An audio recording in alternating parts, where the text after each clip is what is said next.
as Prime Minister of Slovakia back in September of 2023. When taking power again, he formed a three-party coalition, and his grip on power was bolstered when an ally of his, Peter Pellegrini, won the presidential election there in Slovakia. That was back in early April.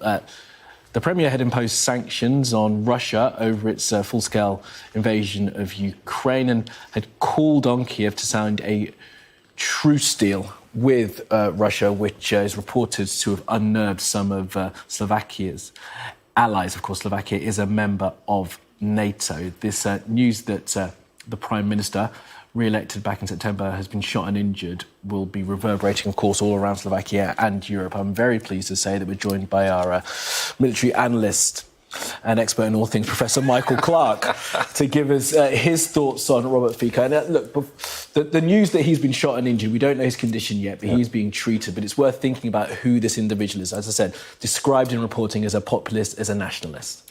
Yeah, well, that would make sense. I mean, Slovakia is a very conflicted place at the moment. I mean, Fico himself, he established this smear party, SMER, which is a social democracy party, back in 1999. And he's been, I think, as you were just saying, Prime Minister 3 times. So he's a well-known figure. But he's become very pro-Russian over the years, and one wonders why and how, but maybe that's his conviction. And like Viktor Orban in Hungary, he's set his teeth against going along with sanctions, with EU sanctions, against common procurement. Slovakia is it's a small country. In the sense that it's Czechoslovakia as was. Mm-hmm. The Czech Republic is the bigger bit. Slovakia is the smaller bit, although it was the more industrial in the old days. So it's not to be, it's not negligible. But Slovakia is not a major player within the EU, but a bit like Hungary, which is also a bigger country, but it's not a very big player in the EU economically. They dig their toes in against aid to Ukraine and against any sort of sympathy with Kiev. And they keep saying, look, we want the war to finish. Yeah. And by that, they mean they want the Russians to succeed, and then the war will be over if Ukraine would just surrender and give up territory.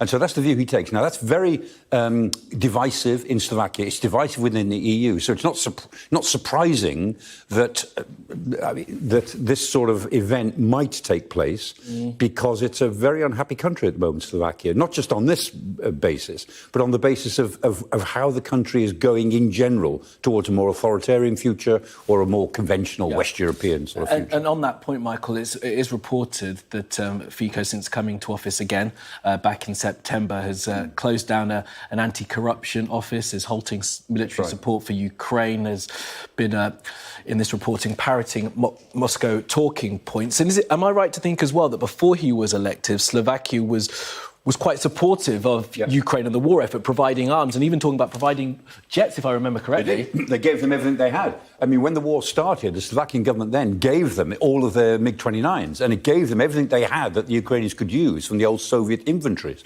And he's completely reversed that. And you mentioned there the closing down of the anti-corruption office. That was really important to the EU. It was really important as a symbol of the fact that Slovakia was on the right path and that we've got to clamp down on corruption wherever we see it, in Western countries as well as Central European ones. And the fact that he closed that down was indicative of this more authoritarian turn of government. And of course, he's in government in a coalition. Smear itself didn't win enough seats to take the government, so he's in a coalition with I think it's 2 other parties. So there's 3 of them in the coalition. He's got to hold that together, but he's holding it together by authoritarian means. And are the other parties within his coalition, are they on the same side of politics as him? There's a National Party and another Social Democratic Party called Hlier, I think it is.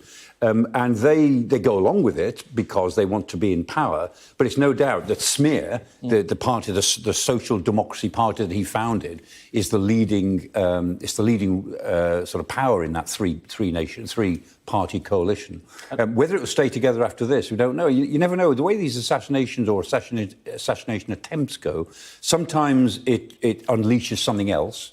And sometimes it just strengthens the political credibility of the victim, assuming that he recovers from it. Yeah, and as I mentioned, the president of Slovakia, Peter Pellegrini, was elected recently as well, and he's seen as an ally of Robert Fico, and is helping with that tilt back towards Russia. Absolutely. Hungary, Slovakia, Austria are all now sort of holdouts against the sort of common European line in favour of Ukraine, and they diminish the sort of general consensus that is very anti-Russian at the moment. And there is a sense in which a lot of these countries are saying, look, if the Russians are going to prevail somehow in this war eventually, then we've got to hedge our bets. You know, we've got to lean towards Moscow. If Moscow is going to come out of this ahead, however that we define that, then we've got to look after our own interests. And that's very dangerous for NATO and the EU, that sort of hedging of bets diminishes that sense of unity, that we are going to do all we can to make sure that Putin fails in this imperialist venture, because it won't stop here. If he succeeds in Ukraine, or even in part of Ukraine, he'll go for the rest of it, and then Moldova will be at risk, Georgia will be at risk, the Baltic states will be at risk. And there's a sense that once the consensus begins to fragment, the southern members of NATO and the European Union will start to lean towards Moscow as being their survival mechanism. Right. If the collective power of Europe isn't sufficient to prevent this imperialist push by Russia. We were talking about Georgia yesterday. It's all that sort of step towards, isn't it? And just a final point, Michael, before we take a very short break. This kind of political violence, I mean, obviously Czechoslovakia as it was, has a long history. How common is this kind of political violence in that part of Europe? Oh, it is. It's always possible in every country in the world, and we see it in the West, we see it in all countries. But, I mean, there is in Central Europe and in southeastern Europe, that sort of political violence is a bit more prevalent. I mean, this looks like a one-off thing. It's, you know, an individual who's decided to take a shot. I mean, it's like the Bulgarian who tried to shoot the Pope years ago. And there's always somebody who wants to do this. The question is whether security was good enough around it, you know, what sort of measures they may have taken to protect the Prime Minister. Probably not great enough. I mean, we're better at it in Britain, partly because we've lived in a terrorist society for longer, with IRA terrorism and jihadist terrorism. Our security is really pretty good because we've had 2 generations living with it. Many other countries haven't had the same sort of immediacy of the problem, and so they're not so good at security when it comes to key people like prime ministers. Interesting. Professor Clark, appreciate your expertise as always. Thank you very much for that. Don't go too far. I just want to bring viewers a bit of breaking news as well, completely off topic, but this is about Royal Mail, and the owner, International Distribution Services, says it's received a revised takeover bid worth £3.5 billion from the shareholder and Czech billionaire Daniel Kretinsky, and it will be minded to back the deal if a firm offer is made. So a revised bid, £3.5 billion from the shareholder and Czech billionaire Daniel Kretinsky. We're going to speak to our business presenter Ian King as soon as we can get hold of him. Another offer in there for the owner of Royal Mail from that Czech billionaire. All right, you're watching Sky News Today. Plenty to come. President Zelensky has cancelled plans to travel abroad while his troops battle the Russians in the northeast of the country. I'll be speaking to an advisor to Ukraine's defence minister.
Hello and welcome back. Our continuing coverage now of that breaking news. The Prime Minister of Slovakia, Robert Fico, has been injured in a shooting in Slovakia and taken to hospital. The local broadcaster says that shots were fired at Mr Fico after a meeting. He was hit in the stomach. The President of Slovakia, Peter Pellegrini, has condemned what has been described as a brutal attack. Robert Fico shot and injured in the last hour or so and taken to hospital. It happened in the town of Handlova, which is about 150 kilometres northeast of Bratislava, the capital. That's according to a local television station. The shooting is reported to have taken place outside the House of Culture, where Fico was meeting with supporters. As you can imagine, police have sealed off the scene. A suspect has been arrested as well. Let's bring in our military analyst, Professor Michael Clark, who is with us to react to this news. Michael, I mean, just before break, we were talking about sort of political violence, and I guess it's worth thinking about how nations in Europe and further afield are going to respond to this. Let's deal with any Russian responses. You were telling us, Mr Fico and the President have, since they've taken power, moved Slovakia more towards a Russian orbit. Yeah, and so in terms of the Ukraine war, what they pose as is they say, we are the peace party. We want the war to stop. And by that, they mean they want the Russians to succeed and for Ukraine to lose another chunk of territory. But they say, you know, that NATO is the war party. I mean, NATO is taking Europe to war. This is getting very dangerous. We represent peace. That's exactly what Viktor Orban says in Hungary. It's what Fico says in Slovakia. And so the way the Kremlin will portray this, I'm sure, is, yes, well, peacemakers in Europe are in danger. The assassination attempts are made on anyone who talks about peace in this place called NATO, which is devoted to a war against Mother Russia. So I think that's the way that the Kremlin will handle it. I'll be interested to see what sort of statement they make, and I bet it'll come out within the next hour, for sure. And then the other question, of course, is what's going to be the reaction to this in Slovakia and within the government? I mean, very often assassination attempts, as this clearly was, I mean, 4 shots make it clear that somebody was determined to try to kill this man. It wasn't one random shot from somewhere. That wasn't an accident or an accidental discharge. 4 shots. So clearly an assassination attempt. And does that mean that would give the coalition government a reason now of clamping down on opposition? Does it mean that they could overreact? Or does it set off, as it were, an anti-government movement which actually, removes him for however long it may take him to recover, if he does recover from this? We don't know how badly injured he is. And does it set off a sort of a train of other events in Slovakia? If I had to guess, I would guess that it would create more repression. It would be an authoritarian reaction on behalf of his government, on the assumption that it's not safe now for politicians to move around. I don't think it'll be taken just as a random event, as it might be in Western society, in West European societies. It's going to have greater meaning once... Exactly. It will take on a bigger political meaning in Slovakia than it would in many other countries like France or the Netherlands or Britain. Now, a suspect has been detained, and as you say, it happened some 150 kilometres northeast of the capital, Bratislava. Fico has formed, as you said, a 3-party coalition after coming back to power, his 3rd term as Prime Minister. Very early days, but I wonder what will happen to that coalition and what the process is now as to who takes charge while he recovers. Yeah, well, they've got an electoral mandate. I mean, it was only last year. So it's only a few months into its mandate. They didn't win an election, but they put a government together after an indecisive election. And so those 3 parties, so his smear party, this Hlas party, which is also called itself Social Democratic Party, and a Slovakian Nationalist Party, very right-wing party, those 3 can constitutionally carry on. Unless there's some other big undercurrent move that this releases, which is possible, but I think is less likely.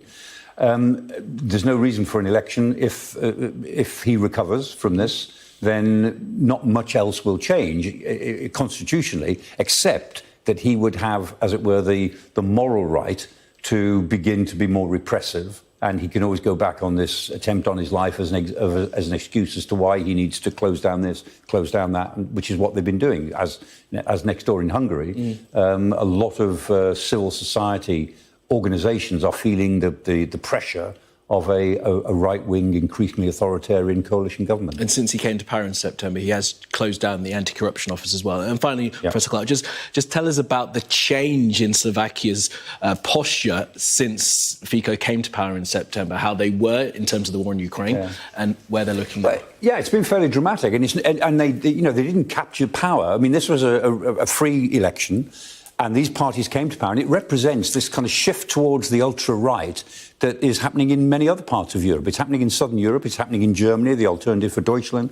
There is a real right-wing trend across European politics. It's not the majority, but there's a significant right-wing movement, and in some cases ultra-right-wing, which tends, interestingly, then to be very pro-Russia, pro-Putin, anti-Ukraine war. And that movement occurs in many countries. And this was you can see it in Italy, you can see it in Greece, so you see it in Austria. There's a group of countries which, with a significant right-wing movement, and every now and again these significant right-wing movements are able to form coalitions, and in some cases maybe get to power on their own, but they begin to affect the political pendulum that you see in those countries. And it's a phenomenon of modern European politics. Indeed. All right, Professor Clark, really appreciate that, as always. Thank you very much for that, Professor Michael Clark there. With that news, Robert Fico, the Prime Minister of Slovakia, shot and injured. More detail of that, of course, throughout the day here on Sky News. Now, on some other breaking news, and the owner of Royal Mail says it's received a revised takeover proposal worth around £3.5 billion. It's coming from the shareholder and Czech billionaire Daniel Kretinsky. Let's bring in our business presenter, Ian King, for more on this. Ian, afternoon to you. So what more do you know about this proposal? Well, the interesting and perhaps most dramatic aspect of this is that Royal Mail's board, the Board of International Distribution Services, which is the parent company of Royal Mail, has said it is minded to recommend this offer to its shareholders because it believes that it represents good value. Now, what happened last month is that Mr Kretinsky, who of course is also part shareholder of West Ham United Football Club and a big shareholder in Sainsbury's, among other UK assets, he made an offer worth £3.20p a share. That was on the 9th of April. That was rejected by the Royal Mail board, the IDS board. They've carried on talking ever since, and now Mr Kretinsky's consortium has come up with this increased offer worth £3.60p a share. That's quite a sizable increase by the scope of these things. That represents 15.6% higher, as you say. That's worth some £3.5 billion, and the IDS board is minded to accept it. Now, crucially, it says that is subject to the buyer recognising that Royal Mail in particular is a crucial piece of international infrastructure, and it has to give contractual undertakings to protect that public interests factors and recommend Royal Mail's status as such. Now, I can read you a statement from Keith Williams. He is the chairman of IDS, and he says the board is minded to recommend the offer price, which it considers to be fair and reflects the value of GLS's current growth plans and the progress being made on change at Royal Mail to adapt the business to a significant fall in demand for letters and growth in parcels. GLS, by the way, is the other arm of IDS. It's seen as the real jewel in the crown. It's the company's international logistics and parcels business. Keith Williams goes on to say, it is, however, regrettable that despite 4 years of asking, the government has not seen fit to engage in reform of the universal service and thus improve our financial position and ensure that Royal Mail could provide an economically sustainable service to the British public. The universal service is the rules that commit Royal Mail to delivering at the same price across the land and to a 6-day delivery.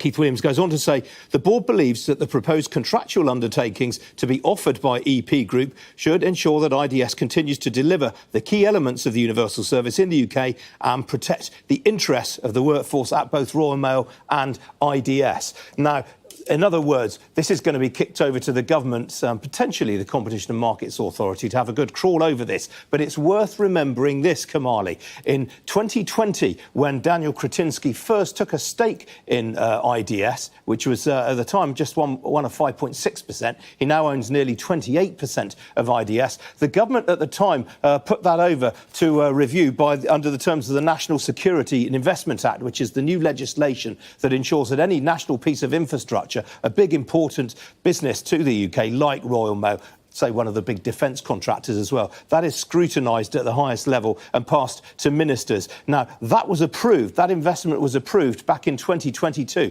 So the government, in theory, has already said it doesn't have a problem with Mr Kretinsky owning a stake in the parent company of Royal Mail. It may be a different thing altogether if he looks to buy the whole business lock, stock and barrel. Maybe indeed. All right, Ian, really appreciate that. Excellent. Ian King there in the city. And of course, we'll have more from Ian at 4:30 in Business Live. Now, to the war in Ukraine. And the nation's armed forces say they've partially pushed back Russian troops from a town in the north of Kharkiv following recent attacks. I'm pleased to say we're now joined by Yuri Sak, an advisor to Ukraine's Ministry of Strategic Industries. Yuri Sak, always good to speak with you. Can you give us the latest on the situation in the northeast, in the Kharkiv region?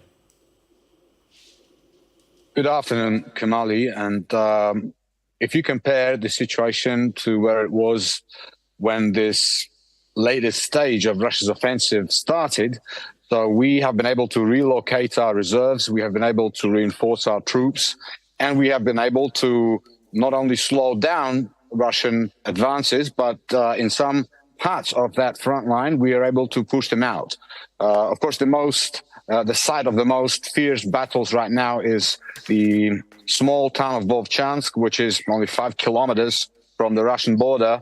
But as soon as we identify small groups of Russian soldiers, we try to destroy them. And actually, since the beginning of this latest attack, Russians have lost almost 700 killed in action and wounded.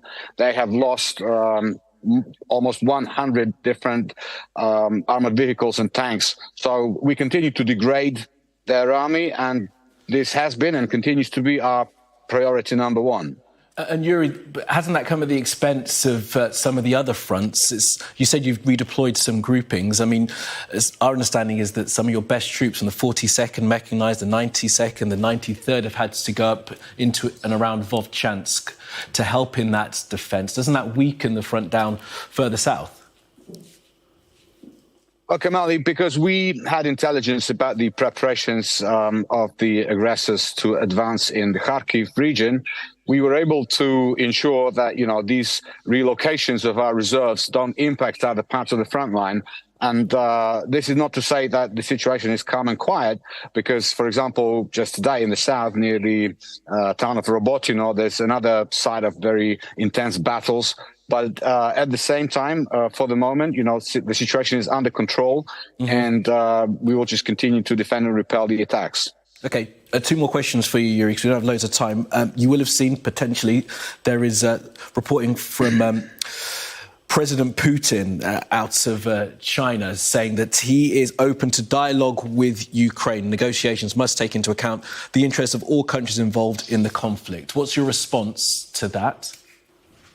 That's a complete and blatant lie, because nothing that the aggressors are doing on the front lines, the way they are bombarding our civilian cities, the way they are trying to continue this genocidal war, nothing suggests that they are really prepared for meaningful peace talks. But at the same time, of course, we have made our peace plan known publicly a long time ago. We are hoping to have a successful peace summit in June, and we hope that the international community will continue to be rallied around and behind our peace plan, because that's the only way to achieve victory and to put this war to an end.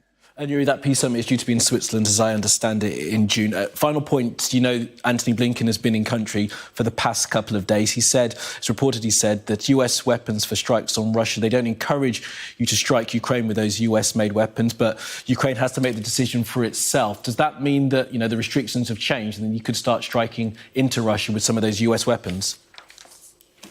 Well, I think we will all see very soon what this strategically ambiguous statement means. But I would like to stress another point. In the newly announced package, the United States of America will be pledging, hundreds of millions of US dollars towards helping Ukraine build up our own defense industry base. This is what we were doing. We are building drones, we are building armored vehicles, we're building and making ammunition. So this latest announcement of the new support package is really crucial, because, here in Ukraine, we are manufacturing freedom. We have projects. We are inviting other countries to invest to buy Ukrainian weapons from the Ukrainian manufacturers for the Ukrainian army. And this is a very important point. OK, Yuri Sakar, advisor to the government of Ukraine, thanks very much for your time. Thank you, Kamali. Thank you. Thanks, Yuri. Thanks for speaking again. Now, I do want to just bring you some more detail about the situation in Slovakia. The Prime Minister there has been shot and injured. Robert Fico, the Prime Minister of Slovakia, shot and injured this afternoon while on a visit to a town some 150 kilometres away from the capital, Bratislava. A suspect has been detained. We're not certain whether or not this suspect is the shooter involved, but the Prime Minister has been taken to hospital for treatment. Fico, described as a populist, came back to power for his third term as Prime Minister in September of last year, forming a three-party coalition which has sought to take Slovakia more towards Russia in terms of Slovakia's previous full support for Ukraine after Moscow's invasion in Kyiv back in September of 2024. This is the latest picture that we've got coming into us from that town in Slovakia. This is reported as the individual on the ground there who has been detained, the suspect thought to be involved in the shooting of the Slovakian Prime Minister Robert Fico. Witnesses report 4 shots ringing out as Fico was on a visit meeting supporters in this town that's some 150 kilometres away from Bratislava. He was quickly rushed into a waiting vehicle and the suspect was detained. He has been taken to hospital, Robert Fico that is, and is being treated for his injuries. It happened while outside the House of Culture, which is in the town of Handlova. Police, of course, have sealed off the scene while they continue to investigate. But these are the latest still images that we've got coming in, reported to be of the suspect in this shooting. I mean, if you look in the background, you can see that this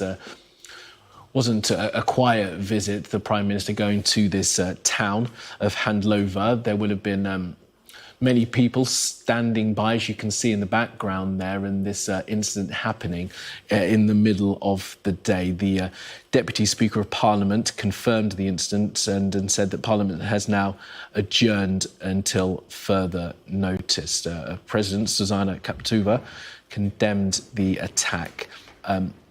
Robert Fico, as I say, is 59 and was taken to hospital as a result of those injuries. 4 shots are said to have rung out following this incident in the town of Handlova. A suspect has been detained and is being, of course, kept by police while investigations continue. Well, I'm joined not only by our military science professor, Michael Clark, but also by our correspondent, Amelia Harper. I'm very pleased to see both of you. Amelia, what more do we know about this situation? Well, details are still scarce, but they are starting to unfold. This incident took place in the town of Handlova, and this is a place 150 kilometres northeast of the capital, Bratislava. And this happened in front of the local House of Culture. And this is essentially a local centre for education and culture where Mr Fico had come out to meet with supporters. Police have now sealed off the scene. We've got an image up there on the screen. Local media is reporting that shots were heard before they saw him being carried into a car. We don't yet know who is responsible for this incident, but local media is reporting that a suspect has been detained. There we've got more images from the scene up there. Reaction is starting to come into this. President Zuzana Kaputova has condemned what he calls a brutal and ruthless attack on the Premier. She says, I'm shocked. I wish Robert Fico a lot of strength in this critical moment and a quick recovery from this attack. So, as I say, details are still coming in, but Slovakia's Prime Minister Robert Fico has been shot and injured in an incident and is now in hospital. OK, and as we are continuing this coverage of the news that Fico has been shot, there is a news conference that's taking place. Unfortunately, we don't have a translation of the conference, but that is occurring now as people in Slovakia are continuing to come to terms with this news there.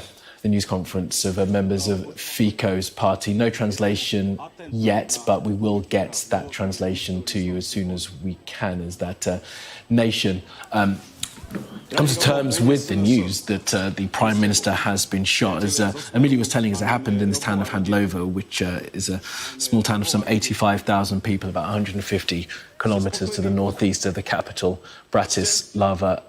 As I said, our military analyst, Professor Clark, is still with us. And Professor, there's obviously going to be some kind of fallout reaction to this. I mean, more widely than just Slovakia. What do you expect the response to be in Europe and in Russia? Well, yes, stick to the immediate stuff before we go wide, in a way. I mean, they've got a live suspect.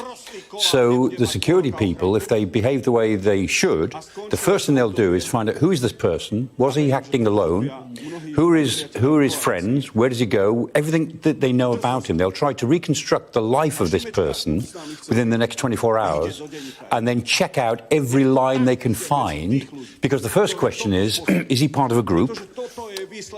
Could it happen again to somebody else tomorrow?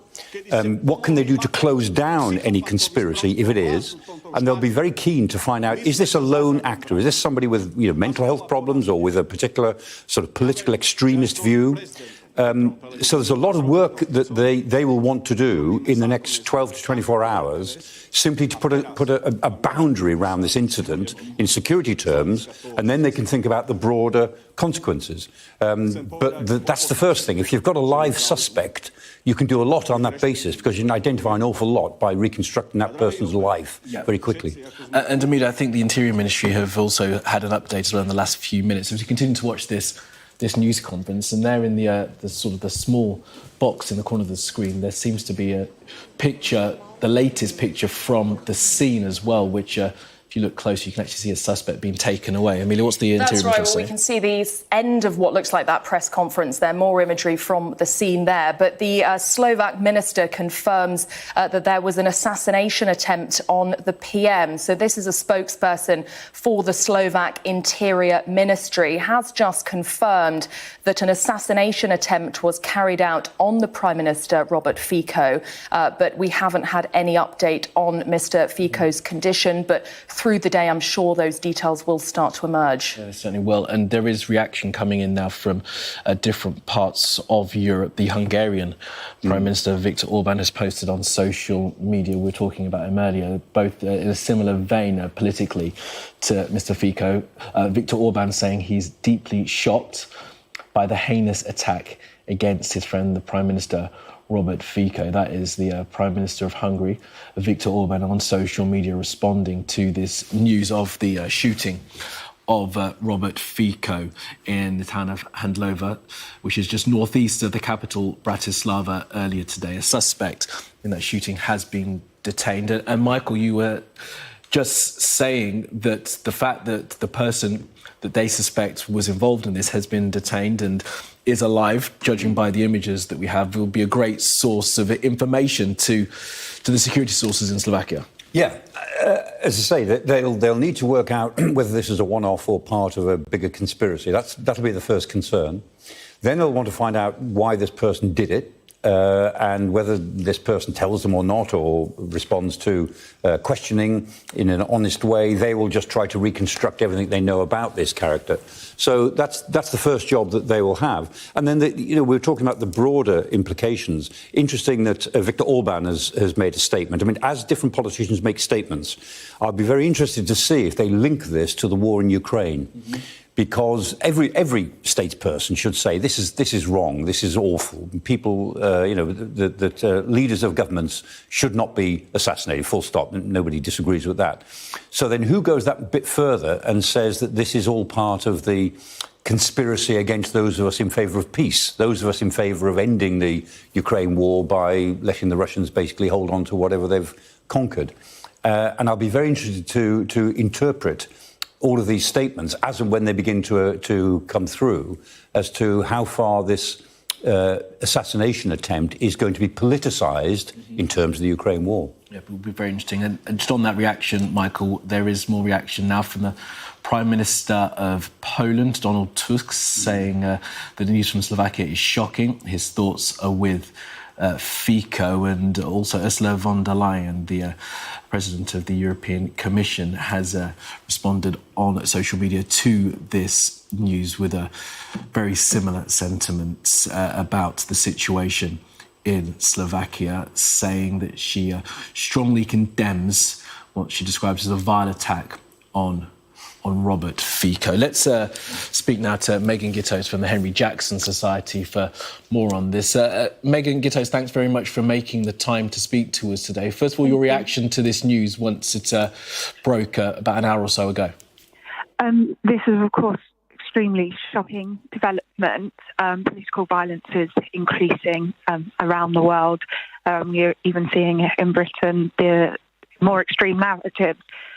It's important, though, we, of course, take a step back from this and let the information come out before we fully respond, as we're not clear on motivations, and this is going to be a heavily politicised event from states and parties in that region of Europe alike. So we should wait to hear more information, but of course this is a really extreme event to have taken place today. Yes, and you mentioned that political violence in Europe. I mean, thankfully it is quite unusual. What do you think the response will be? As I've mentioned, we have heard from Viktor Orban and Donald Tusk of Poland, Viktor Orban of Hungary, of course. The response, I guess, at this stage is just going to be condemning violence that has been perpetrated on this Prime Minister.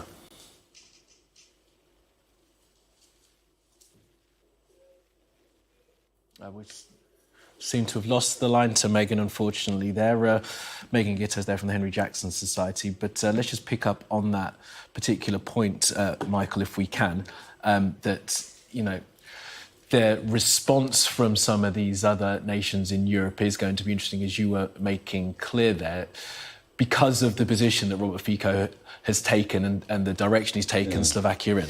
Yeah, Kamala, there'll be two levels of response. Everyone will say, as you're now getting, everyone will give a two-line response, saying this is dreadful, should never have happened, our thoughts and prayers are with Mr Fico and his family. Everyone will say that, and that will just come in literally every few seconds. So that's standard.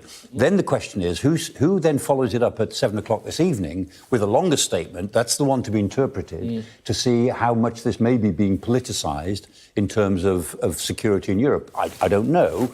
But I'll be watching that very carefully. But these initial responses for the next hour will be the ones you expect, like Ursula von der Leyen, like Donald Tusk. They'll give one-line response because that's all they've got time to do until they know a bit more, because they need to be seen to respond. They need to say that this is dreadful. We all stand in favour of proper democratic processes. That's the obvious thing to say. They'll keep on saying that. And then it's the second line of responses, the second things that they say a bit later on. Those will be the interesting things to interpret. Okay, Professor Clark, thank you for that. Let's just recap our breaking news this hour. The Slovak Interior Ministry said there has been an assassination attempt on the Prime Minister Robert Fico. Mr Fico was shot and injured. We understand he was conscious when taken to hospital. The shooting happened in the town of Handlova, which is about 150 kilometres northeast of the capital of Slovakia, Bratislava. That's a to a local television network. It's happened in front of the House of Culture, where Mr Fico was meeting supporters. Police have sealed off the scene, as you can see from these pictures. A suspect has been detained. Our correspondent Amelia Harper is here with us and covering this story, this unfolding story. And Amelia, look, we're mentioning some of those responses that are coming in from Europe. What more do you understand about the circumstances of the attack? That's right. Well, we have had a press conference, actually, where a spokesperson from the Slovak ministry has confirmed that an assassination attempt was carried out on the Prime Minister. And we now also have an update on his condition. This is from a spokeswoman for Handlova Hospital. She says Robert Fico's life functions have been stabilised after he was treated for gunshot wounds.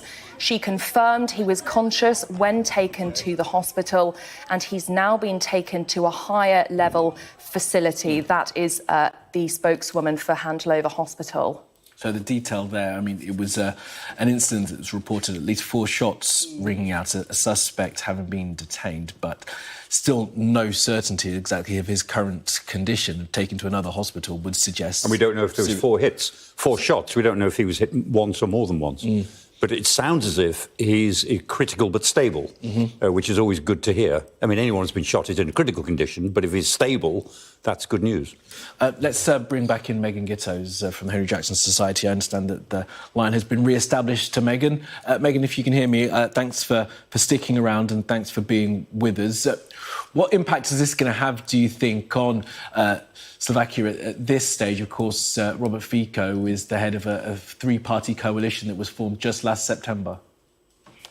Well, as we know, politics in Slovakia has taken a massive turn over the last kind of 5 or 6 years. It was one of the biggest supporters of Ukraine. It's now huge pro-Russian sentiments across the board. And as you mentioned, it's a party coalition, so it's amazing how a very minority view of being almost anti-Ukraine in some sense and very pro-Russia became the mainstream because it was built on a coalition. I think this event is going to be heavily politicised from states and individuals alike because a pro-Russian stance doesn't usually mean just a anti-sanctions. It usually comes with a lot of strong political narratives. So I think we should be very cautious of how even we respond to this, as there is going to be extreme politicisation of these events. Yeah, and Megan, have you seen any of the reaction within Slovakia as the news of this sort of starts to seep out? The reactions from within Slovakia have been very limited. Of course, as the news is coming out of this, we're all very focused on the Prime Minister's condition. And of course, you've just had on the show that he is he's got pretty safe life function. But I think over the next couple of days, there's going to be extreme nervousness. Politics in Slovakia has had a kind of a cautious nature due to these extreme kind of, I won't use the word extreme, but pro-Russian views, anti-Ukraine sentiments that are coming out has caused a lot of disillusion in politics. The cost of living crisis was heavily weaponized. So I think people are going to be very cautious about these events that have just taken place and what it's going to mean for how the Slovakian government, their communications over the next couple of weeks, how they respond to this. OK, Megan Gittos, thanks very much for that. Let's go to Slovakia now and bring in a reporter for TV Marzika, Adel Ghanem. Adel Ghanem, thanks so much for making the time to speak to us today. What's your understanding of what happened and the condition currently of the Prime Minister? Hello, well, this is developing as we speak, so every second I speak about some information, it may no longer be valid, but from what we know, Prime Minister Robert Fico was shot 3, maybe 4 times in Handlova after a government meeting, and as far as we know, the shooter is a 71-year-old man from the south region of the country. Just for your viewers, the government does not stand always to meet in regions of Slovakia. They usually meet in Bratislava, but from time to time they do these sessions when they go into different regions, and the security is usually stable and very good, but it is always open to maybe something like this happening, since those are not the places that are always associated with the government meetings. From what we've already seen and what we've already heard, Prime Minister was shot probably in the stomach and in his hand. He was rushed to a hospital, and then he is currently now being transferred via helicopter to Banská Bystrica, which is one of the bigger cities. His condition should be critical but stable. He was seen with blood on his hands and on his face, and he was transferred with his bodyguards to the limousine, then to the hospital, and then via a helicopter. Second thing, we know that already there are many political reactions to this event. Of course, the whole government is supposed to have a press conference right in front of the hospital in Banská Bystrica, where our other colleagues are heading as we speak, and that's quite what we have right now. Adele, thank you very much for that update. And just to update viewers, as you say, Adele, we're talking, more detail is coming through. The government office in Slovakia says that Fico is in a life-threatening condition. So following that shooting, government office reporting that Robert Fico is in a life-threatening condition. We know he's been transferred to another facility for treatment. Adele, you said that he was shot in the stomach and in the hand, maybe 3 or 4 times. Do we know if he was hit 3 or 4 times? And do we know at this stage what kind of weapon was used? Is that being reported? No, we do not know that. This is a witness testimony. This is not an official statement. There were several witnesses at the scene because, as I've mentioned, when the government meets, usually fans of Mr. Fico or protesters go to these places and they try to greet him. And someone snuck in between these people and started shooting. So they heard 3 or 4 shots. We don't know how many times Prime Minister has been hit.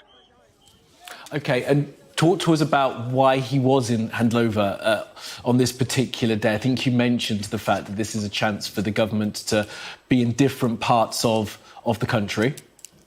Usually, especially when Robert Fico is in government, they tend to, from time to time, let's say 10 times a year, do government meetings, which are usually held on Wednesday in Bratislava in the government office. But sometimes they go to different regions to show support to their voters who are often not from the state's capital, but from those various regions. So they held a regular government meeting, but also they tend to held meetings with local authorities and local politicians to provide some support, often financial, to those regions that they are visiting. Handlova is a very famous region for its mining capabilities. It used to be a very proud city during before the Velvet Revolution, and now is quite a poor city since the mines have been shut down. So Mr. Fico and his government tend to visit places such as this to show support to their voters.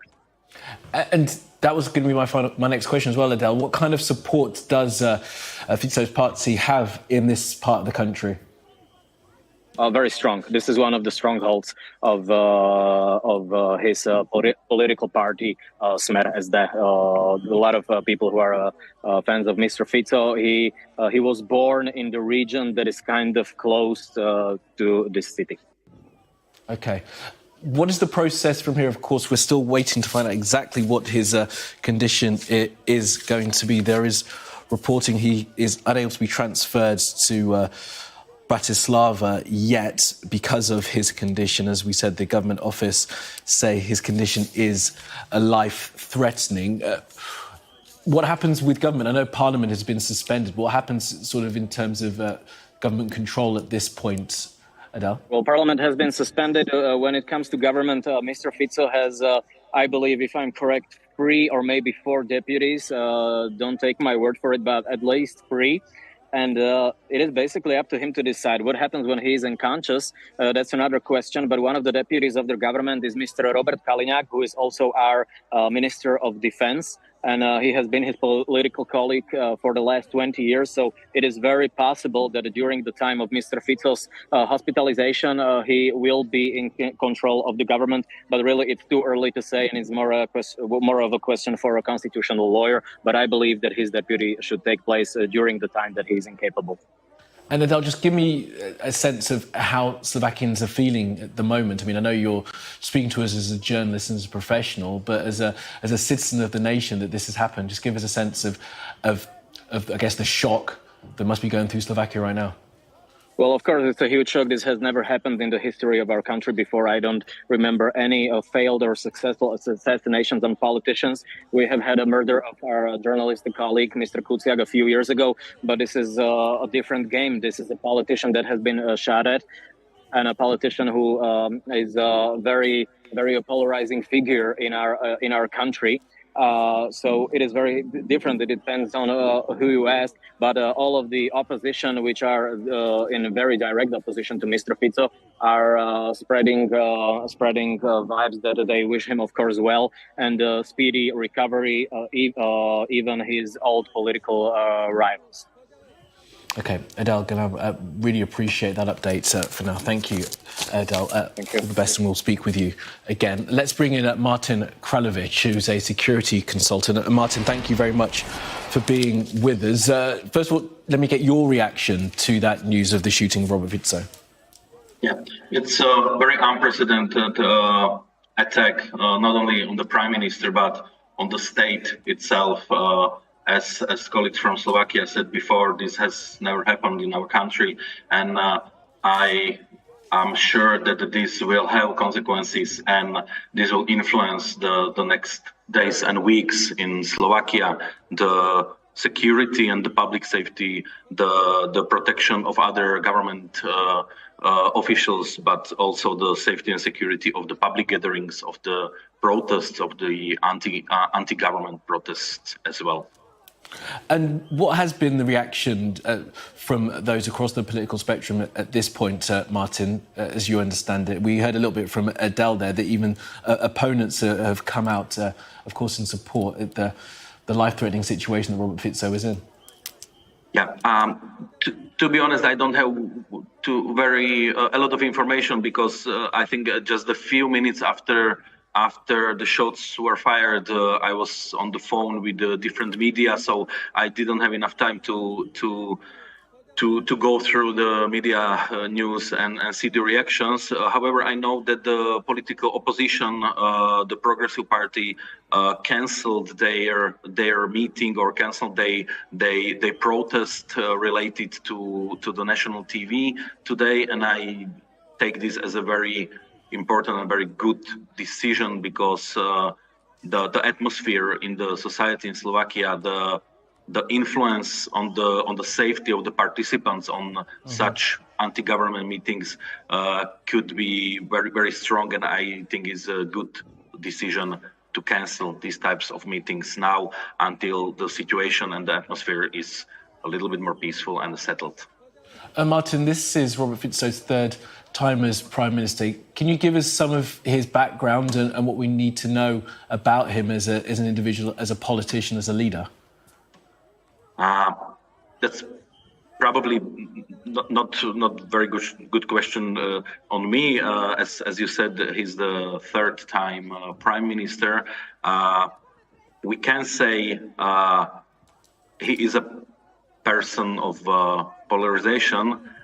We can say he's a person which has been previously threatened by individuals, by people, but I would never say that before this day that the situation is that difficult, that strong, that someone could attempt shooting on him.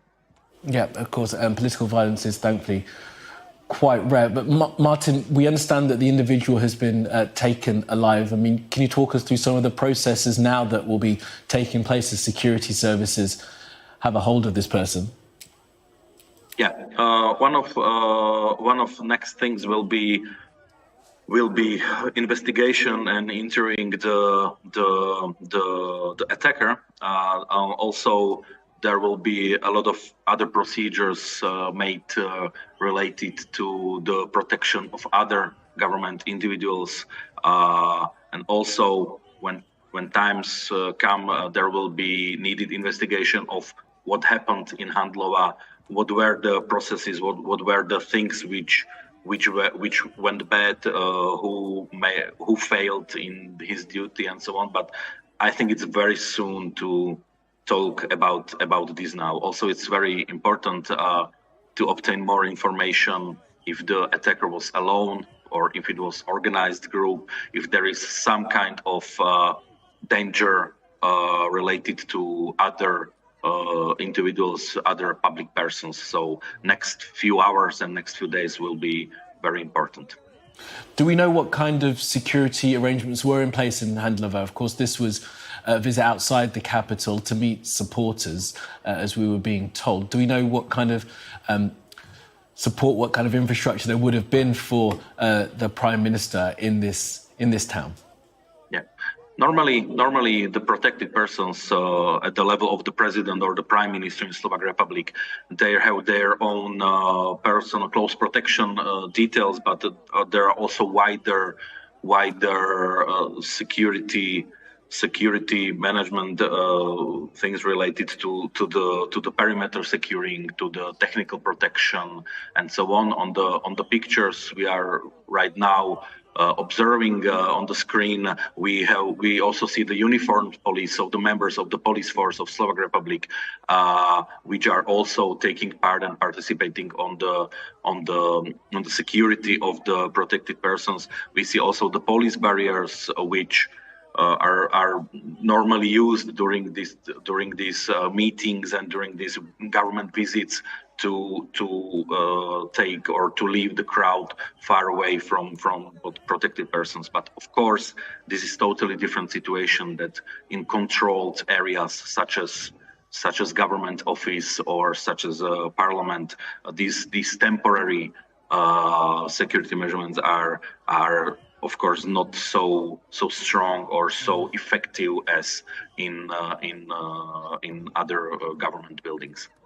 Absolutely right. Okay, Martin Kralovic, we do appreciate your expertise this afternoon. Thank you very much. Thank you for your time, Martin Kralovic, security consultant. Now, as I was saying there, the Slovak Parliament has been suspended after hearing the news that Robert Fico has been shot. Here is that moment that Parliament stopped. Ladies and gentlemen, the session is suspended indefinitely because the Prime Minister of the Slovak Republic has been shot. This is your job. That was a suspension of Parliament in Bratislava. Now, politicians across Europe have been responding to news of the shooting. Let's start with the Prime Minister, Rishi Sunak, who tweeted, "Shocked to hear this awful news. All our thoughts are with Prime Minister Fico and his family." The Prime Minister of Romania, Marcel Ciolacu, said he is profoundly shocked by the news coming from Slovakia and conveys the most sincere thoughts to the Slovak Prime Minister. Viktor Orban has posted as well, saying, "I was deeply shocked by the heinous attack against my friend, Prime Minister Robert Fico. We pray for his health and quick recovery. God bless him and his country." The Polish Prime Minister, Donald Tusk, says it's shocking news from Slovakia. Robert, my thoughts are with you at this very difficult time. The German Chancellor, Olaf Scholz, says that violence must have no place in European politics. My thoughts are with Robert Fico, his family, and citizens of Slovakia. Let's bring in our correspondent, Amelia Harper, and we've also got our military analyst, Professor Michael Clark. Amelia, first of all, to you, let's just recap where we are with the situation on Mr Fico and his health right now. Yeah, well, I suppose really the top line here is that we understand this to be an assassination attempt on the Prime Minister. And we now have a further update on his condition. We are being told that he is in a life-threatening condition. That's according to Slovakia's government office. He's being airlifted to Banska Bystrica Hospital. And we understand that this is because transport to the capital in Bratislava would have taken too long, given the acute nature of his injuries there, and just emphasising the severe situation that he is in currently. And this comes after an earlier press conference where we were told he had been stabilised after treatment for gunshot wounds. This was a spokesperson from Handlova Hospital who said his life functions had been stabilised. She confirmed he was conscious when taken to the hospital, but now is being airlifted to a higher level facility. We now know that is the Banska Bystrica Hospital. But I think questions now, what are the motives? Who is this individual? We just don't know that yet. Yeah, absolutely. And as we were hearing, we're not even sure how many times he was hit in that shooting, as Adele Ganam was telling us, the local television reporter. And Michael, look, this is going to, of course, have reverberations not just in Slovakia, but more broadly as well. Yes, I mean, in Slovakia, I mean, clearly, as we've been discussing the last hour or two, domestic politics is very febrile because of this kind of great switch in orientation last year with the coalition taking power and this new Prime Minister for the third time. And he himself was a very divisive figure. And he's doubled down on his views on most things, including on gay marriage and sexual liberation and so on. And so in one way, this is happening at a time when the society is not in a particularly healthy situation. Now, it might help to bring it together, because, as our correspondent was saying there, that this has never happened before in Slovakia's history, certainly in the modern history of Czechoslovakia. And so it might actually be a unifying factor, because everyone is shocked if a prime minister is shot. But it's not a society that's happy with itself at the moment, Slovakia. And the issues that it has over the Ukraine war and its attitude to Russia is only really a symptom of a more deep unease about the direction the country is taking on a whole series of issues. Thank you for that, Michael. Look, these are the latest pictures that we have coming in from Handlova, and they are very interesting to look at, especially in light of what we heard from Martin Krasinski just a moment ago, that this was a visit by the Prime Minister to a town that they're not normally at. Of course, when the Prime Minister goes on these official visits, there's a huge security detail, but we can just see how many local people, civilians, have managed to get to the scene where this individual has been detained, people walking past with their shopping bags. That's right. We can see what are frankly frantic images where police are reassuring members of the public there. Clearly, that's been taken on a mobile phone. You can see an elderly lady there with a trolley. This is just a normal public area. And we can see in the background, we might see in a second, there is a black car. And what we understand to be security agents rushing to that car there, that the PM was believed to have been moved to after that shooting, and that tallies with local reports from local media who were saying that shots were heard before rescuers were seen carrying the Prime Minister to the car. But very frantic scenes there, police trying to reassure members of the public. And it's hard to work out the choreography, and it's not right to speculate as well, but one could imagine him perhaps walking up to that barrier to meet the crowd and then... Yes, and it doesn't suggest a particularly well-organised close protection operation. Obviously, it was a relaxed atmosphere, and given that he was in his home territory, maybe that was understandable. But in a way, that's when the close protection people have got to work harder. They have to be unobtrusive, but my goodness, they have to be there. And it doesn't look as if they were close enough in this particular case. I mean, always when these things happen, it turns out there's a security breach, there's a security problem. If there wasn't a problem, it wouldn't have happened. So every incident like this means that something went wrong in the security. But it doesn't look very tight, just from what we can see from these particular images. Yeah, and as we say, the latest pictures, Amelia was saying, most likely filmed on a mobile phone, of the aftermath of the shooting of the Prime Minister Robert Fico. And there, just in the background, there are shots. The camera keeps moving. An individual has been detained. We're told by a local reporter, Adel Ganan, that it's a 71-year-old man who's from the south of Slovakia. But as we have been reporting, that is thought of as a stronghold of Robert Fico and his party. Let me just tell you a little bit about the Prime Minister himself. Now, he won a general election, again, back in September, on a pro-Russian, anti-American platform. It's his third time as Prime Minister. He's the founder and leader of the Smer party. He previously held office in 2006 to 2010, and again in 2012 and 2018. He's opposed EU sanctions on Russia and is against Ukraine joining NATO. Now, as I said a short while ago, I spoke to Adel Ganan, a local television reporter. Let's take a listen to some of that conversation. Hello, well, this is developing as we speak, so every second I speak about some information, it may no longer be valid, but from what we know, Prime Minister Robert Fico was shot 3, maybe 4 times in Handlova after a government meeting, and as far as we know, the shooter is a 71-year-old man from the south region of the country. Just for your viewers, the government does not stand always to meet in regions of Slovakia. They usually meet in Bratislava, but from time to time they do these sessions when they go into different regions, and the security is usually stable and very good, but it is always open to maybe something like this happening, since those are not the places that are always associated with the government meetings. From what we've already seen and what we've already heard, Prime Minister was shot probably in the stomach and in his hand. He was rushed to a hospital, and then he is currently now being transferred by a helicopter to Banská Bystrica, which is one of the bigger cities. His condition should be critical but stable.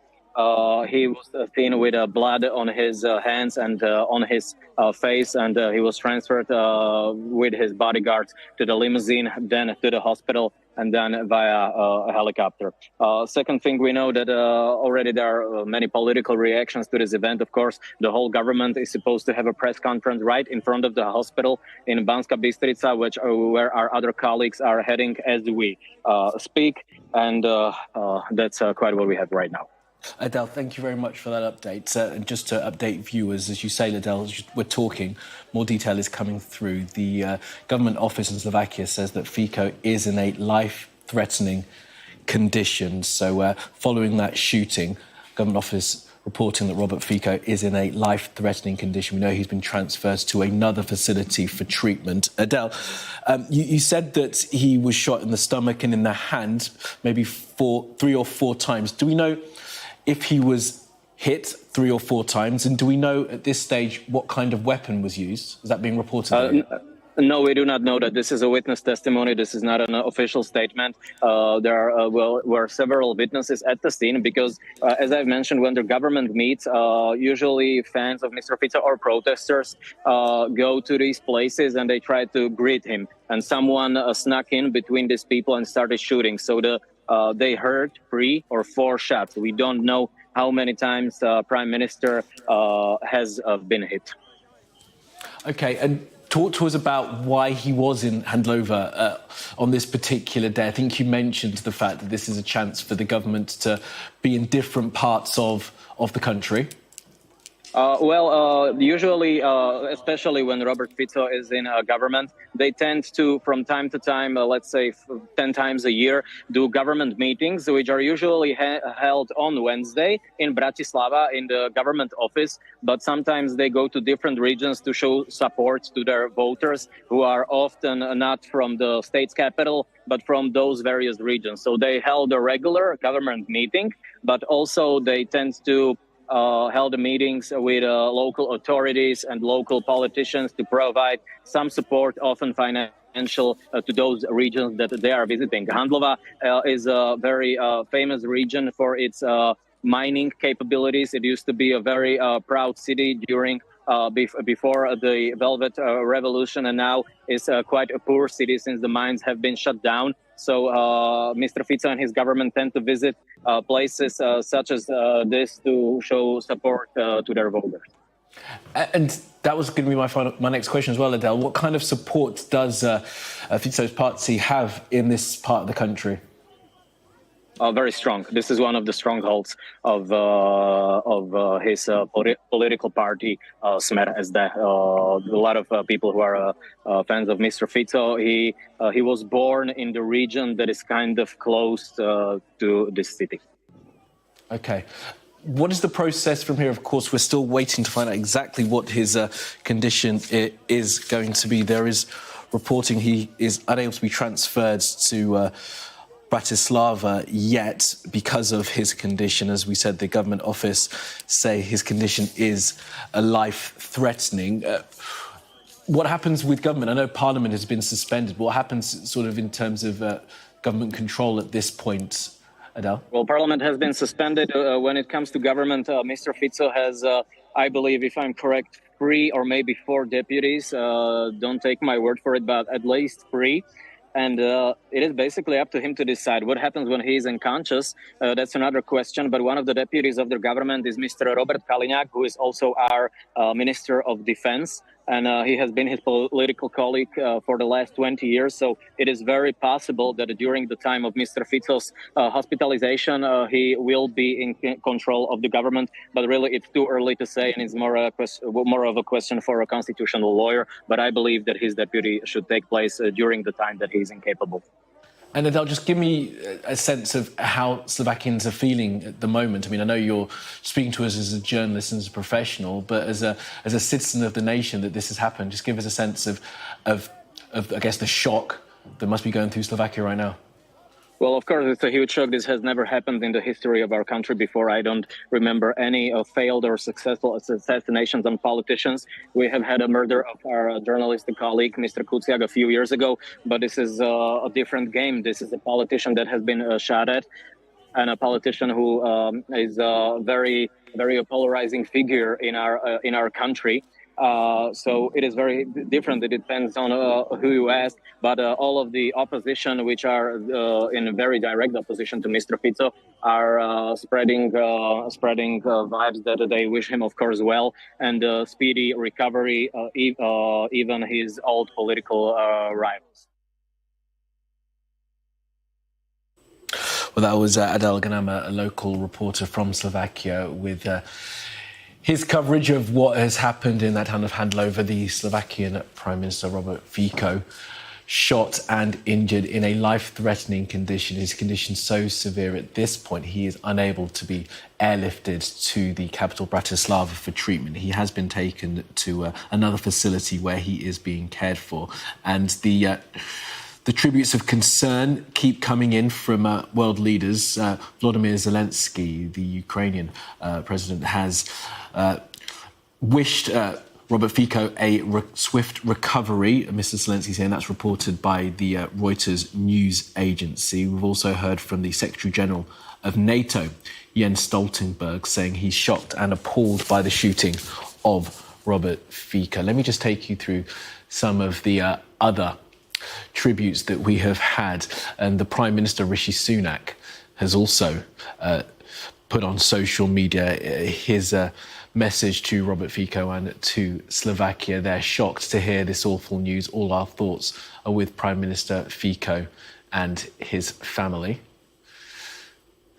The Prime Minister of Romania, Ciocolu Marcel, says he's profoundly shocked by the news coming from Slovakia, and he conveys his most sincere thoughts to the Prime Minister.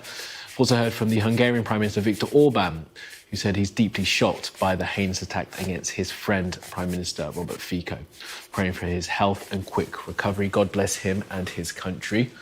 Donald Tusk, Prime Minister of Poland. Shocking news from Slovakia. Robert, my thoughts are with you in this very difficult time. And Olaf Scholz of Germany. Violence must have no place in European politics. At this time, my thoughts are with Robert Fico, his family, and the citizens of Slovakia. Well, Amelia Harper and Professor Michael Clark are still with us. And Amelia, why don't we just recap what we know about his condition and actually what happened in that town of Handlova? Yeah, that's right. Well, the 59-year-old has been shot multiple times in an assassination attempt. He is now seriously injured and is on his way to a hospital. This incident took place in a regional town, Handlova, 150 kilometres northeast of the capital, Bratislava. And this happened in front of a local centre for education and culture called the Local House of Culture, where he'd come to meet his supporters. Police have now sealed off that scene. We have some images there of an individual lying on the floor surrounded by police officers.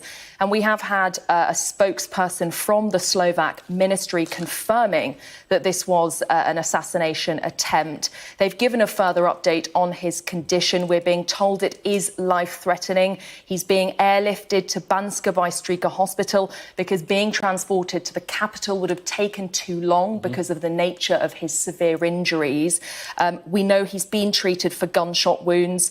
A spokesperson for Handlova Hospital confirmed that Robert Fico was conscious, but now has been taken to that higher level facility. A suspect has been detained, but that is all we know about that individual at this stage. Thank you for that, Amelia. And let's bring viewers the latest pictures that we have. Reported to be of the moment, Robert Fico is bundled into his prime ministerial vehicle following that shooting there in Handlova. As we say, a suspect has been detained. Local media telling us it's a 71-year-old individual, still to be confirmed by authorities in Slovakia. But you can see the moment Mr. Fico is taken away by his security guards, put into the back of that vehicle, and then, of course, the vehicle remains sedentary for a moment, but I'm sure he was quickly taken away to be cared for. As Amelia was saying, his injury is so severe that he's unable at this stage to be airlifted to Bratislava, where, of course, there are full medical facilities, but he's being cared for with life-threatening conditions. And Michael, you know, the political reverberations of all of this are still, I guess, really to be felt. But Fico is leading a three-party coalition, and it is a man who has changed the direction quite markedly of Slovakia in recent months. Yes, I mean, taking Slovakia in a completely different direction as far as foreign policy was concerned, very pro-Russian, anti-Ukraine. Interestingly, in those tributes, Zelensky has sent his tribute. I mean, there's nothing to be gained by being churlish about this, and Zelensky is a good enough communicator to know he should. Interestingly, I've not yet seen anything from the Kremlin. I'll be very interested to see theirs. It might be coming in as I speak. I wonder why they're a little bit slow. Maybe because they just do things a rather bureaucratic way, and maybe nobody's sure until they can get the boss to sign it off. But I'm very surprised that we haven't had a Kremlin statement immediately, or maybe they're going to make a longer statement. But it is interesting because this is an unacceptable political act by any standards across Europe, but it will have political reverberations because, as we were saying, the internal politics of Slovakia is very febrile at the moment. And internationally, Slovakia is standing with these 3 or 4 states in Europe that are changing their view on the Ukrainian war and are now become far more Russian-minded. They take Putin's narrative as to what the war is all about. They say we are the people in favour of peace, because what they mean by peace is that the Ukrainians should give up and Russia should keep the territories that it's conquered. I was at a meeting only last night with a very high-ranking British official who said that Putin would accept negotiations tomorrow if we were offered them, but his negotiation would be that I keep everything. What else are you going to give me? Right. You know, he wouldn't be giving anything. He said that today in China that he's up for negotiations. Exactly, yes. I mean, negotiation to Putin means that we stop fighting now and I keep everything that I've conquered.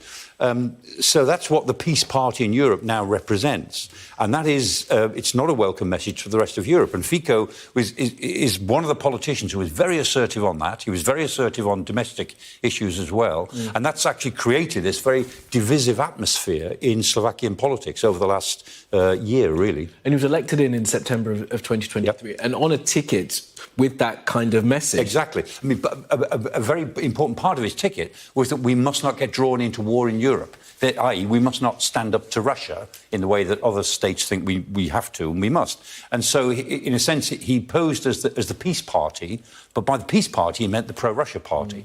And it's not often in any European politics, really, that foreign affairs looms so large, but it did in the Slovakian election, because it was about the basic orientation of the country. Which way was the country going to lean? And I mean, he's like Viktor Orban in Hungary, he will hedge his bets by, as it were, remaining part of NATO, remaining part of the EU. Of course, he's rowing with the EU all the time over particular issues, particularly on immigration, on all sorts of social policies, and he gets support by standing up to the EU and looking as if he's not going to be browbeaten by the bureaucrats in Brussels.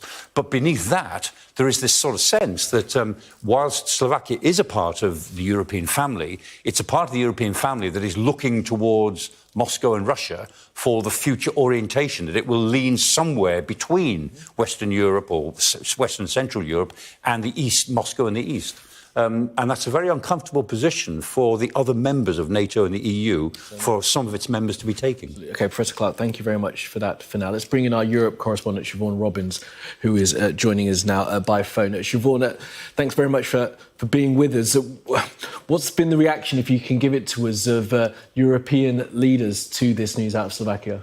Absolutely shocked. We've heard from the European Commission President Ursula von der Leyen, who's condemned what she says is a vile attack on Robert Fico. The Romanian Prime Minister saying he's profoundly shocked by the news of the shooting and says the perpetrators must be held accountable. Similar, the Czech Prime Minister saying the shooting was shocking. He wishes Fico a quick recovery. And Hungary's Prime Minister saying he's deeply shocked by the heinous attack against my friend Prime Minister Robert Fico. Just to remind people of what we know and what is a very fast-moving story, the Slovak Prime Minister Robert Fico, we understand, is now in hospital receiving life-saving treatment. He's in a life-threatening condition, according to an update on his official social media account. This is after an assassination attempt. Now, the alleged assassin, we understand, has been detained by police. But this incident happened in front of a building in the central Slovak town of Handlova, where the government had been holding a meeting. And the reports are that Robert Fico was hit in the abdomen arm and leg. People on the scene describe hearing at least 4 shots being fired. In terms of where the shooting, where the bullets hit, that arm, leg and stomach, that's coming from eyewitnesses on the scene. So we're still waiting for an official update on where he was injured. But he has now been flown to hospital to get emergency care. As I've been saying, real shock from EU leaders and leaders around the world to this. The British Prime Minister, Rishi Sunak, reacted to the news saying that he's shocked to hear this awful news. All our thoughts with Prime Minister Fico and his family. Now, this has also been described as a brutal. Remind people of who Robert Fico is. He actually returned to power after elections last September at the head of a populist nationalist coalition. He had actually been in the government before, but was forced to step down as Prime Minister following a murder investigation into a journalist in 2018. So, as Michael Clark was saying, quite a polarising figure for some people, particularly as what's seen as his lean towards Russia. But today, this brutal attack happening, and he is now receiving treatment in hospital, said to be in a life-threatening condition. OK, Siobhan Robbins there, our Europe correspondent. Thank you very much for that. Now, earlier I was able to speak to a security consultant, Martin Kralovic, who is based in Slovakia, and asked him for his reaction to the news of the shooting of the Prime Minister. It's a very unprecedented attack, not only on the Prime Minister, but on the state itself. As colleagues from Slovakia said before, this has never happened in our country. And I am sure that this will have consequences, and this will influence the next days and weeks in Slovakia. The security and the public safety, the protection of other government officials, but also the safety and security of the public gatherings, of the protests, of the anti-government protests as well. And what has been the reaction from those across the political spectrum at this point, Martin, as you understand it? We heard a little bit from Adele there that even opponents have come out, of course, in support of the life-threatening situation that Robert Fico is in. Yeah, to be honest, I don't have a lot of information, because I think just a few minutes after the shots were fired, I was on the phone with the different media, so I didn't have enough time to go through the media news and see the reactions. However, I know that the political opposition, the Progressive Party, cancelled their meeting, or cancelled they protest related to the national TV today, and I take this as a very important and very good decision, because the atmosphere in the society in Slovakia, the influence on the safety of the participants on such anti-government meetings could be very, very strong, and I think is a good decision to cancel these types of meetings now until the situation and the atmosphere is a little bit more peaceful and settled. Martin, this is Robert Fico's third time as Prime Minister. Can you give us some of his background and what we need to know about him as an individual, as a politician, as a leader? That's probably not very good question on me. As you said, he's the third time Prime Minister. We can say he is a person of polarization. We can say he's a person which has been previously threatened by individuals, by people, but I would never say that before this day that the situation is that difficult, that strong, that someone could attempt shooting on him. Yeah, of course, political violence is thankfully quite rare. But Martin, we understand that the individual has been taken alive. I mean, can you talk us through some of the processes now that will be taking place as security services have a hold of this person?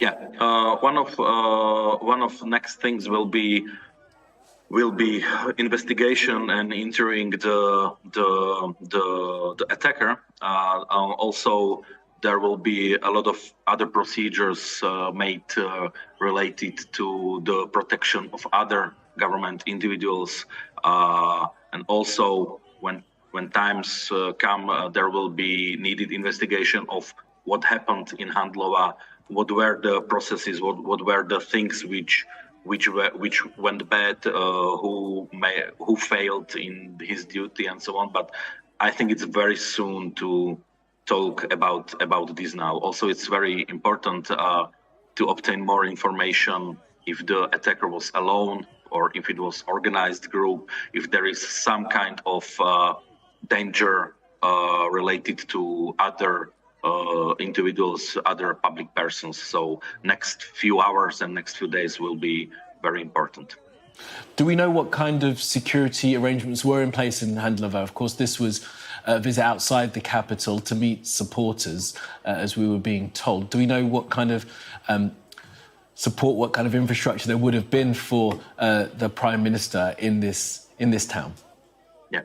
Normally, the protected persons at the level of the president or the prime minister in Slovak Republic, they have their own personal close protection details, but there are also wider security management things related to the perimeter securing, to the technical protection, and so on. On the pictures we are right now observing on the screen, we also see the uniformed police, so the members of the police force of Slovak Republic, which are also taking part and participating on the security of the protected persons. We see also the police barriers, which are normally used during these meetings and during these government visits to take or to leave the crowd far away from protected persons. But of course, this is totally different situation that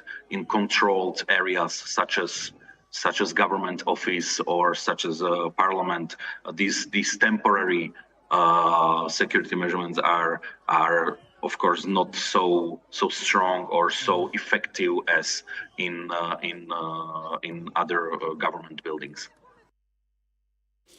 Well, that was the security analyst Martin Krasnovic talking to us about that assassination attempt on the Slovakian Prime Minister Robert Fico this afternoon. We've got some latest pictures of Robert Fico that have come to us here at Sky News. These were taken in the moments before the shooting, as we understand. He arrives in the town of Handlova, as we said earlier today, for a meeting of the government. He is then seen, as you can see here, meeting members of the public. Now, emergency crews say that they received information about the shooting at around 2:30 local time and sent a helicopter to the scene for a 59-year-old patient, which is Robert Fico. He was reportedly shot in the stomach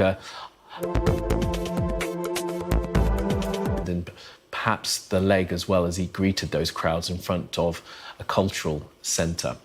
Well, a spokesperson has updated the press on Mr Fico's condition, and it is said to be life-threatening. Well, after those pictures were taken of him meeting the crowd, this is the next sequence of footage that we have, and it is the moments after the shooting. You see the security detail taking Mr Fico from that crowd, from that barrier, and taking him into the car there, the barrier that you would have seen in those still images just a few moments ago. And behind those police officers there in their white and black shirt, an individual is on the ground detained. We understand to be a 71-year-old individual from the local area. Mr Fico taken away by his security detail, and we also do have some images of him being taken to that helicopter, as was reported. Mr Fico in a life-threatening condition, taken by helicopter to a local hospital. His condition so serious that he was taken to another facility, but so serious that he's not well enough to be airlifted to Bratislava. Our correspondent Amelia Harper is here with us. And Amelia, let's just go through, as we know it, in this, the situation that unfolded at around, was it 2:30 local time in Handlova? That's right. Well, 59-year-old Robert Fico has been shot multiple times and is seriously injured. We can see him in those pictures there being taken away on a gurney with accompanied by presumably paramedics, officials in those yellow overalls there, in what is being told is an assassination attempt. He's now on his way to hospital. This took place in the town of Handlova, 150 kilometres northeast of the capital, Bratislava. And this happened after a government meeting where Mr Fico came out to meet supporters at the local House of Culture. This is a local centre for education and culture. We understand he's been hit in the abdomen, though that hasn't officially been confirmed. Police have now sealed off the scene, and you can see those pictures there of that helicopter. He is being airlifted to Banska Bystrica Hospital, and we're being told by the Slovak ministry that transport to the capital, Bratislava, would have taken too long, given the severity of his injuries. But we are being confirmed by the Slovak ministry it was an assassination attempt. Very serious moment for Slovakia and Slovakian politics. Parliament has been suspended. That happened in the aftermath, in the moments after the news of the shooting of Robert Fico came out. Our military analyst, Professor Michael Clark, is here with us as well. And Professor Clark, look, let's just give our viewers a sense of who Robert Fico is. He is the founder of a pro-Russian, anti-American party, a party called Smer. It's a left-wing party, and he was previously Prime Minister from 2006 to 2010, 2012 to 2018. He's opposed EU sanctions on Russia and is against Ukraine joining NATO. And Professor Clark, look, that analysis of him, that description of him, sets him apart markedly from the Prime Minister who was in Slovakia before him. That's right, and from mainstream Slovak politics, as they've been before that. Fico was a young communist, as many statespeople now in power began their lives as young communists in the old system. And then he founded this party, Smer, in 1999. And it was a left-wing party, but it wasn't communist. The idea was it distinguished itself, and it wanted to distinguish itself because it wasn't corrupt. And it was very strict on who it would let in, what conditions they had to meet, what sort of things they had to give up in order to be politicians. And he actually established some popularity on the basis that this party was clean. This wasn't just a holdover from the old corrupt communists. And they did quite well on that basis. And this left-wing party, rather austere, clean left-wing party, of course, then became quite authoritarian because he was a rather successful party leader and he did it through discipline. And so as it became more authoritarian, of course, it moved from the left to the right.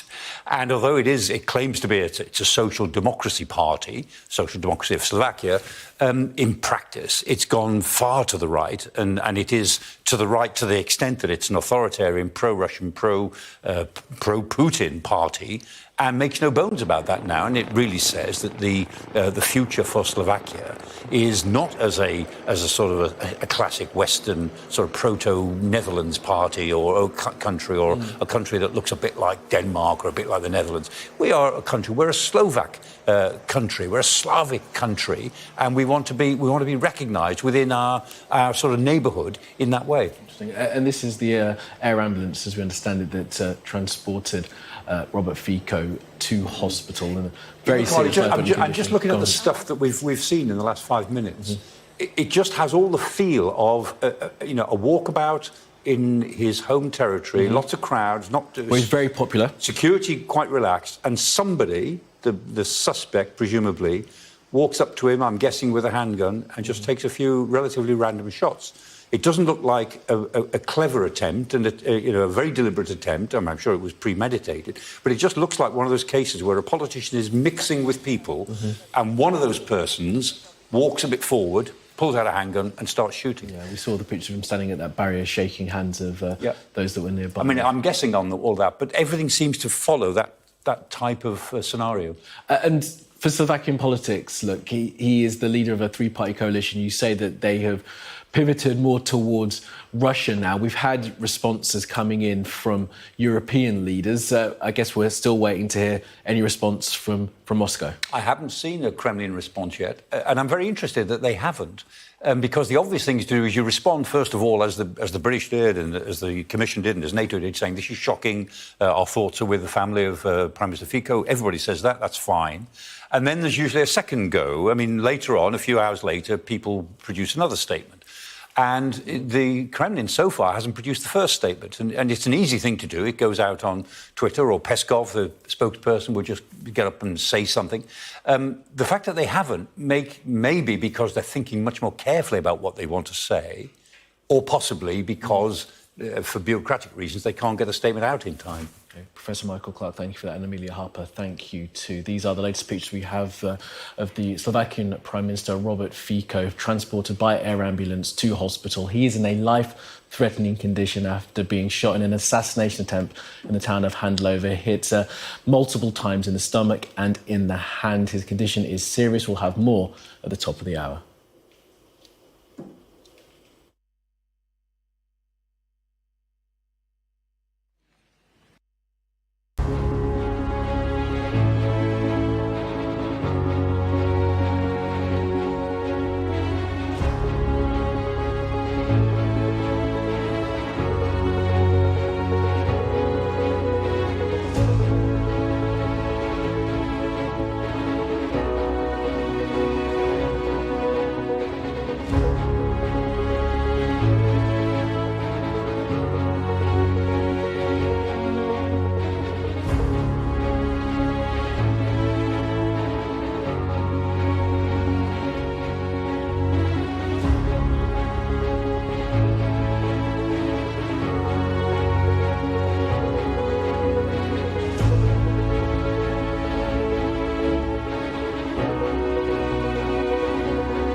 It's 4 o'clock. You're watching Sky News Today, and our breaking news this hour. The Slovakian Prime Minister is in a life-threatening condition after being shot multiple times in an assassination attempt.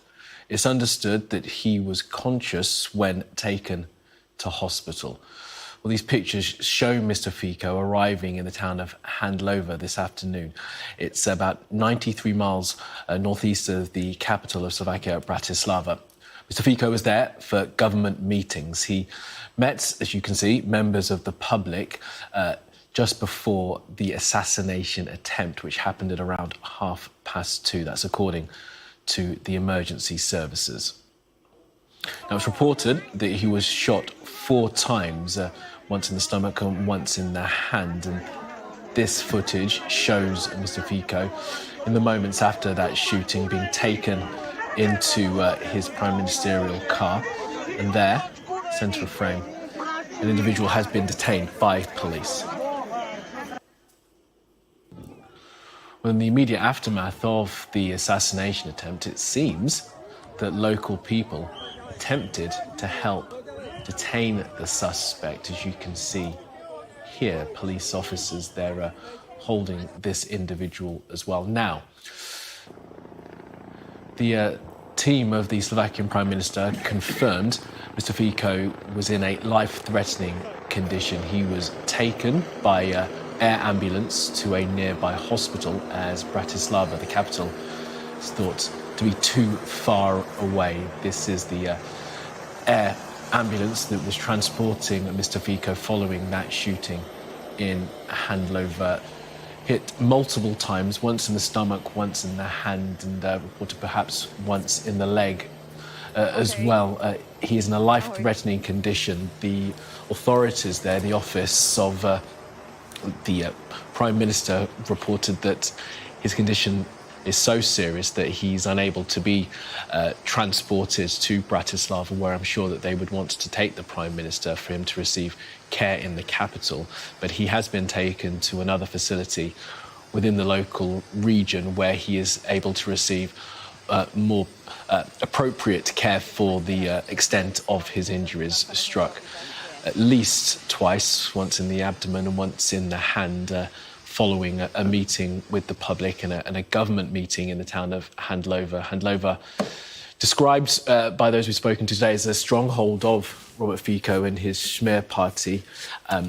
So Slovakia finding itself in complete shock this afternoon at the news that their Prime Minister, Robert Fico, the Prime Minister for the third time, a man well known to Slovakians. He's been in politics there since the late 80s. He was in the Communist Party in Slovakia previously and then founded the Smer party, which is part of a three-party coalition back in 1999, been Prime Minister twice before this most recent term when he came back to office in September of 2023, forming a three-party coalition, shot and injured in what is being described by officials as an assassination attempt. An individual has been detained, as suspects held. We saw it in some of those pictures from Handlova.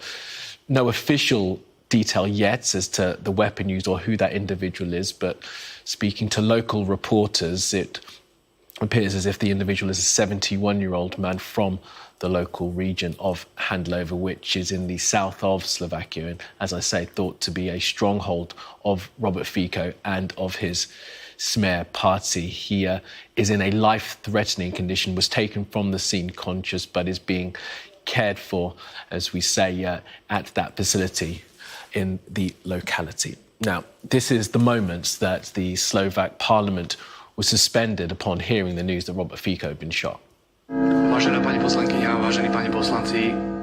Ladies and gentlemen, the session is suspended indefinitely because the Prime Minister of the Slovak Republic has been shot.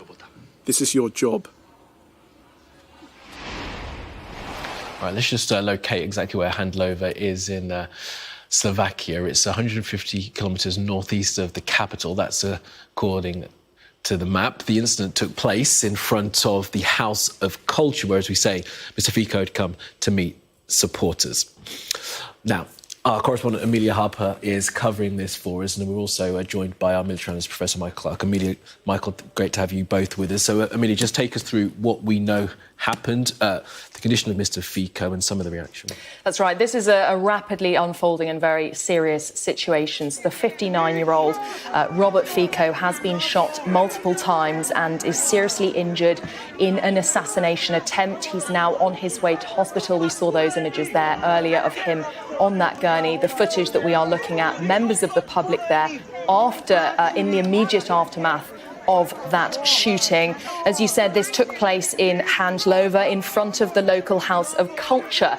And this is a local centre for education and culture where Mr Fico came to meet with supporters following a government meeting. We understand he's been hit in the abdomen, though government officials haven't confirmed the nature of his injuries, but we know that they are life-threatening. Police now have sealed off the scene, but that image there, you can see, we understand that to be Mr Fico being put into the back of the car very quickly, immediately after he was shot, before we assume that that car then drives off very promptly. The Slovak ministry confirming it was an assassination attempt.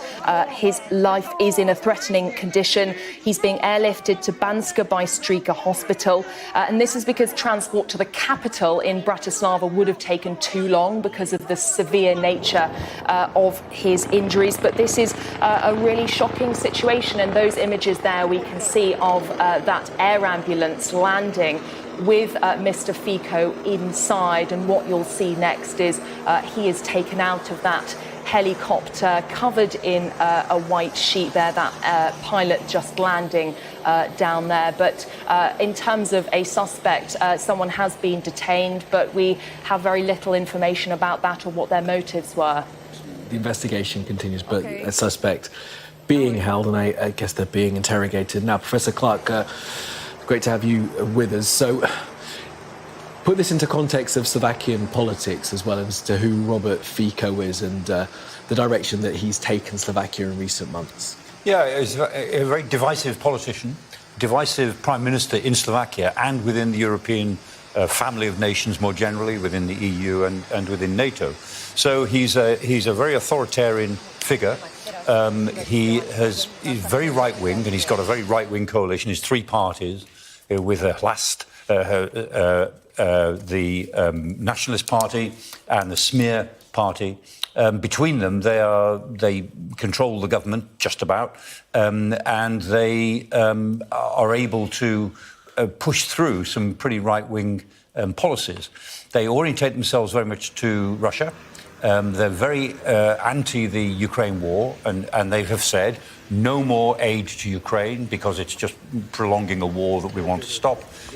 Very antithetical to Kiev and to Zelensky in general. So there's a sort of a sense that they are. Slovakia is now one of the holdout states, along with Hungary, along with Austria. There are these states which are now, as it were, governed by very right-wing autocrats who take the Putin narrative that Ukraine is a war they shouldn't fight, that shouldn't be fought, that the Russians really have a good reason to want to conquer Ukraine, take parts of it or whatever they want to do with it. And this is quite different to when the Ukraine war began in 2022. Because Hungary wasn't so influential then, and it's become a real thorn in the side of the European Union since then. And Austria and Slovakia have joined that camp as well. So there are three leaders now, all in the same sort of part of Europe, which create this lack of consensus, which Europe was very strong on when the Ukraine war began. And so, both domestically and internationally, he's a very singular character. Mm-hmm. And the fact that he's been shot is very, as it were, confusing to many people. It's obviously completely unacceptable that any elected politician is a target. Goes without saying. And whether this will lead to a more repressive approach inside Slovakia in response, or some sort of bigger upheaval, is hard to say. But Slovakia is not a healthy domestic political situation at the moment. It's a very febrile political environment, and it's hard to say how this will play. Interesting, though, that he was elected on a ticket with those kind of values, that he wanted to have a peace settlement in Ukraine, a settlement that would end up with Ukraine giving up territory. Didn't want to be supplying arms and help and money to Ukraine as well. And that was supported in an election just September. It was, and there's a big constituency for that. Certainly in certain parts of Slovakia, certainly in the rural parts where he's very popular. Plus, very anti-immigration. He won't cooperate with any of the immigration policies of the EU. He won't cooperate on quite a lot of the regional policies that in a sense, he and Orban, they like to pick and choose which bits of the European Union's policies they go for. I mean, they're not the only state who tries to do that, of course. But he's been very outspoken about those parts of the EU that he doesn't like. And in a way, they can hold the EU to ransom because decisions have to be made essentially by consensus. That's what they do. OK. Professor Clark, Amelia, thanks for now. More from you later. Let's go to Bratislava now and bring in journalist Peter Hanak, who works for actuality.sk. Peter Hanak, thanks very much for making the time to speak with us this afternoon. I wonder if you can just update us on the very latest, as we understand it, on Mr Fico right now. Do we know where he is and what his condition is? Hello. So he's in the hospital. He was transported by a helicopter to a hospital in Slovak town called Banská Bystrica. It's in the middle of Slovakia, and it is a large hospital, larger than the first one that they transported him to at first, because it's supposed to that they have maybe more resources to deal with such a case. And towards the stage of health condition in which the Prime Minister is right now, we don't know much yet. There were contradicting information. First, there was an information that his life is not threatened. Then there was another piece of information saying that he was shot in his abdomen and his life is in threat. So we just wait for more information to come. And Peter, you there in Slovakia is still not clear exactly where he was shot and how many times he was shot. It has been a couple of hours. Is that surprising that news hasn't been made clear yet? Well, I heard news that there were 4 shots, but it was unclear how many of the shots really hit the Prime Minister. I've heard about at least 1 shot that hit his abdomen and arm. All this is very unconfirmed because, at least the governmental office confirmed that one shot hit the Prime Minister, but anything else, we really just wait for more information to come. And that, I guess, goes as well for the individual that has been detained. Is there any more information in Slovakia about who may well have been the person carrying out the shooting? Yes, we have information. It was a 71-year-old Slovak male from southern Slovakia, but there is not much known about him personally. He's not any known activist or anything like that. We are just researching the information right now in our newsroom, like who is this guy? There was one report in the past that he worked for some private security company, but so that he might have been capable of using a firearm, but that's all the information I have about him. Any detail on the firearm, Peter? Not yet. OK. And look, I guess this has been hugely shocking to people in Slovakia. Give us a sense of Robert Fico and his popularity, sort of broadly. We were just talking a moment ago that this is the 3rd time he's been Prime Minister. Of course, he came back to power in September of 2023. How is he viewed by people there? Well, Slovakia is really divided in 2. There is a camp that really supports Mr Fico. That's mostly people in regions and mostly elderly. People in the cities and especially in capital Bratislava, many people dislike Robert Fico for his politics, not for any kind of personal issues. There was also a lot of hatred in Slovak politics. There is an interesting fact that Mr Fico himself predicted that something like this might happen. He said only weeks ago that there might be somebody killed from the government, that really he has predicted this himself. The atmosphere in the society is really divided. There are protests. There was a protest planned for today against the government of Robert Fico, especially against the attempt of the government to politically capture the public service media. So that was going to happen today, but the opposition stopped all political activities, stopped the campaign before the European election just after hearing this news. Yeah, that sounds very familiar to reporting from other nations in Europe, Peter. What other issues are there in Slovakia at the moment that's leading to this? I mean, you described it as hatred. That's a strong word to use when you talk about, society.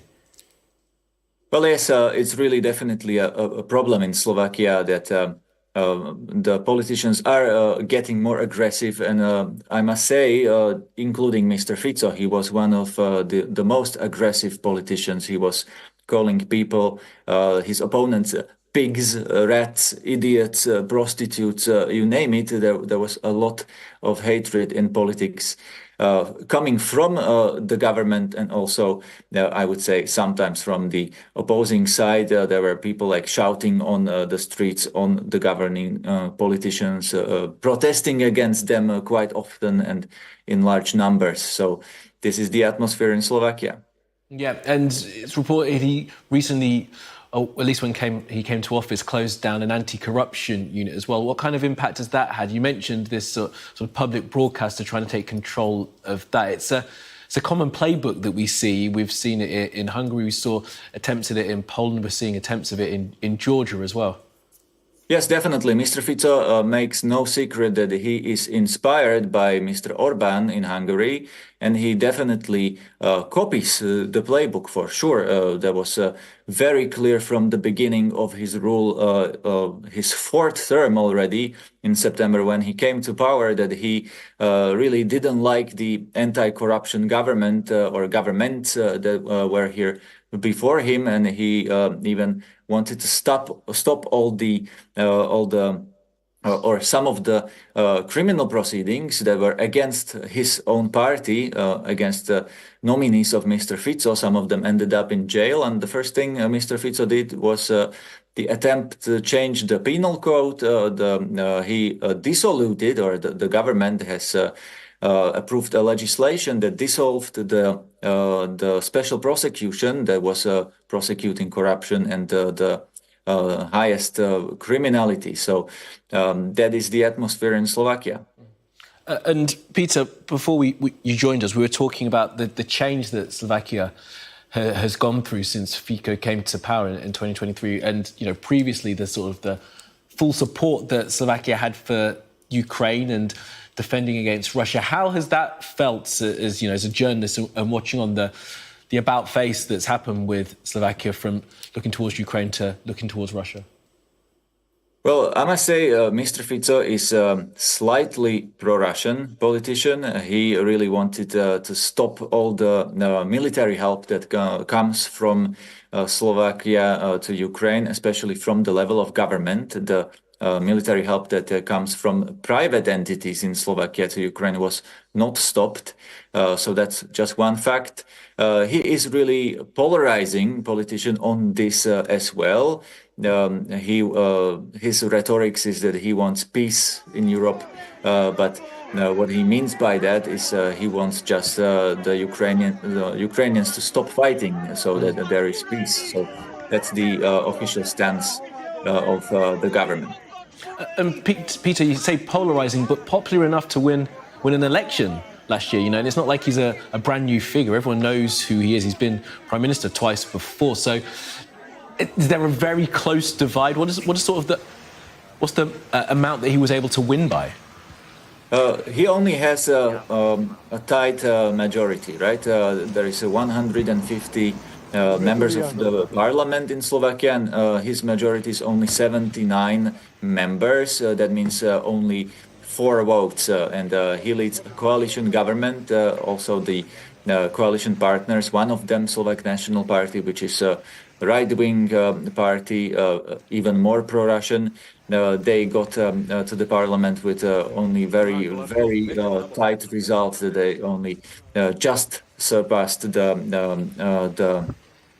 threshold. So his majority is actually fragile. Very interesting. Look, Peter Hanak, it's been really good to talk to you. If you're able to, please stick around. We'd like to come back to you later on in the programme. Peter Hanek, a journalist there based in Bratislava, who has been giving us much of the inside information to Slovak politics following the shooting this afternoon of the Slovakian Prime Minister Peter Fico. Let's speak here now from the Defence Secretary, Grant Shapps, who has given his reaction to the shooting in the last few minutes. Really shocked, of course. I mean, this is a European country, the Prime Minister being shot at, I understand, several times and in a serious condition as we speak. Thoughts go to his family, first and foremost, but also, of course, to the Slovakian nation as well. This will be very shocking all round, and we wish him a speedy recovery. Perhaps they're echoing what we heard from the Prime Minister as well, Rishi Sunak, about the shock at this shooting. Let's bring in our political correspondent, Darren McCaffrey, who's covered European summits and has met with Robert Fico. Darren, your reaction to what's happened this afternoon? I think in many ways it's difficult to underestimate just what an important figure in Slovak politics Robert Fico is, in the sense that he has been a national politician in that country for decades. He was a national politician before Slovakia was even founded, when it was Czechoslovakia back in the early 1990s. Now, I know you guys have spent an awful lot this afternoon talking about what a polarising figure he is, and that is undoubtedly true, not just inside Slovakia, but clearly inside the European Union too. And what we did see last year, is when he got re-elected again, is an enormous political comeback. This was a Prime Minister who stood down in 2018 following the assassination of a very high-profile investigative journalist and his fiancée back in 2018. There were loads of allegations around corruption. There were mass protests on the streets that I covered following that, and it forced him out of office. But he did return at the end of last year. Now, giving an insight just to how popular he is, yes, he is Prime Minister, but his party only did receive 23% of the vote. He is involved in a coalition. That's what's allowed him to get back into power. But clearly, some of the issues that he ran on have resonated with the public in Slovakia, whether that is around an anti-Ukraine war rhetoric, whether it is kind of tacit support, if you like, for Russia, but also an anti-EU agenda, and also one focused on social issues, conservative social issues around homosexuality and the role of religion in that country, very much playing on the same playbook, if you like, as his neighbour Viktor Orban. In fact, they are very, very close colleagues. It is not surprising that Viktor Orban has been the leader who has issued a statement this afternoon talking about his friend. They were more than just political allies. They were friends, the Prime Minister of Hungary, that is. So, there are a lot of reasons why he's got political opponents, as I say, inside Slovakia. He's been a divisive figure. He's been around for a long time. He has been associated with corruption in the past. He has come back. But for Brussels, the problem always has been that he is in that kind of political arena, if you like, alongside Hungary, with the Czech Republic previously, and Poland as well, who were frankly pretty anti-EU, who were resistant to the EU project, who were very much focused on the nation state, and who have also taken different views on the Ukraine war. Now, interestingly, Robert Fico didn't go as far as Viktor Orban in trying to hold back EU funding for Ukraine, but clearly he was someone who's been quite troublesome for the European Union project and for Brussels in recent months. And Darren, as you say, you've covered him for a number of years now, going all the way back to his second term as Prime Minister. Can you give us a little bit of sense of the man, his personality, how he sort of comes across when you're in his presence? Well, unsurprisingly, he's a charismatic politician. He is someone that has been in politics for a long time.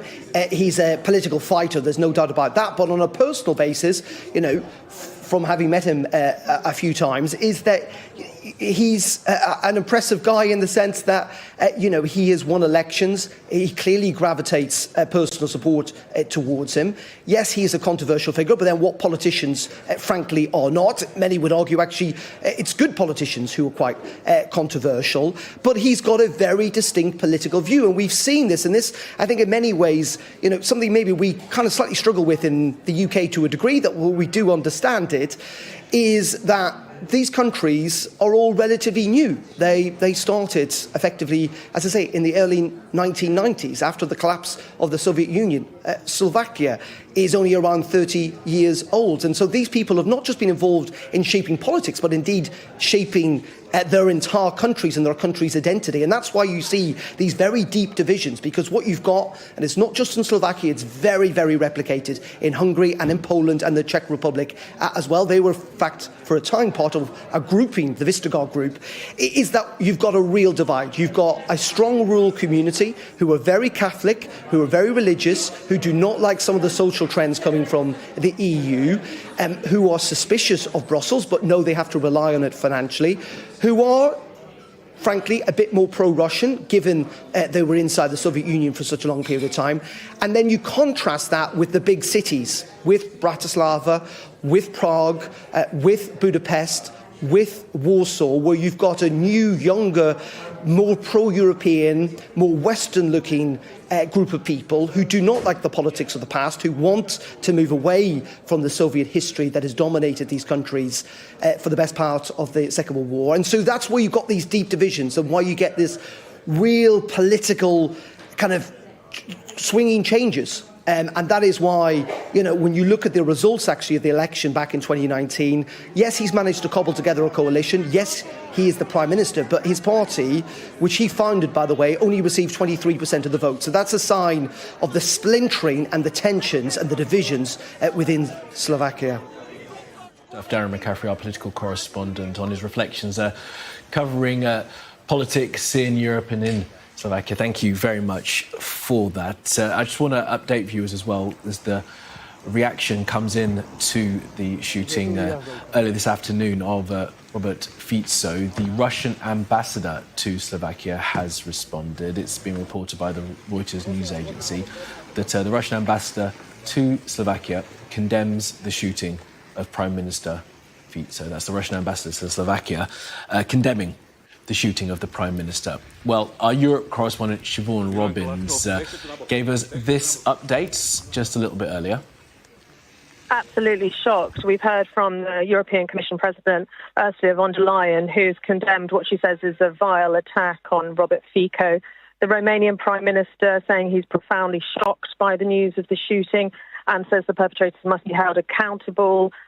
Similar, the Czech Prime Minister saying the shooting was shocking. He wishes Fico a quick recovery. And Hungary's Prime Minister saying he's deeply shocked by the heinous attack against my friend Prime Minister Robert Fico. Just to remind people of what we know and what is a very fast-moving story, the Slovak Prime Minister Robert Fico, we understand, is now in hospital receiving life-saving treatment. He's in a life-threatening condition, according to an update on his official social media account. This is after an assassination attempt. Now, the alleged assassin, we understand, has been detained by police.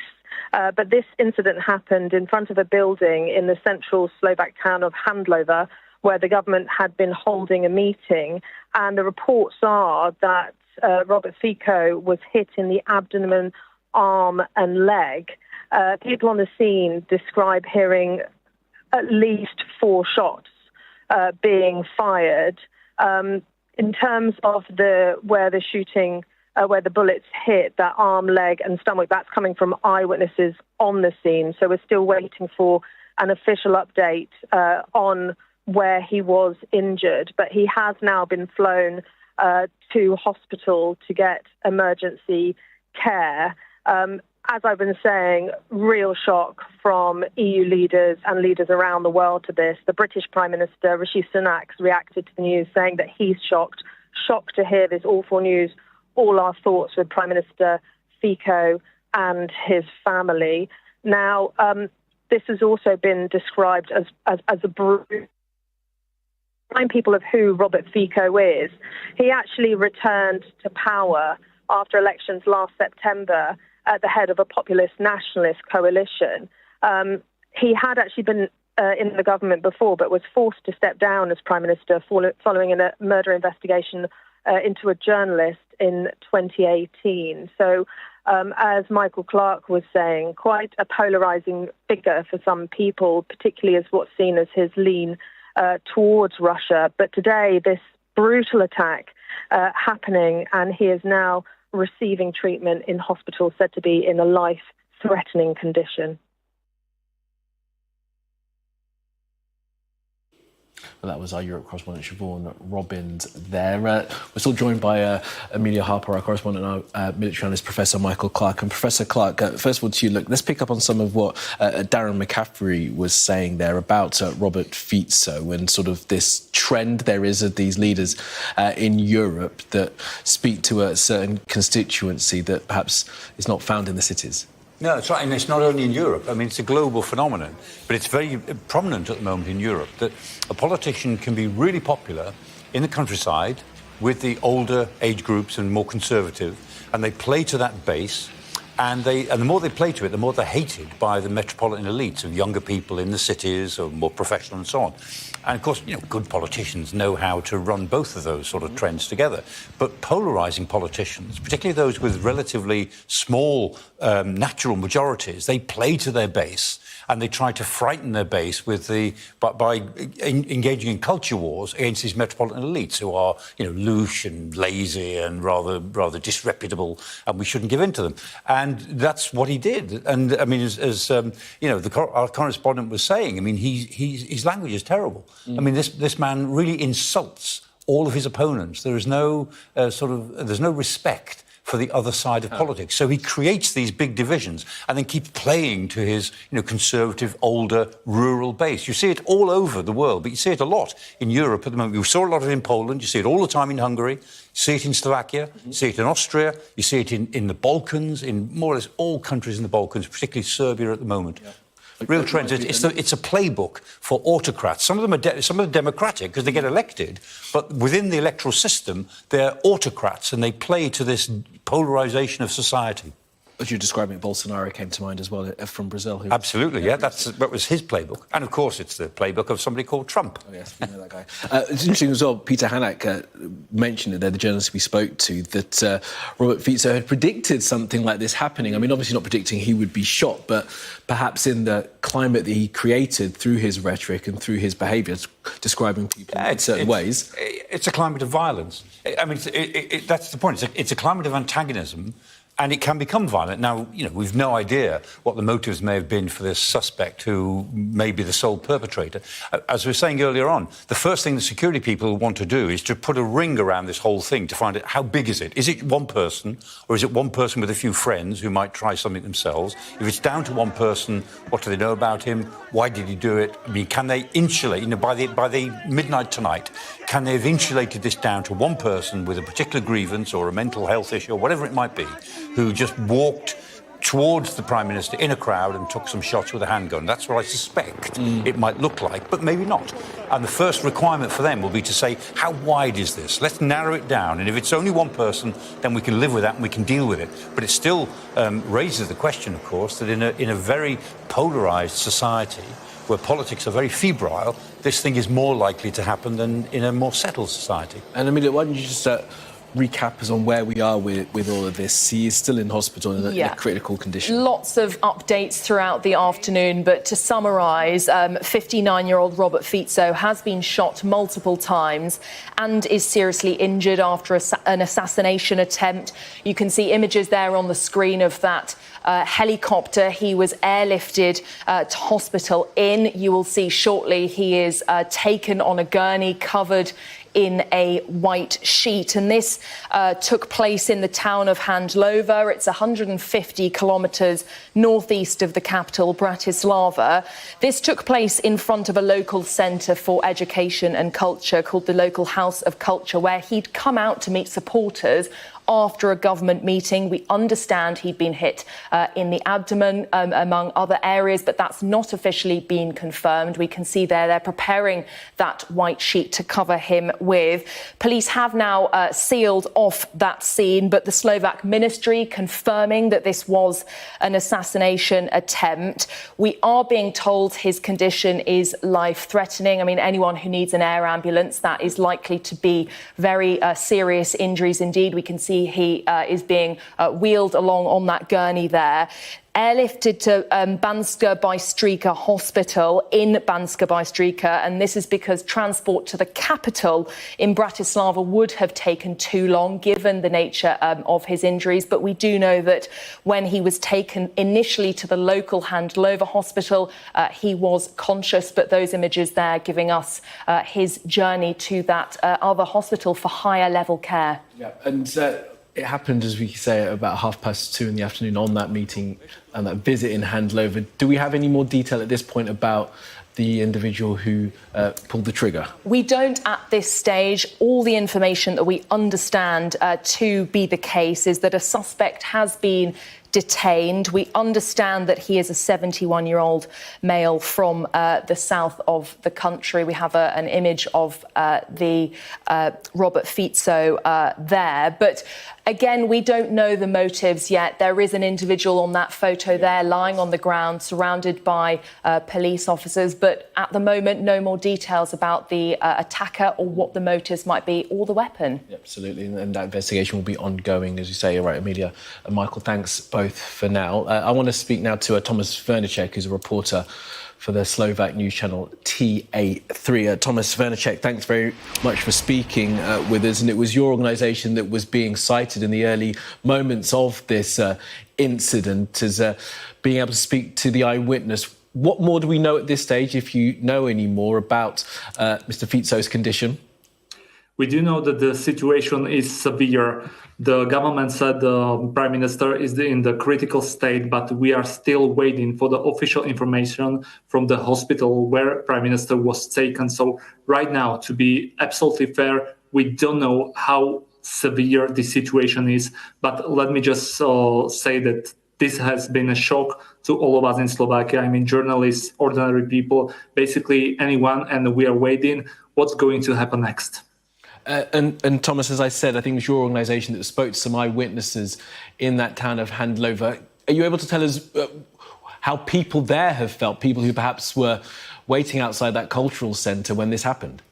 Yeah, it was definitely a huge shock, and no one was expecting that, because it was basically after the meeting of the cabinet was over and Prime Minister has decided to go outside and to greet people. This is something that he has done many times before. He just loves to talk to the public. And then there was a bunch of people were very close to him, and apparently 71-year-old man approached him. He called him Robo, which is the short version of his first name, and then he shot at him 3 or 4 times. So Prime Minister was shot, and basically then the attacker was paralyzed by the police officer or by the people who protect Prime Minister, and Prime Minister was rushed to the hospital. So basically people or witness at the scene, they said that they were in shock. Nobody was expecting something like this to happen. And do we have any more detail about that individual? It's remarkable that he called him by, I guess, what would have been a nickname for Robert Fico, calling him Robbo? Yeah. Basically, my name is Thomas, and you can call me Tom. So basically, that's the logic behind this. And so we don't know about the motivation. What we do know is that this 71-year-old individual was former security guard. I don't have much more information about him right now. We don't know what his motivation was, if it was just purely personal, but there are many people in Slovakia who disagree with the politics of our government. For today, they planned a huge protest at the evening against some of the government steps. But of course, the opposition has decided to call off these protests because it's just in this time, it's not appropriate. So just to sum it up, we know that the attacker was senior, we can call him like that, former security guard, but that's all we know right now. Okay, and just one last thing on the investigation now, and I guess the interrogation. Is this individual staying in the local area? Will he be taken to Bratislava? And is he being spoken to by the local police, or is there a state police that will be speaking to him? That's an excellent question. As far as I'm aware, he's staying at the place Handlova right now, where he is being investigated, but that's all we know right now. But definitely he was not like injured, so he's able to speak. So we will definitely get more information in the next hours or maybe next days. We will see. And Thomas, you mentioned there was due to be a opposition rally later on today. What was that rally for or against, I guess? And how much is there a political divide right now in Slovakia? Oh my God, it's huge. It's the biggest I have experienced in my life or in my 10-year career as a journalist. The rally was about the government steps to basically to simplify it, take over of our constitutional state TV. So there are some steps to change the head of the state TV, and this is something that people don't like because they're afraid that once they do this legislation change, the state TV will become a voice of propaganda. So few hours ago, there was a huge debate about this. There were protests before in the previous weeks. There was supposed to be a big rally tonight, but as I said, it is cancelled. But the atmosphere in Slovakia, it's like really divided. People are against, people are for, like it's like half and half. And what's the argument that's been put forward for taking that channel into state control that Robert Fico would have been putting forward? Well, right now I would be kind of critical about Mr. Fico, but well, he said like when some TV station, he called liberal media like propaganda media. He always mentioned George Soros. He says that he's in charge of these media and things like that, and he thinks Slovak media do not inform properly about what's going on in Slovakia. But sometimes it's only when those media are critical. Government always says the media are not reliable or stuff like that. So basically, that's the whole debate we do have here. Prime Minister and other members of the cabinet party do not do interview with many media in Slovakia. They have just decided to select few, and the rest, they simply don't answer any question if they get any. So basically, this is the situation in Slovakia. And Thomas, I'm sure as a journalist, it can't be lost on you that that's a similar situation that people in places like Hungary, places like Poland, places like Georgia have had to go through and are going through as well. Probably yes, but in every state situation differs. So yes, I guess it is similar to Poland, but it was before Donald Tusk became a prime minister. But Viktor Orbán, many says that Prime Minister Fico tries to be like Viktor Orbán, and we know that Viktor Orbán has been in power for a few years right now, and the media propaganda in Hungary is much bigger than in Slovakia, but we don't want that to happen in Slovakia. We don't want to take Hungary as our example.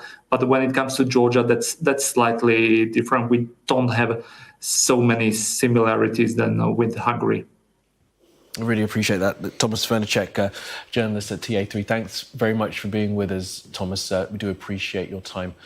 All right, let's bring in now Daniel Hotker, another local journalist from the newspaper SME. Daniel Hotker, thank you for being with us. Let me just get, first of all, your sort of reaction when you saw the news that Robert Fico had been shot. Well, frankly, I'm shocked. I mean, nothing like this has ever happened in this country before. We haven't had an assassination attempt at a politician. So this is thoroughly shocking. That's all I can say right now. And in the hours that have passed, have you been able to get any more information from sources? We heard from Thomas there, and I guess the reporting that we're getting here is much of what you're hearing, or rather, you guys seem to have a bit more detail about who this individual who was being detained may well have been. As for the individual, nothing has been confirmed solid by the police. What we do know, as of now, from unofficial sources, it was probably a 71-year-old male who fired perhaps as many as 5 shots at the prime minister at a rally that took place directly after a out of office session that the government was holding in the town of Handlova, which is a former mining town in central Slovakia. Mr. Fico generally enjoys a lot of support in this area. So it is that more surprising that something like this could take place in this particular town. As I said, the police haven't confirmed the identity of the assailant. They do have the person in custody. That's what we know right now. Yeah, and the condition of Robert Fico is still serious. He's still being cared for in hospital. What is the process then from here? I mean, as he receives medical treatment, Parliament is suspended. What is the process in terms of government? Well, the government has, apart from the prime minister, has vice prime ministers. So several ministers are or can be put in charge. When the prime minister is absent, we do have the president and we do have the chairman of the parliament. So those are the president and the parliament and the prime minister are the three most important or highest politicians in the country. So there are constitutional processes in place should the prime minister be not capable of fulfilling his duties, which may be the case. The prime minister has been flown to a hospital by helicopter. As per the most recent statement by the government, his condition is serious, as you said. That's all we know for now. Everything else, we're going to have the answers in the nearest future. Well, at this stage, but of course, it's a developing story, isn't it, Daniel? Let me get your sense as well on the divisions that we've been hearing about within Slovakia from our other contributors that have joined us from in the country, talking about a prime minister who, despite winning an election back in September, only won 23% of the vote, had to form a coalition. There was a huge opposition rally planned today. Just from your sense, how divided is Slovakia right now? Slovakia has been profoundly divided. I would put it this way. There have been several contributions to that. The war in Ukraine is one of them.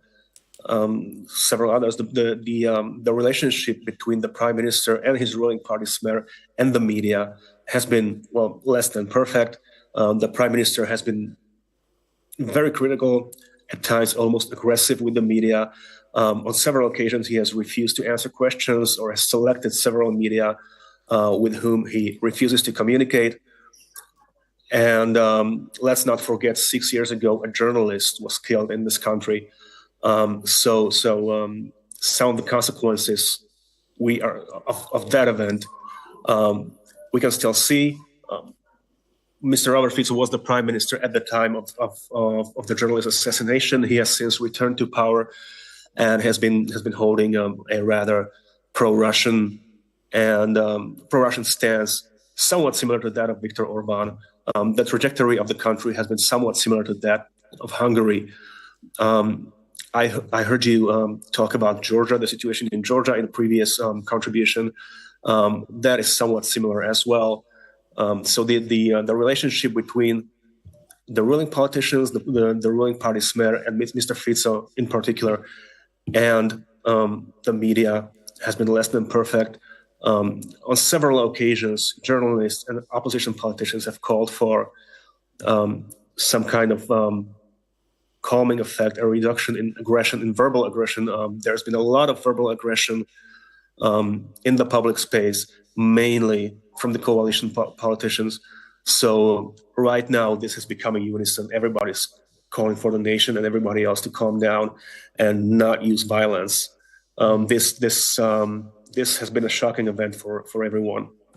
This is a moment to heed that call. Just finally, he's in a three-party coalition.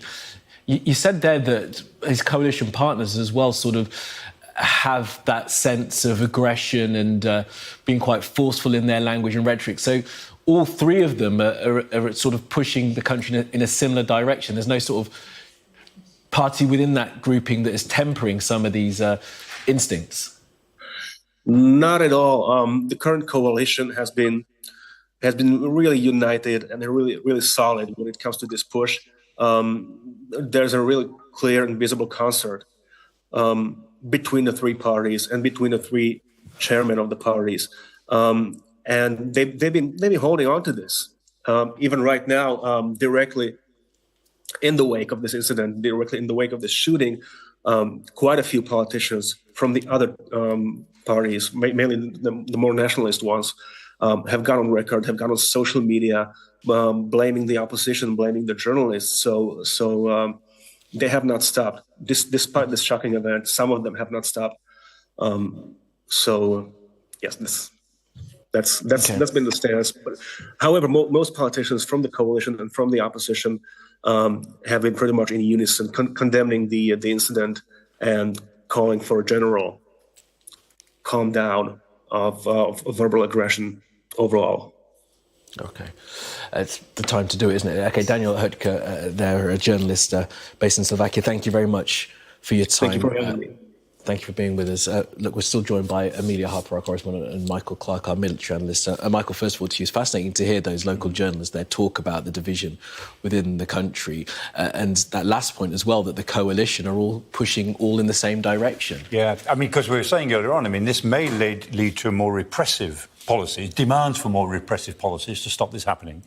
Or it might be the beginning of a churn in Slovakian politics, because then it's not a happy ship at the moment. And it's interesting what Thomas was saying earlier on. He said, you know, when he said, well, it's not the same as Hungary. It's a bit the same, but it's not the same. It's not quite the same as Georgia. It's rather like, you know, the opening line of Tolstoy's Anna Karenina, which said that happy families are all very similar, but unhappy families are unhappy in their own particular ways.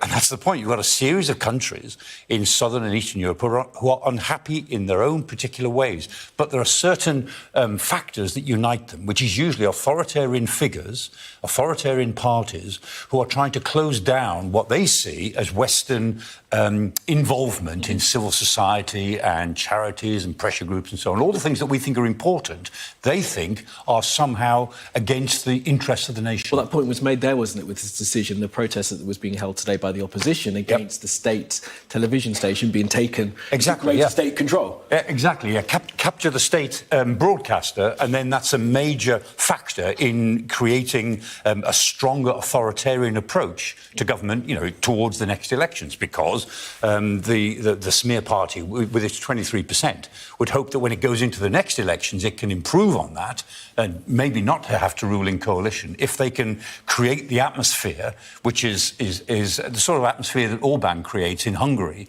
which is that people are frightened to vote for the opposition. So they vote for the safety first, strong, dictatorial candidate. And, you know, they gain a victory in a democracy just about with methods which are just about acceptable. Yeah. Everyone complains about them, but you and I wouldn't describe as free and fair. Well, you got 23% and then had to form with two other parties, so it's not that popular, is it, broadly? And Amelia, look, it's worth sort of taking stock of where we are with all of this now. Robert Fico in hospital in a very serious condition after an assassination attempt. Yeah, the government confirming he is in a life-threatening condition after being shot multiple times. He's seriously injured after an assassination attempt, and it comes after a government meeting had finished where he came out outside the local House of Culture, which is a local centre for education and culture, to meet members of the public. And in that video we can see on the right-hand side of the screen, there are those members of the public. Understandably, a frantic scene after this shooting took place, and just prior to those images, he was being bundled into the back of the car, having been shot. And that on the right-hand side is him being airlifted to Bystrzyca Hospital. And this is because transport to the capital in Bratislava, because of the severity of his injuries, would have taken too long. So, you know, really showing the level of urgent care that he is needing. A suspect has been detained. We don't have very many details, but we understand that this is a 71-year-old male from around the south of the country, but police haven't revealed any more details. So questions now will be, what were the motives? Why did this happen? And forensics will now be on the scene, assessing any evidence that they can gather to answer those questions. He's being detained, this 71-year-old man, as you say, from the south of the country. The shooting happened in the centre of the country. Our friends, colleagues from in Slovakia telling us it's Robert Fico's stronghold, which I guess adds to the shock and surprise at what has happened. And there has been a reaction by leaders from around the world, from Europe and maybe slightly further afield as well. We've heard from the Prime Minister, Rishi Sunak, who has posted on social media his shock at what had happened to Robert Fico, making it clear that political violence should have no place in society. We've heard from the Prime Minister of Hungary, which is Viktor Orban, of course, saying he's deeply shocked by the heinous attack against his friend, Prime Minister Robert Fico. Hearing from Michael there and also from our two Slovakian journalists that Robert Fico modelled much of his political journey on what he had seen in Hungary out of Budapest with Viktor Orban's way of leading the country, an authoritarian way, but of course holding democratic elections every term. We've also heard from the head of NATO, Jens Stoltenberg, talking about his shock and sadness at this shooting of Robert Fico. Remember, Slovakia are a NATO member state, but under the leadership of Robert Fico have changed position somewhat when it comes to the war in Ukraine, from being a country that donated all their Soviet-era MiG jets to Ukraine before Fico came to power. They're now talking about peace plans that would include Vladimir Putin keeping much of Ukraine in the end of the war. So that news that broke this afternoon, Robert Fico, the Slovakian Prime Minister, shot and injured in a serious, life-threatening condition in hospital after an assassination attempt in the central town of Handlova. We'll have plenty more throughout the day here on Sky News.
It's 5 o'clock. I'm Mark Austin. This is the News Hour, 60 minutes of news, analysis and interviews. We begin right now with the top stories this hour.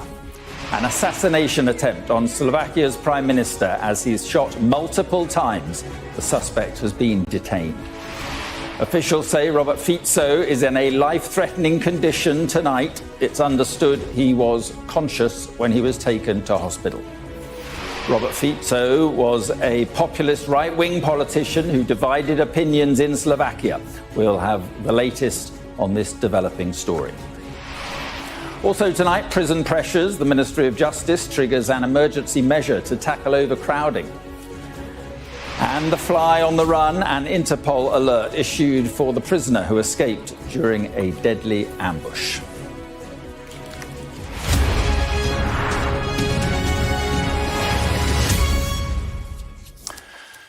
Good evening. First, our breaking news tonight. Slovakia's Prime Minister is in a life-threatening condition after being shot multiple times in a suspected assassination attempt. Robert Fico has been airlifted to a hospital and a suspect reported to be in his 70s was detained at the scene. These images show Mr Fico this morning arriving in the town of Handlova, which is 93 miles away from the capital Bratislava, for government meetings. He actively engaged with members of the public before the assassination attempt, which happened at around 2:30 local time. It's been reported that he was shot 4 times around the stomach, and these images shortly after show his staff bundling him into a car. In the immediate aftermath of the assassination attempt, we can see police officers and local people helping each other to detain the 71-year-old suspect. Shortly after, the team of the Prime Minister confirmed that he was in a life-threatening condition. His condition was so serious that he could not be transported all the way to Bratislava due to the necessity, they say, of an acute procedure. So he was airlifted instead to a hospital in the Banksa Bystrica region. That's roughly 63 miles away from Handlova. Here, the Defence Secretary, Grant Shapps, gave this reaction. Really shocked, of course. I mean, this is a European country, the Prime Minister being shot at, I understand, several times and in a serious condition. As we speak, thoughts go to his family, first and foremost, but also, of course, to the Slovakian nation as well. This will be very shocking all round, and we wish him a speedy recovery. Let's speak to our correspondent, Darren McCaffrey, who has met Robert Fico a number of times. First of all, Darren, before we speak about him as a politician, just bring us the latest that you have. Well, of course, the main concern is the medical condition that the Prime Minister finds himself in. As you say, he is in a life-threatening or has life-threatening injuries, and he is in hospital, clearly seeking treatment. I suspect we will get a further update from the authorities in Bratislava as the evening goes by. There's also clearly interest in the potential perpetrator, who he was. We know he's a 71-year-old man and that he is in police custody. Beyond that, we don't know very many details. We certainly don't know what the motivation behind this attack was, but certainly it is an attack that has shocked Slovakia. Never before has the country seen an attempted assassination like this, and we should be frank about this. That is how the authorities are describing this, as an attempted assassination. This is a country that's seen incredible political turmoil in the past. It clearly emerged from the Soviet Union. It is a country in which an investigative journalist, a very famous one, got assassinated in 2018 that led to mass protests. But we have never seen an attack on a politician like this. And listening to people all afternoon, speaking to Sky News and indeed people in the country, the one word that comes across is that they are shocked that this has happened. And clearly the police will be trying to find out what motivated this attacker as quickly as possible. Now, as I was saying, you have met him a number of times. What is he like? What sort of politician is he? What sort of man is he?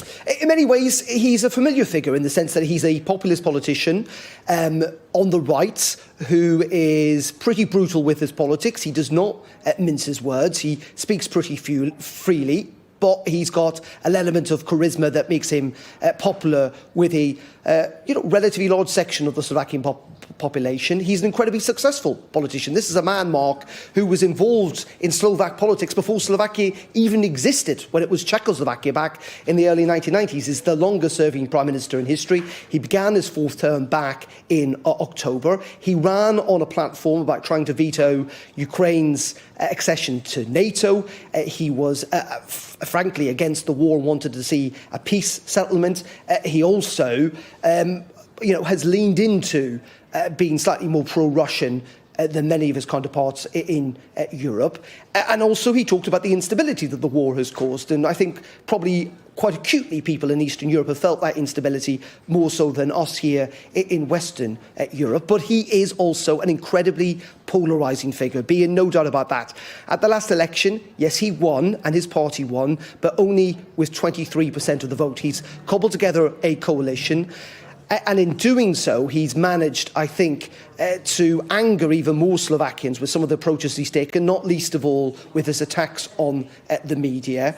But he is popular, particularly with rural voters who tend to be older, who tend to be more sympathetic to Russia, having grown up in the USSR, and who are also very conservative on social issues and are very supportive of the Catholic Church. And that is in contrast to many younger voters, many middle-class voters who live in cities like Bratislava, who are not big fans of this Prime Minister and feel that he is taking the country down a more authoritarian route, that do not like the arguments he has with Brussels and do not like his stance when it comes to Ukraine. So politically, he is an incredibly divisive figure. He's also a very prominent figure. This is a man, as I say, who's been involved in Slovakian politics for decades. He's the most successful long-running Prime Minister. Aside from that, though, that does not lead us to any of the motivation that might have led to this attack today, and it's quite difficult to work out. But as you've also suggested, lots of leaders have talked about the shock, about the awful news, not least of all our own Prime Minister Rishi Sunak. The German Chancellor has also weighed in, calling it a cowardly assassination attempt. And also this from Viktor Orban, who is not just a political leader and a neighbour, but also a friend of the Prime Minister. They share quite similar politics, and in many ways, I think it's fair to say that Robert Fico has tried to emulate Viktor Orban, the Hungarian Prime Minister. He said that this was a heinous attack against his friend. So the shock, not just inside Slovakia, but indeed in European politics. But I think there will be a reflection on those deep divisions, those political deep divisions within Slovakia as well. OK, Darren, thanks very much indeed. Now, within the past few minutes, Slovakia's President Zuzana Kaputova has given her reaction to the assassination attempt. I'm shocked. We're all shocked by the horrific and malicious attack on Prime Minister Roberto Fico. Something serious has happened, which we're probably not yet aware of, because we cannot contain it. A physical attack on the Prime Minister is primarily an attack on a person. It's also an attack on a democracy. Any violence is unacceptable. And with me now is our military analyst, Professor Michael Clark. So let's just put this in perspective. A NATO country, an EU country, and an assassination attempt on the Prime Minister. Yes, which is a shock to any system and completely unacceptable. I mean, he was a very divisive figure, unquestionably, and he's taken Slovakia in a completely different direction. The previous government was very pro-Ukraine, pro-Zelensky, and the previous government gave the Ukrainians more or less everything they had from the old Soviet era that the Ukrainians could use. As soon as this government came to power last autumn, completely reversed that policy. And so Fico himself has actually set his teeth against NATO policy in relation to Ukraine, against most EU policy, particularly on things like immigration and social policy, and he takes no prisoners in the way that he speaks. As our correspondent was just saying, I mean, he speaks very strongly. He insults people. He uses terrible language about other people. He is a very divisive figure. And domestic politics in Slovakia are really febrile at the moment. None of that, of course, justifies what has happened. But it's not a happy country at the moment because it's caught trying to decide where it sits within the European political orientation of nations. Well, it's interesting because you and I were talking last night about Georgia, and there is a similar dynamic in the sense that, you've got young protesters who were very clear about they wanted to be. Is it a similar dynamic? It is. It absolutely is. And it's similar in Hungary. It's similar in Austria at the moment. It was similar in Poland, and that argument is still not over, even though Donald Tusk is now in power again in Poland. But, I mean, you've got a group of East European countries, and you have to include Georgia in that, just geographically, who, because of their geographical situation, because of their history, it's not likely that they'll feel completely at home and for another generation or so. And so there's a great deal of fear about what lies in the future. And the problem with the Ukraine war is that it poses this possibility that if Russia is seen to be successful in the Ukraine war, a lot of countries will start to hedge their bets. They'll say, look, Putin is here for a good while yet, and Russia will be more aggressive, so we better start to do deals with Russia rather than take the moral high ground like the British and the French can do because they're far away. And we better start to think about our future with a strong Putin. And that's, from NATO's point of view, is very dangerous thinking. But that's exactly the sort of thing that Fico was saying. He said, look, we want peace. And what he means by peace in Ukraine is that the Ukrainians should stop fighting and the Russians will keep all the territory they've taken. Right. And, of course, you can always have peace if one side surrenders. So it frees things and... a frozen conflict which leaves Putin in control of what he's got. Yeah, it's interesting. I'm just seeing here that... President Putin has said, or there's a statement from Putin on the Telegram channel, and it says, this hideous crime can have no justification. So now a reaction from Putin. Yeah, it's taken a while to come, actually. We were waiting all afternoon for this because everyone else can get onto Twitter or X, whatever it is, and make a one-line statement, which they all did, saying this is terrible and our thoughts are with the Prime Minister and his family.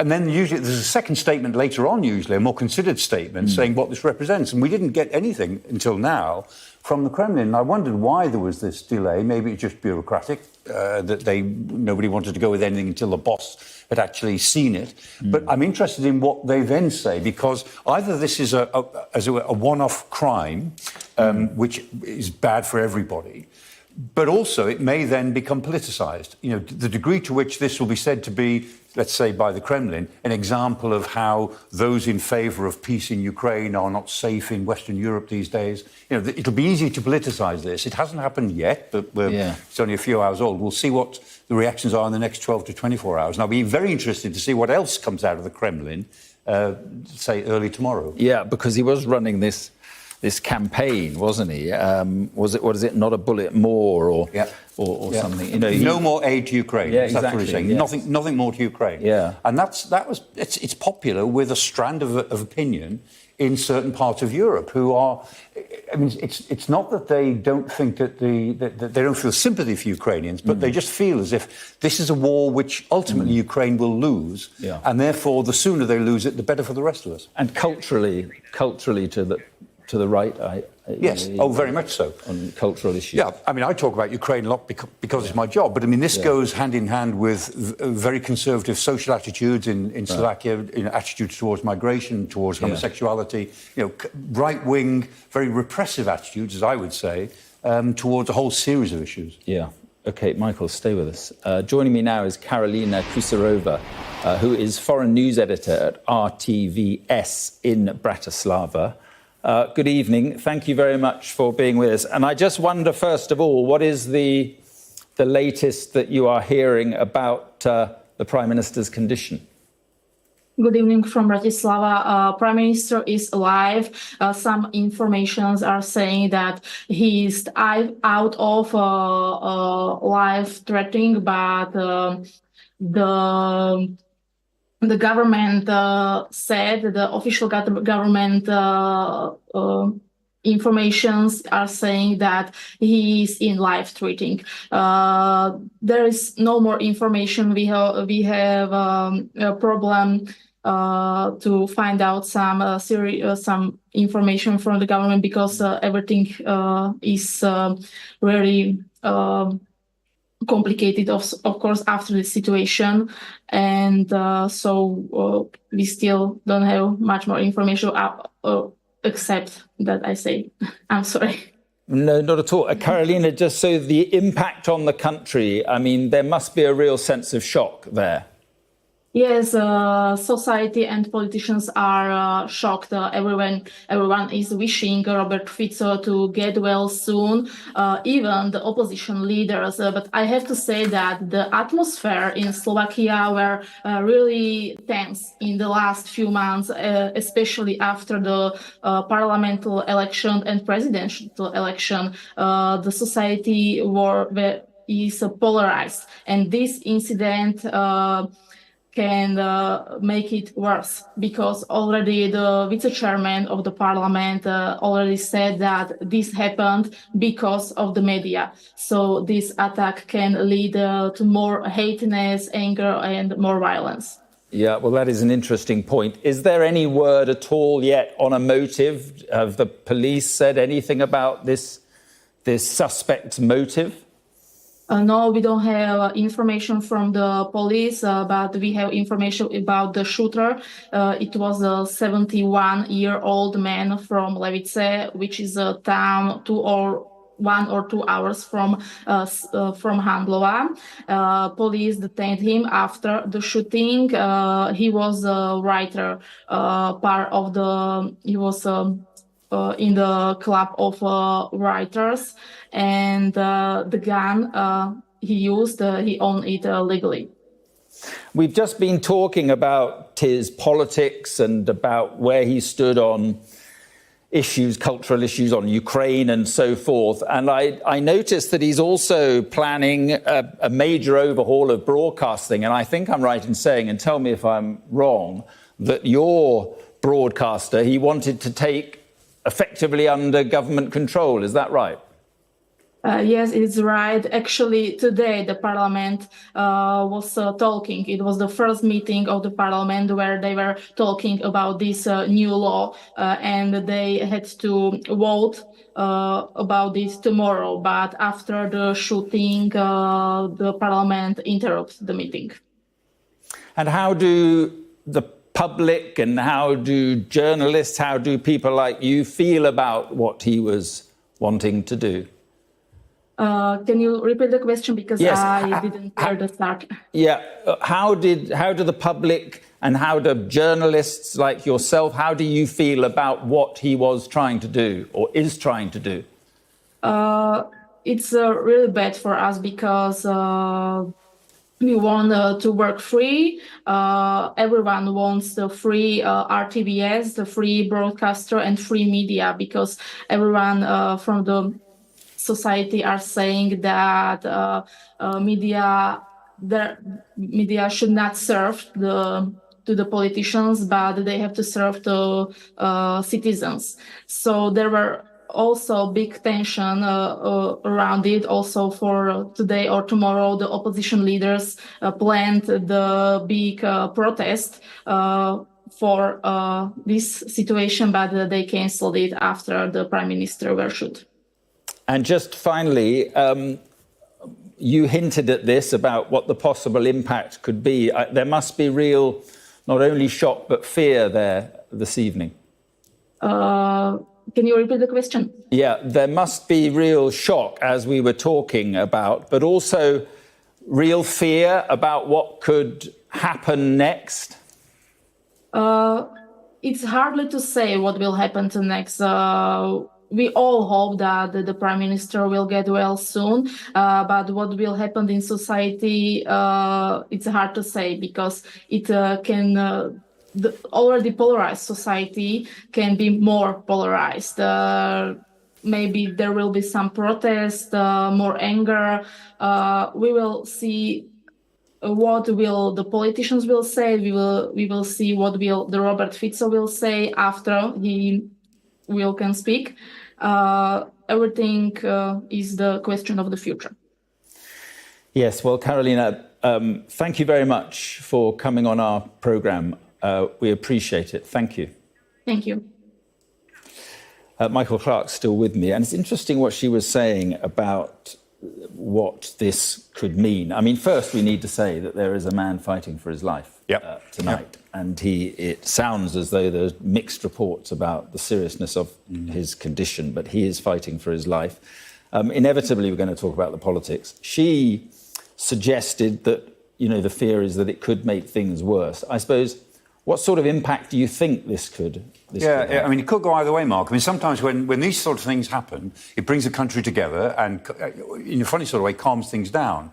But in Slovakia, it doesn't feel as if that would be the case because politics are so febrile, domestic politics. And today, I mean, a demonstration against the proposal for control of the state media was called off. But that demonstration was attracting quite a lot of attention. And his coalition partners, particularly the National Party, I mean, there's three coalition partners, along with Smear, which is his party, and then Hlas, and then the Slovak National Party, they seem to have doubled down on this, their outrage. And, of course, it's possible that this coalition will actually then introduce more repressive measures. It could go that way, to say that, you know, as a result of this action, and whoever the 71-year-old would-be assassin is, if they are connected to something else, it might provide the motive to create a bigger crackdown on civil society and other freedoms. I mean, it's hard to say at this stage, but, I mean, what is interesting is that the security people will be trying to put a circle around this, put a ring around it. When something like this happens, first of all, they put a big ring around it. Are there more people involved? Is there an organisation involved? Is the same thing going to happen tomorrow? Quite quickly, that narrows down. Was it one person? Were they acting alone? Who are they connected to? Who are their friends? And so what they've got is a live suspect who will undoubtedly be under questioning now, and they'll try to bring it down to how big is this? Is this an individual who might have had mental health problems, might have just had a grievance, or is there a sort of political motive behind it? If there's a political motive behind it, which connects to another organisation, then there'll be a temptation to actually become quite repressive.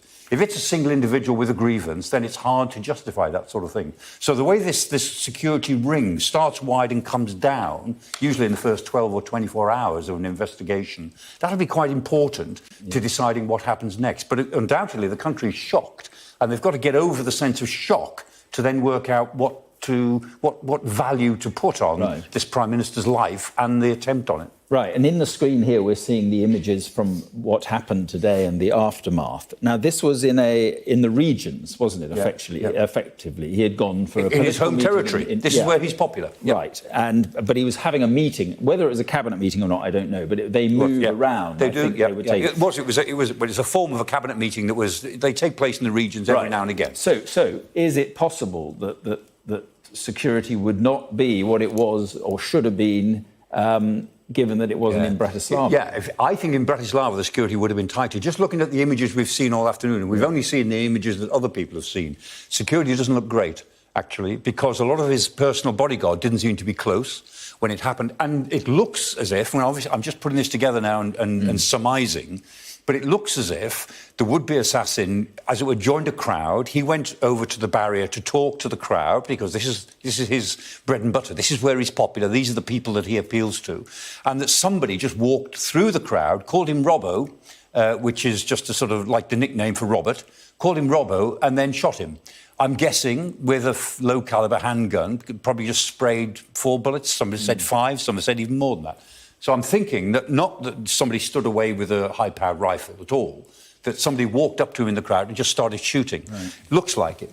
And that, of course, every assassination attempt is a security failure, because that's exactly what security is meant to stop. But it doesn't look as if security was particularly tight there. Maybe they were just too relaxed about it. But this is a problem, not just in Slovakia. This is a problem across... Everywhere. How do you protect politicians who want to be out there meeting the people? We saw the pictures just before this incident where he was meeting people very close up. So how does his security? Well, the phrase and is... of course, we know about it all in this country. Intelligence-led policing. I mean, we're pretty good at it in this country. I was probably put in the sort of the hex on us by saying that now. Yeah. But we're pretty good at it in this country because we've lived with terrorism since the late 1960s. And the way in which politicians can behave in a relaxed way with the crowd is because the intelligence people have done a good job beforehand on looking at where the problems are. And the close protection squads don't need to be so close if you've got reasonable confidence that you've got people in the crowd looking for anything unusual. And so it does take a lot of practice and it takes a lot of people. For good security involves far more people than you ever see.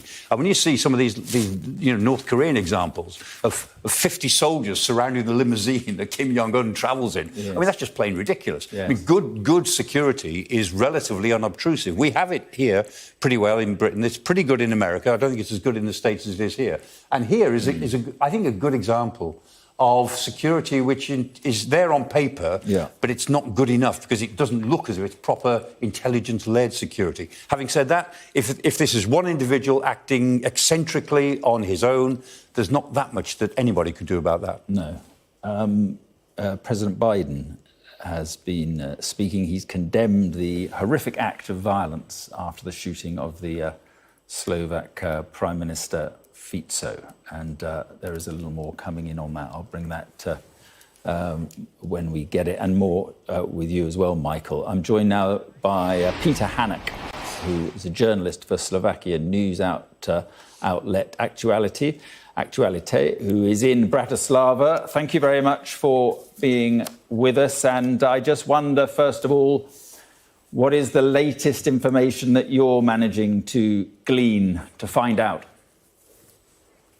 Hello. So the latest information is that Mr. Fico, the Prime Minister, is undergoing surgery, but there is an embargo on more information about his health condition. We just know that he suffered probably 3 shot wounds, one of them into his abdomen and 2 of them into his hand. So that's what we know. And there are mixed information about how serious is his condition. There was an information that the medical personnel of the hospital where the surgery is taking place had to hand out their mobile phones so they cannot give more information to the public.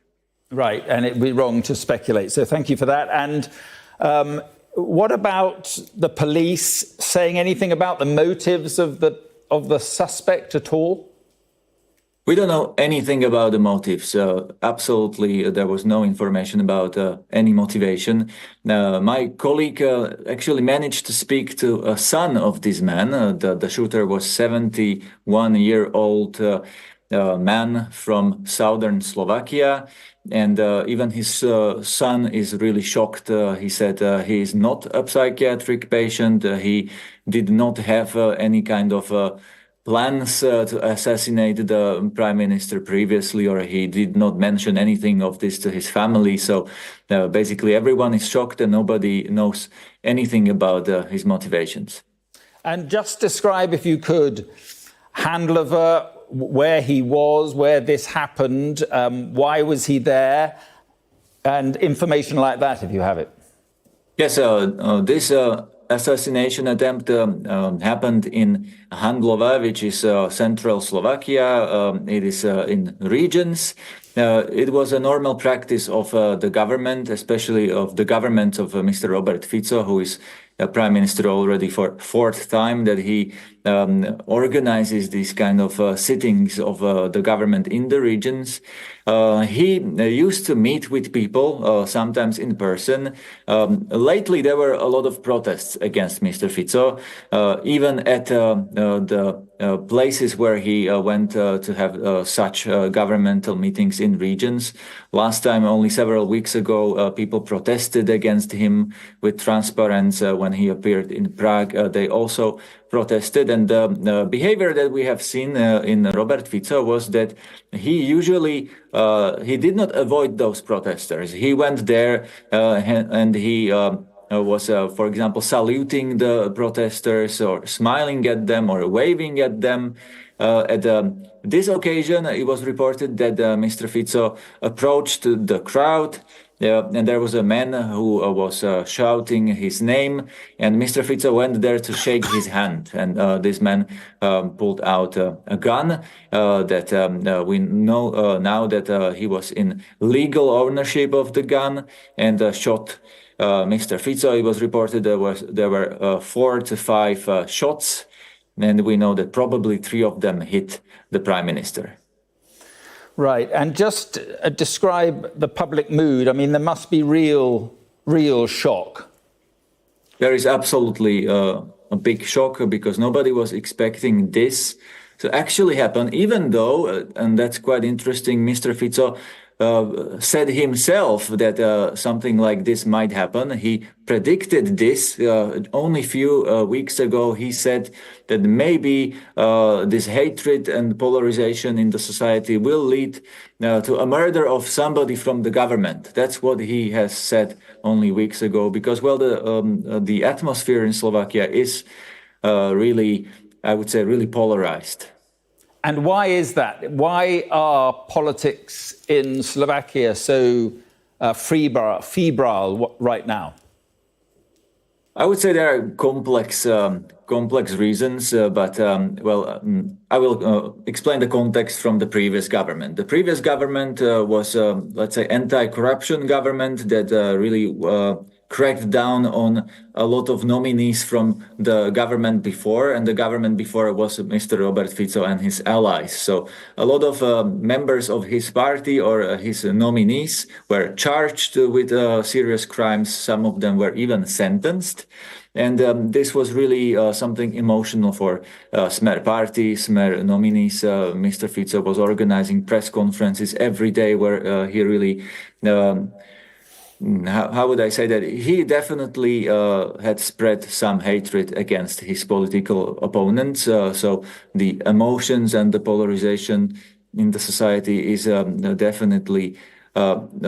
We can definitely attribute this to Mr. Fico and his party as well. I'm not saying that he's the only one in Slovak politics who really uses emotional language.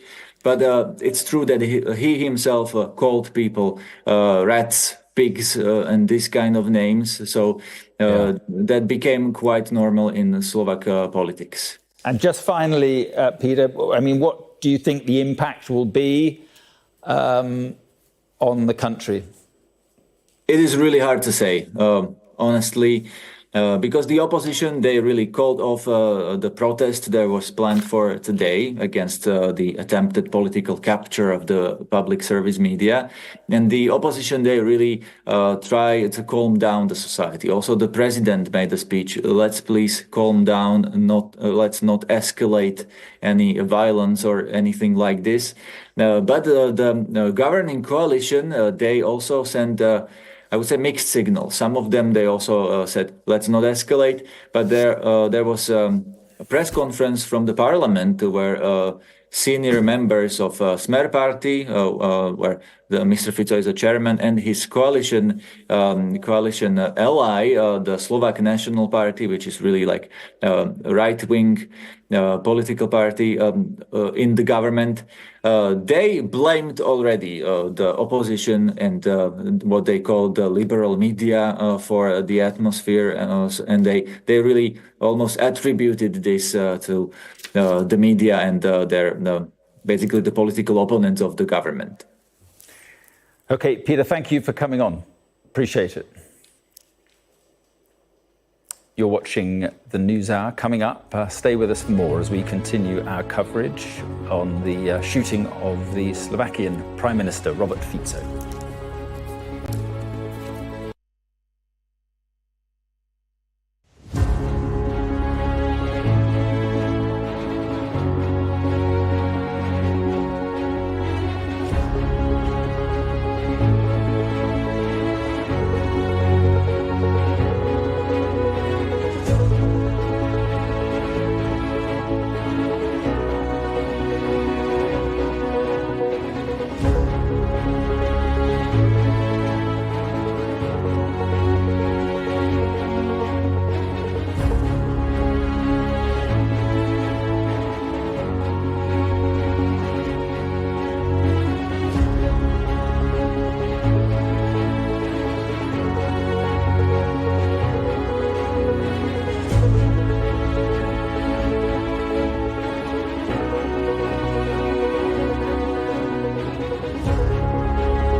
Our defence analyst, Michael Clark, is still with us. I just want to bring you some more reaction on our story tonight, the news that the Slovakian Prime Minister Robert Fico is in a life-threatening condition in hospital after being shot. These images show Mr Fico this morning arriving in the town of Handlova, which is around 93 miles away from the capital, Bratislava.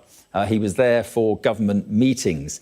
He actively engaged with members of the public, as you can see there, before the assassination attempt, which happened at around 2:30 local time. It's being reported that he was shot 4 times in the abdomen, and these images shortly after the shooting show his staff bundling him into a car. And in the immediate aftermath of the assassination attempt, we can see police officers and local people helping each other to detain the 71-year-old suspect. Shortly after that, the team of the Prime Minister confirmed that he was in a life-threatening condition. His condition was so serious that he couldn't be transported all the way to Bratislava due to what was described of the necessity for an acute procedure. So instead, he was airlifted to a nearer hospital in a town called Banksa Bystrica. That's roughly 63 miles away from Handlova. So the fact they had to stop there shows the seriousness of his injuries.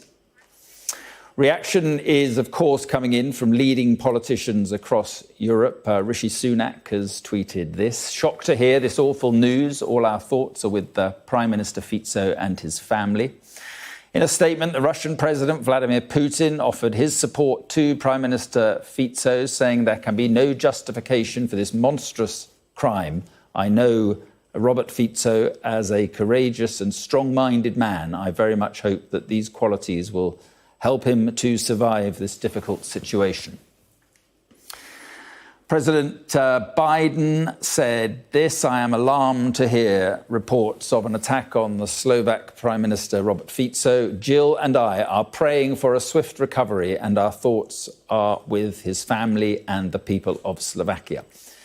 We condemn this horrific act of violence. Our embassy is in close touch with the government of Slovakia and ready to assist." What about the Germans? The Chancellor Olaf Scholz says violence must have no place in European politics. "At this time, my thoughts are with Robert Fico, his family, and the citizens of Slovakia." And the Ukrainian President, Volodymyr Zelensky, said the attack on Slovakia's Prime Minister is appalling. "We strongly condemn this act of violence against our neighbouring partner state's head of government." And the Secretary General of NATO, Jens Stoltenberg, said, "Shocked and appalled by the shooting of Prime Minister Fico. I wish him strength for a speedy recovery. My thoughts are with Robert Fico, his loved ones, and the people of Slovakia." And the military analyst, Professor Michael Clark, as I say, is still with me. And it's interesting there that you have the head of NATO, European leaders across the board. And this, in a sense, puts it in context. This Slovakia, a NATO member, an EU member. Yes, very much so. And the idea of the assassination of a head of state, head of government, is unacceptable by any standards anywhere in the world. So that's the starting point. And then the question is, what effect might it have politically, both inside Slovakia? We were talking about that a little bit before. I mean, it could provide the basis for a crackdown on certain groups, or maybe not. It might be a sort of healing process, particularly if, as we hope, Prime Minister Fico recovers from this. But more generally, internationally, this anger that is abroad in European countries, the lack of settlement within the politics of so many European countries, this seems symptomatic of that. I mean, this may turn out to be an individual act, an eccentric individual who took some shots at the Prime Minister. It might be that. But even if it isn't, the fact that it has happened at all, an assassination attempt, is shocking And it sort of symbolises what an unhappy home Europe is at the moment politically, from north to south, east to west. And for the people of Slovakia, I mean, hugely unsettling in an already, as you say, difficult situation. Yeah, I mean, divided situation. Slovakia is in a state of domestic crisis at the moment, not just over the war in Ukraine, although that's crystallised it, but over lots of other issues, migration, over attitudes towards homosexuality, attitudes towards liberal social policy, towards the EU. I mean, Fico was at war with the EU, just like Viktor Orban in Hungary. He scored points with his base by being at war with the EU. He knows he needs the EU. Slovakia has to stay in the EU. It's too small a country to think about leaving, so it needs the EU. But my goodness, it doesn't like so much of what the EU stands for, because it sees it undermining its sense of national identity and its own fundamental sovereignty. And there's a group of countries, Hungary is part of it, Slovakia has become part of it, that are kicking against the transnationalism that the EU represents, but they've got no other realistic home to go to. No. And I was just... I mean, his stance on Ukraine has caused a good deal of controversy, hasn't it? And his campaign, I was trying to find the name of it, Not a Single Round for Ukraine. That was trying to appeal to the voters in the recent election, which I think was last year, September. And he clearly found some sort of support for that. He did, yeah, and it was based on two sorts of things. One is that why are we giving our money to another country when we need it? And that's one way of thinking about it, very short-term way. And the other way was that, look, this is dangerous. Europe is drifting into a war with Russia, and that Russia is going to prevail in Ukraine eventually. And so just prolonging the process is going to make it worse for everybody. And it's that sense of fear which does, it does strike a chord with a lot of people who are close to the Russian border, who say it's all very well for the British and the French to be all very courageous about this, and for the Americans to make strong statements, but we're the ones who are nearest. Yeah. Now, you don't hear that in Hungary. You don't hear it in the Baltic states, Estonia, Latvia, Lithuania. You certainly don't hear it in Scandinavia, Finland, and so on, and Sweden. But you do get it in Hungary and Austria and Slovakia and in Greece and certainly, of course, in Turkey. Yeah. So there is this sense that the consensus against Putin in Europe is more brittle than it seemed to be when it was first formed in 2022. OK, Michael, I know you've got to run. Thank you very much indeed for being with us on the programme. Thank you.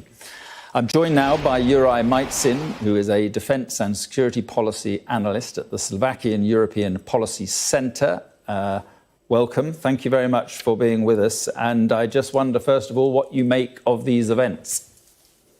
Thank you, and thank you for having me. I mean, of course, this is unprecedented. I mean, the level of political violence of this kind we haven't seen in Slovakia. So we, of course, had murder of two journalists in 2018. Then we have had a terrorist attack a few years ago against an LGBTQ club in the capital. But this is something really unprecedented. We never had a senior politician of this level shot. I think the last example would be in 1923 when Alois Rašín, then Czechoslovak finance minister, was shot, fatally wounded. But this was really, really shocking because we didn't expect that. And of course, now that many people pinpoint this to the level of polarization in the country and the hatred being spread by different disinformation circles. But this is really, if there's one word, I would say shocking and unprecedented. Yeah, and I mean, this incident, of course, will be very unsettling for the people in Slovakia, as you say, piled upon this very febrile politics at the moment. Yeah, indeed. So I mean, right after the act, and of course, Prime Minister Fico is still undergoing surgery, so we know only very little about his state. He's currently in life-threatening condition. Of course, all political parties condemned the attack, but then, of course, they also couldn't avoid playing politics because the opposition suggested holding a joint press conference, which was refused. by the government. And also we saw a number of coalition leaders accusing liberal media in particular and the opposition of creating this hatred in the country that led to this act. So I think it will only sharpen the political divide already existing, and it's not really good for the country. I mean, is there a chance, and as you say, first and foremost here, there is a man fighting for his life. But is there a chance that this could calm things down in the sense that, you know, when politics leads to this, people wake up?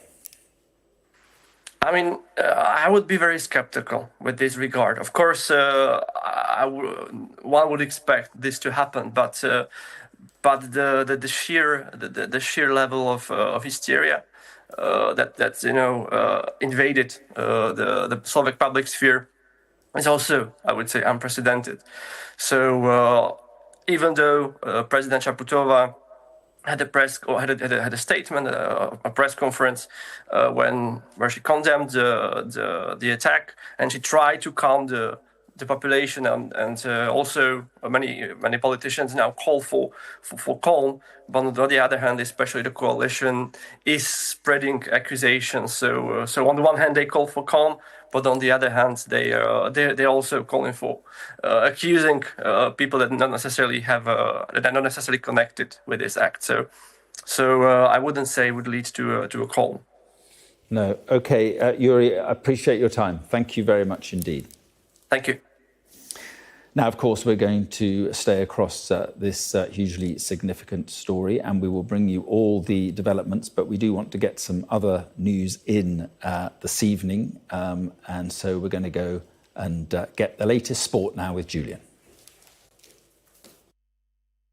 This Sky News Sports Bulletin is brought to you by Vitality. Getting more people more active. Live life with Vitality. Hi there, let's start in the Premier League. It's a big night in the race for European qualification, with Chelsea away to Brighton and Manchester United taking on Newcastle. Both sides are battling for a place in the Europa League. If United fail to win, they'll be reliant on beating Manchester City in the FA Cup final to avoid missing out on European qualification for the first time in a decade. Newcastle are currently 3 points above Manchester United. We have to be in Europe. We have still 2 opportunities, and we have to take any opportunity. So we have to put everything in, and that is, in this moment, that is the most important. Well, Manchester United Newcastle is live on Sky Sports Premier League tonight, while on Sky Sports Football, Celtic are looking to seal the Scottish Premiership title. Brendan Rodgers' side need just a point away to Kilmarnock. They're currently unbeaten in 9 games. Andy Murray returns to action tonight for the first time since suffering a nasty ankle injury as he plays in the Bordeaux Challenger event in preparation for the French Open. Meanwhile, Arina Sabalenka in the yellow and pink here is into her second semi-final at the Italian Open after a straight sets win over Jelena Ostapenko.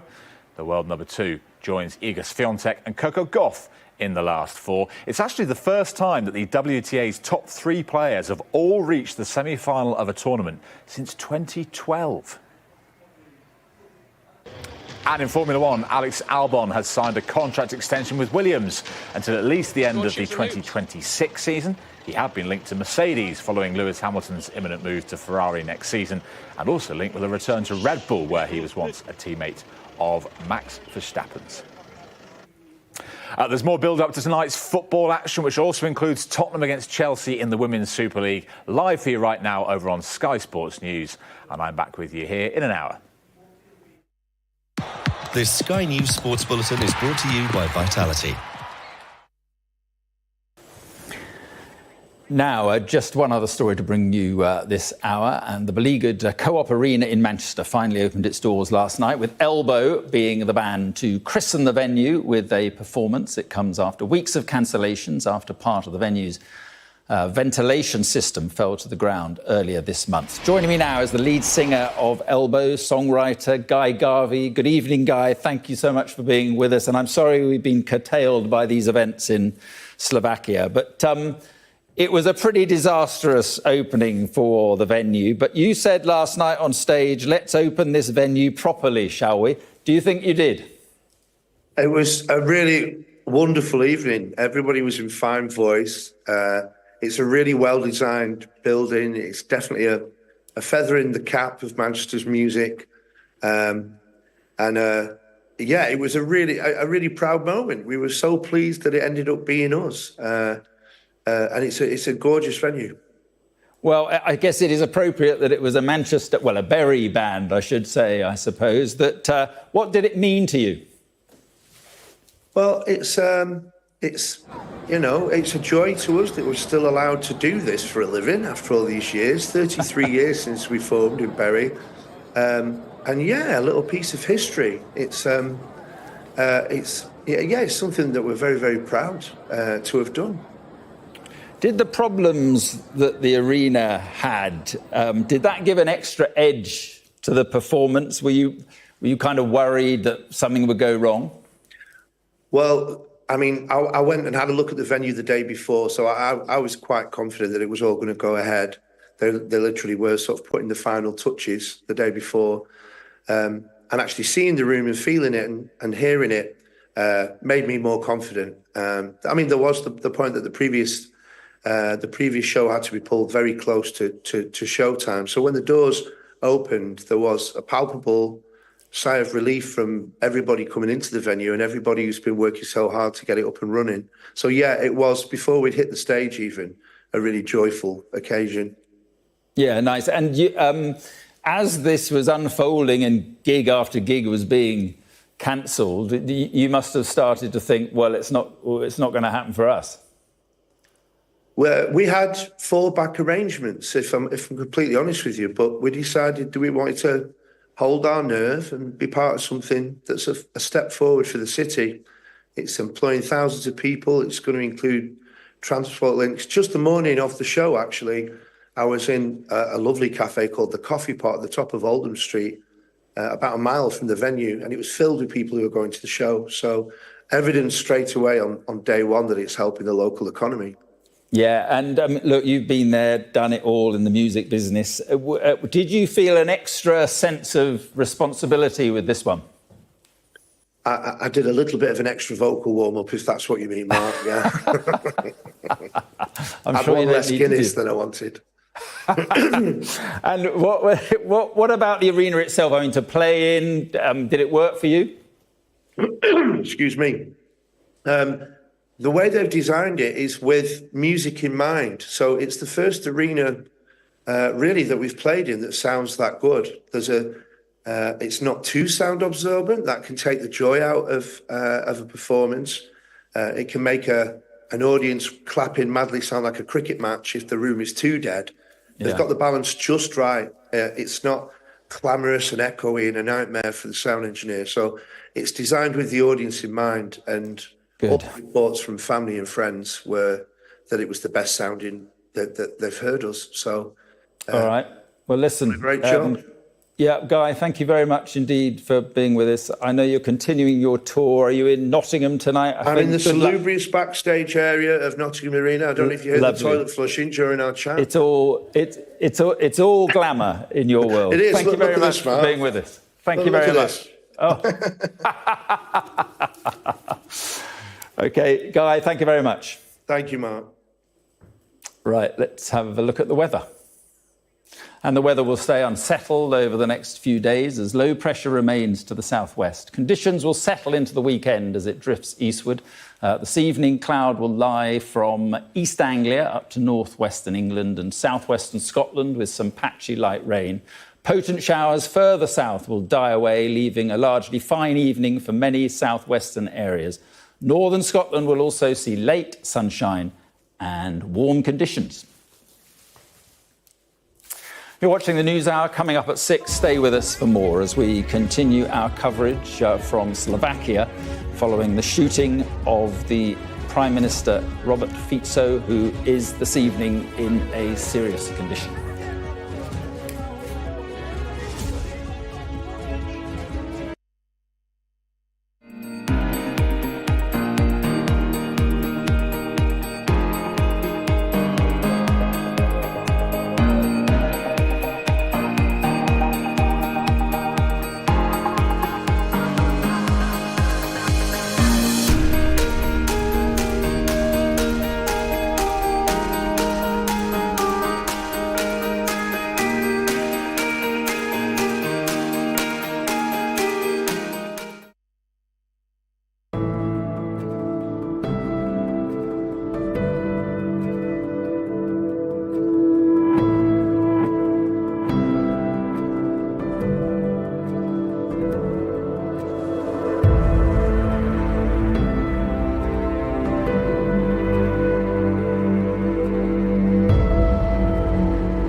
It's 6 o'clock. I'm Mark Austin. This is the News Hour, 60 minutes of news, analysis and interviews. We begin right now with the top stories this hour.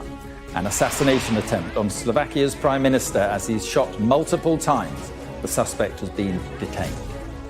Officials say Robert Fico is in a life-threatening condition this evening. It's understood he was conscious when he was taken to hospital. Robert Fico was a populist right-wing politician who divided opinions in Slovakia. We'll have the latest on this developing story. Also tonight, prison pressures. The Ministry of Justice triggers an emergency measure to tackle overcrowding. And the fly on the run, an Interpol alert issued for the prisoner who escaped during a deadly ambush.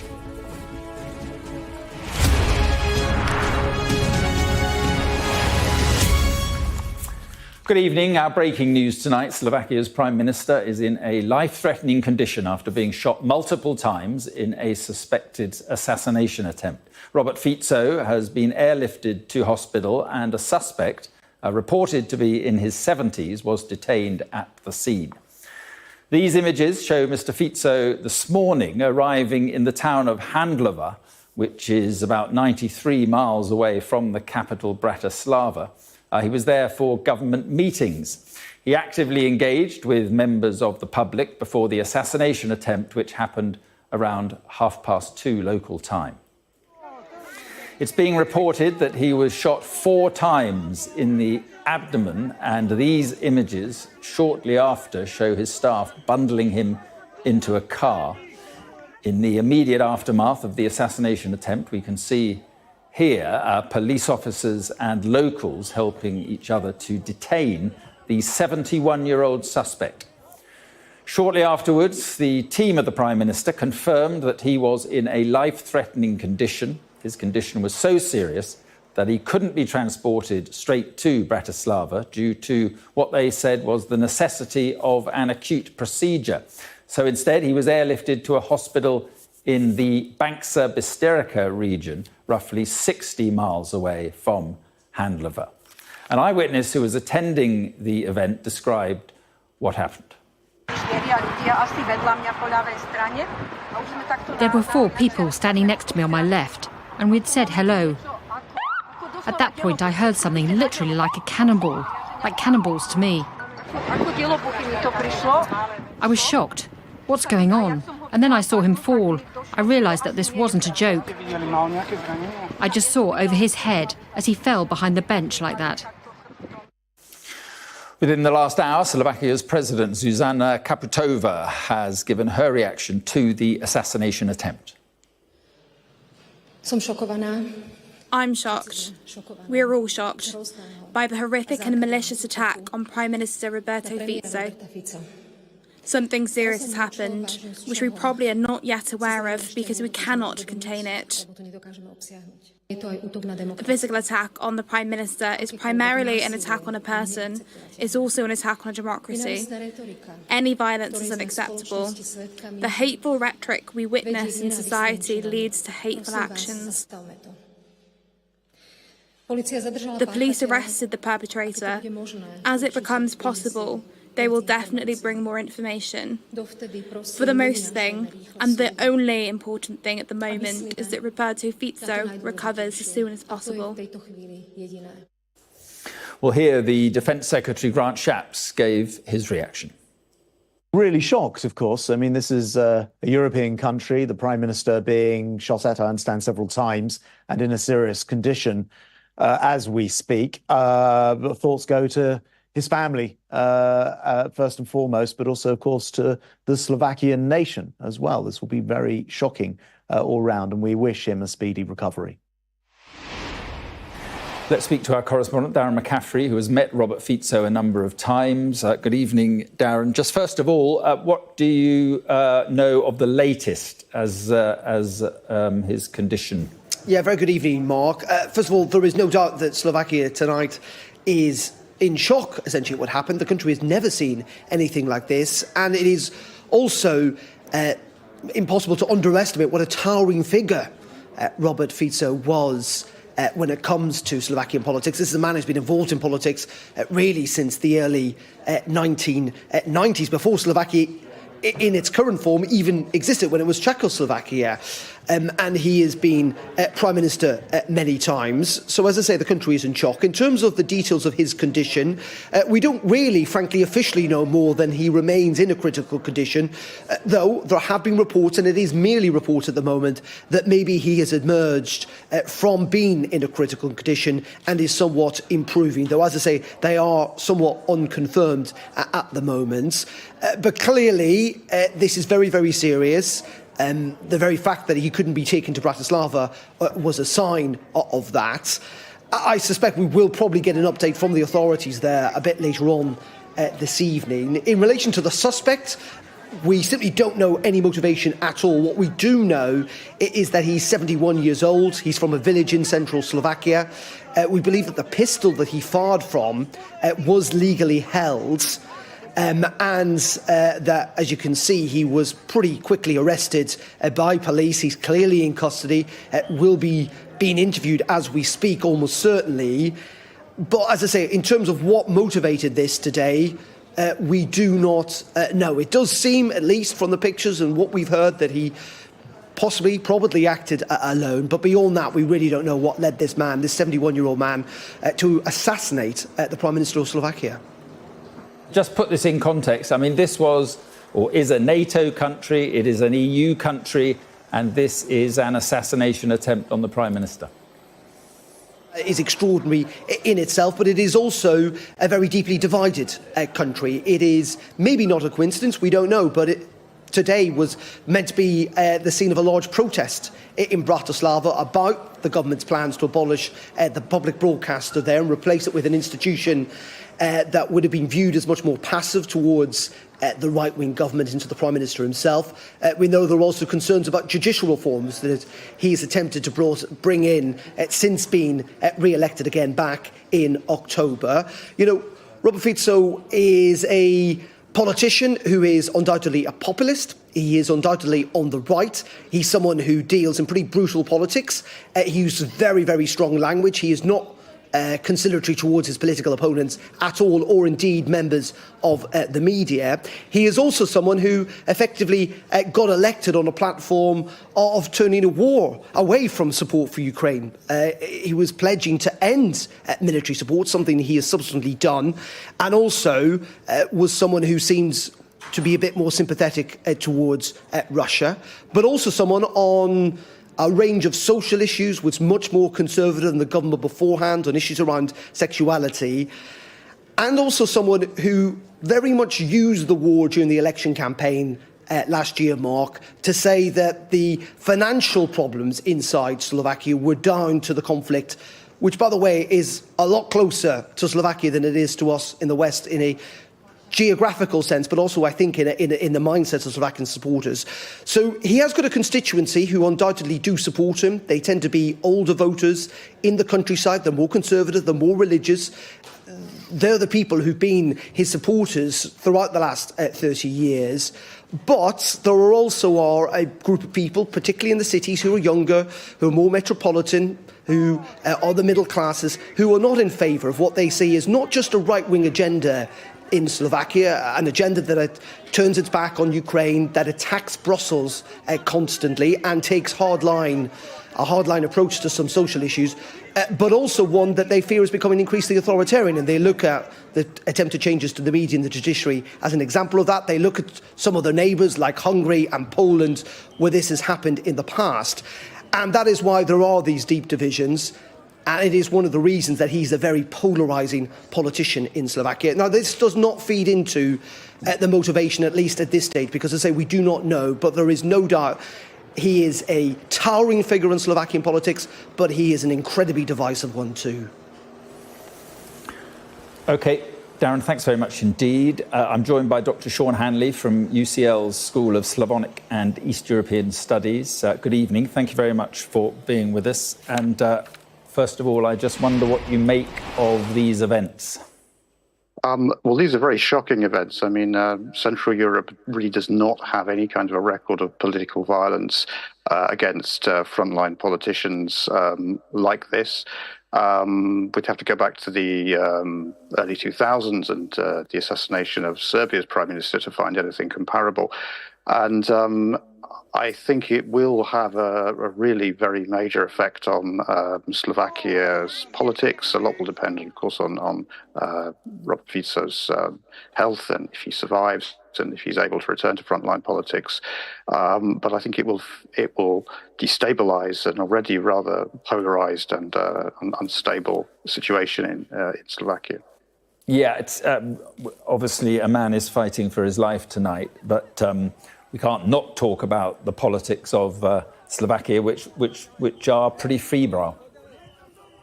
Yes, absolutely. I mean, already more radical elements within Mr. Fico's coalition, within his own party, and his smaller radical nationalist ally, the Slovak National Party, have said that the liberal opposition are, in some sense, morally responsible for the attack on Robert Fico, and have promised to kind of radicalize the measures that your correspondent was talking about in terms of cracking down and taking control of the media and pushing ahead with the kind of measures that they have already taken against the courts and civil society.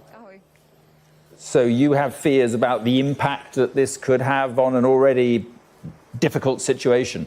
Yes, I mean, it's really kind of too early to say, and one could say, well, there's the emotion and the shock of the whole thing, and there are certainly more pragmatic and moderate elements within Mr. Fico's coalition, and it will be interesting to see as well the role that will be played by Slovakia's incoming President Peter Pellegrini, who's an ally of Mr. Fico, who takes office in mid-June, and is a more pragmatic and calm politician. And I think there will be people both on the liberal side, obviously, but also within Mr. Fico's own coalition who may want to take a kind of colder look at things and avoid the kind of potential polarization and I think conflict and confrontation that we could imagine might stem from this.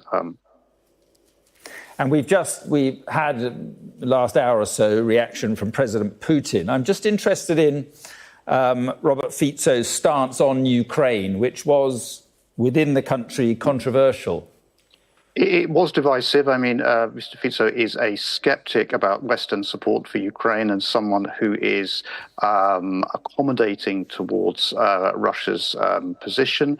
That is divisive. But at the same time, he's also been behind the scenes a bit more pragmatic and willing to slightly bend towards the consensus within Europe. So there was always a degree of pragmatism in his positioning, and people call him a pro-Russian politician, but really he's a kind of pro-Fico politician who would do what it took really to keep himself in power and to kind of be in a position to push through the kind of measures that he wanted to.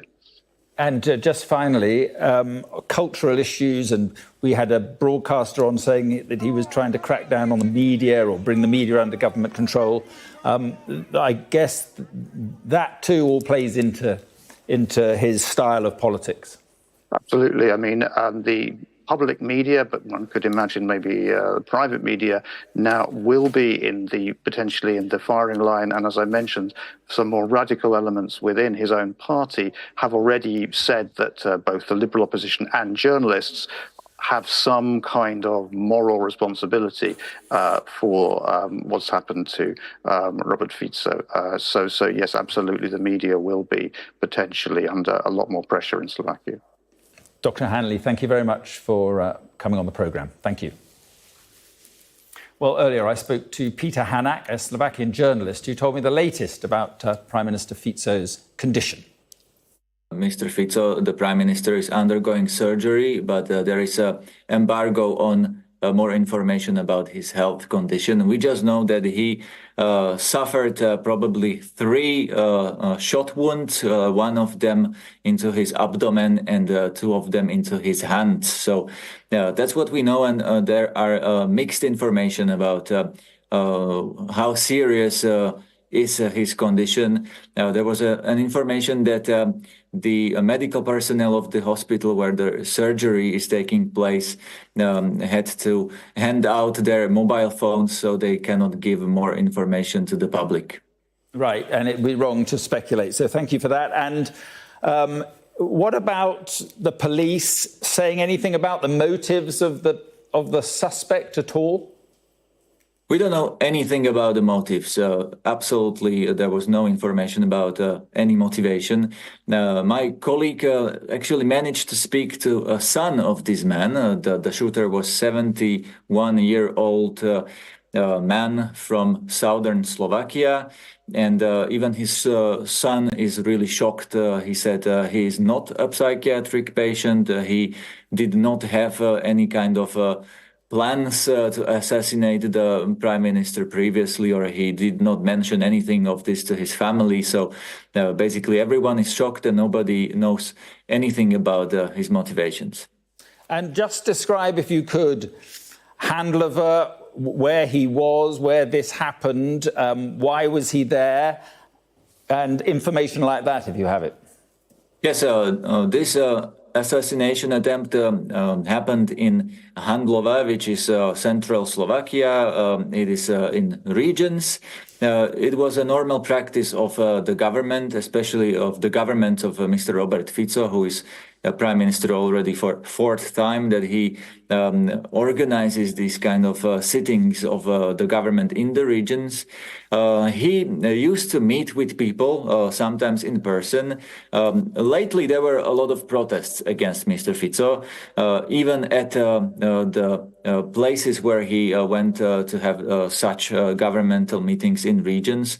Last time, only several weeks ago, people protested against him with transparents when he appeared in Prague. They also protested, and the behavior that we have seen in Robert Fico was that he usually he did not avoid those protesters. He went there and he was, for example, saluting the protesters or smiling at them or waving at them.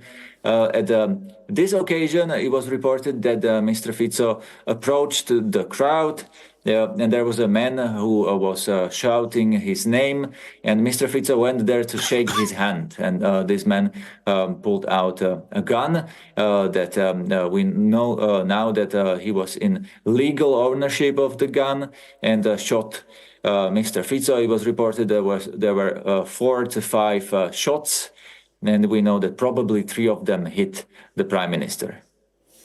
Right, and just describe the public mood. I mean, there must be real shock.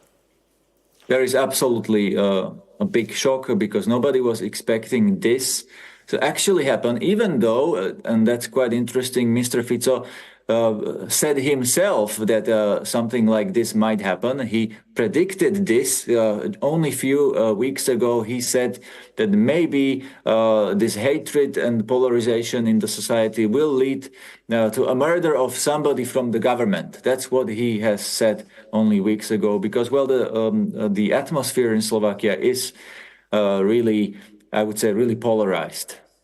And why is that? Why are politics in Slovakia so febrile right now? I would say there are complex reasons, but I will explain the context from the previous government. The previous government was, let's say, anti-corruption government that really cracked down on a lot of nominees from the government before, and the government before was Mr. Robert Fico and his allies. So a lot of members of his party or his nominees were charged with serious crimes. Some of them were even sentenced. And this was really something emotional for Smer party, Smer nominees. Mr. Fico was organizing press conferences every day where he really... how would I say that? He definitely had spread some hatred against his political opponents. So the emotions and the polarization in the society is definitely... We can definitely attribute this to Mr. Fico and his party as well. I'm not saying that he's the only one in Slovak politics who really uses emotional language. But it's true that he himself called people rats, pigs, and this kind of names. So that became quite normal in Slovak politics. And just finally, Peter, I mean, what do you think the impact will be on the country? It is really hard to say, honestly, because the opposition, they really called off the protest that was planned for today against the attempted political capture of the public service media. And the opposition, they really try to calm down the society. Also, the president made a speech, let's please calm down, let's not escalate any violence or anything like this. But the governing coalition, they also sent I would say mixed signals. Some of them, they also said, let's not escalate. But there was a press conference from the parliament where senior members of Smer party, where Mr Fico is a chairman, and his coalition ally, the Slovak National Party, which is really like right-wing political party in the government, they blamed already the opposition and what they call the liberal media for the atmosphere, and they really almost attributed this to the media and their basically the political opponents of the government. That was journalist Peter Hannack speaking to me a little earlier. You're watching the News Hour. Coming up, people in a town in Devon are being told to boil water before drinking it after confirmed cases of a bug that causes diarrhea.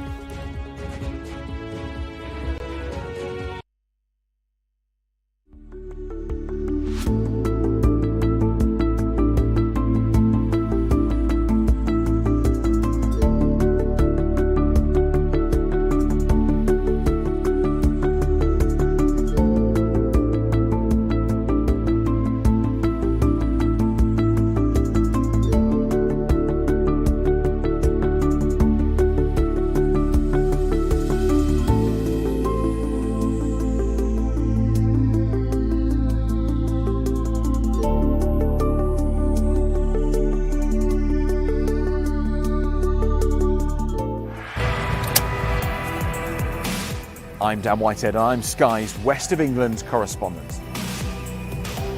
I'm Katie Spencer and I'm Sky News' arts and entertainment correspondent. We help you to understand the world with us. I'm Adam Parsons, I'm Sky's Europe correspondent based here in Brussels. We take you to the heart of stories that shape our world. I'm Lisa Dowd and I'm one of Sky's Midlands correspondents. The reason I do this job is because you never know where it's going to lead.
Let's get more of the day's news now. And residents in Brixham in Devon have been told to boil tap water before using it after confirmed cases of a bug which causes diarrhoea.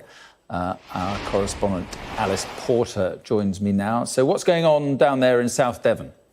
Well, the UK Health Security Agency have confirmed 22 cases of cryptosporidium, which is a waterborne parasite. But they are expecting that figure of 22 to rise because there have been multiple reports of people who are vomiting, who've got diarrhoea. Those are some of the symptoms, as well as stomach pain and fever. And so they are expecting that figure of 22 to rise. And unfortunately, those symptoms can last for up to 3 weeks. Now, South West Water, as you were saying there, they have issued a boil water notice for the area after small traces of cryptosporidium were discovered in water. So residents are being urged to make sure they boil water and let it cool before they drink it. They're being urged to boil the water and let it cool before brushing their teeth, and boil water before they cook their food.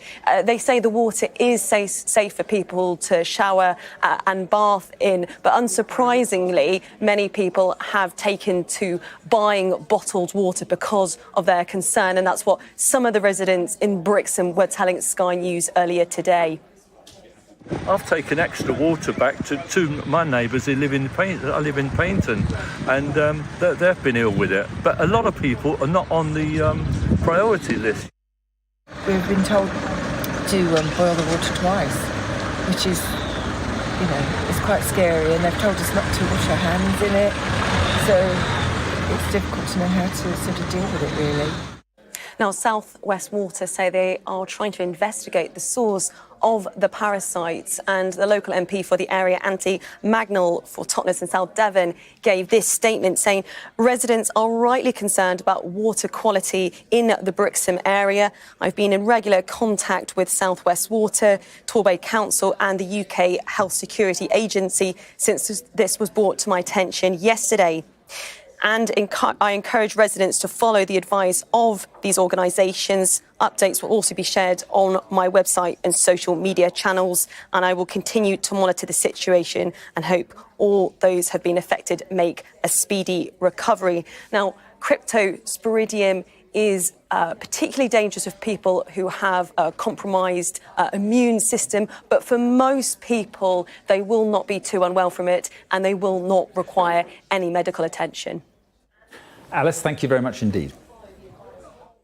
Right, let's have a look at the weather. It will stay unsettled over the next few days as low pressure remains to the southwest. Conditions will settle into the weekend as it drifts eastward. This evening, cloud will lie from East Anglia up to northwestern England and southwestern Scotland with some patchy light rain. Potent showers further south will die away, leaving a largely fine evening for many southwestern areas. Northern Scotland will also see late sunshine and warm conditions. Overnight, it will stay mild for most, although low cloud will affect North Sea coasts. You're watching the News Hour. Coming up, a widespread manhunt's underway in France for an escaped prisoner following an attack on a police convoy which led to the deaths of 2 prison officers.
Now, an unprecedented manhunt is continuing for the prisoner nicknamed The Fly, who escaped during a deadly ambush in France. The 2 prison officers killed in yesterday's attack on a police convoy in France have been named, and demonstrations have taken place at prisons across the country today in anger at the attack. Sky's crime correspondent Martin Brunt reports. At jails across France, a minute's silence for the victims of the prison van hijack. Shock turned to anger as their colleagues launched protests demanding much better protection. Staff blocked all vehicles in and out of jails and put inmates under restrictions, no family visits or recreation. Today, no inmates will go outside, no visits, no activities. They'll stay in their cells. We'll deliver their meals to them, just the strict minimum. Prison officers were still mourning their colleagues, 2 shot dead and 3 injured during the attack on the van as it took a convicted gangster from court to jail. Mohammed Amra was freed and escaped amid the carnage. The prison officers demanded much tighter security around jail transfers. There is a limited fast-track system here, but the prison van didn't use it. Like most ordinary vehicles travelling through this toll booth, it stopped and waited for the barrier to lift, and that made it much more vulnerable to the hijackers. Fabrice Moello was one of the prison officers who died. At 52, he was the father of twins. The other was Arnaud Garcia, aged 34. His wife is 5 months pregnant. The fugitive was on his way back to Evra jail when the ambush happened. Outside the prison, a man paid tribute to the murdered guards and to a friend shot dead in a gangland killing in the town last year, a murder he blames on the fugitive. I've come for my friend who was killed, for those who died yesterday and for those at the hospital. I'm angry, so angry. I want him to be arrested and convicted, and then there'll be justice. Exactly 24 hours on from the attack, officials were at the prison to meet the victims' colleagues. These people knew the guards who were killed. They saw them regularly. So it was difficult for them to talk about the last exchanges they'd shared yesterday morning. They'd laughed together, and so imagine that a few hours later they were no longer there. It was not just unacceptable, but unimaginable for them. Interpol issued a red notice urging all countries to join the manhunt for the fugitives. The French investigators believe they may plan to flee the country or have already left. Martin Brunt, Sky News in northern France. Joining me now is the journalist and Telegraph columnist Anne-Elisabeth Moutet. Good evening, I should say. Welcome to the programme. And the audacity and the brutality, sheer brutality of this must have come as an enormous shock to France. It has. It is the first time since 1992 that a prison guard is killed. And there are 2, and I understand 1/3 who died today. So this is shocking. It was planned. There's a sort of anger in France that first people said, well, he's a burglar. He was coming back from a hearing on burglary. And after that, we realized that he's also being charged and is going to be in court for 2 cases of plotting and organizing the assassination of people. And then you find out that by the age of 14, he'd already been cited by the police 11 times. And so the reaction is, what must the criminal do to be considered like a criminal? Right, and the connection seems to be with drug crime, as France's Senate releases this report saying the country faces what it calls a tipping point from violence connected with drug crime. Yes, it's not new. I mean, if you remember that movie of 1975, The French Connection, and that was already about drugs in Marseille, which we know now that the criminal has links with. And there have been, I mean, it is known.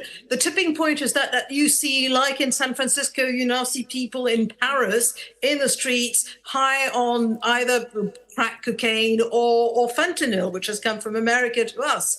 There's a sort of feeling that nothing will really be finished because when you close down a network, 2 or 3 others open, and they've got mules and they've got kids who take the drugs around.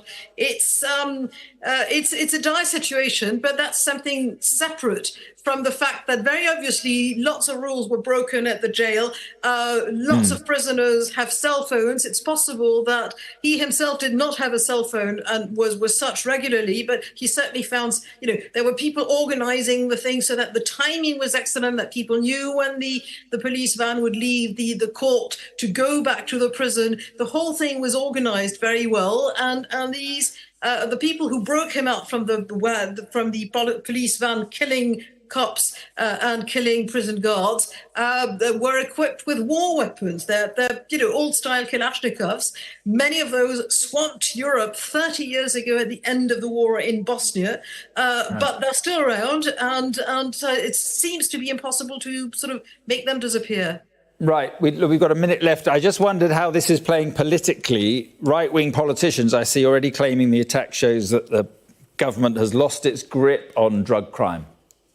Yes, and to be honest, I think the entire nation believes that the government has lost its grip, but the winner on this is presumably going to be Jordan Bardella, the 28-year-old leader of the European election list. The election is in less than a month, and the entire platform has been on one bit is immigration and the other one is law and order, and this hits both counts, unfortunately. OK, Anne-Elizabeth, thank you very much for joining us. Appreciate it. Now, Premier League clubs are set to vote on whether to scrap the video assistant referee, or VAR, as it's known, VAR, after a proposal by Wolves. Its use has aggravated clubs in the past and also fans, but the league believes it's an effective tool to improve decision-making. Our sports correspondent Rob Harris is here.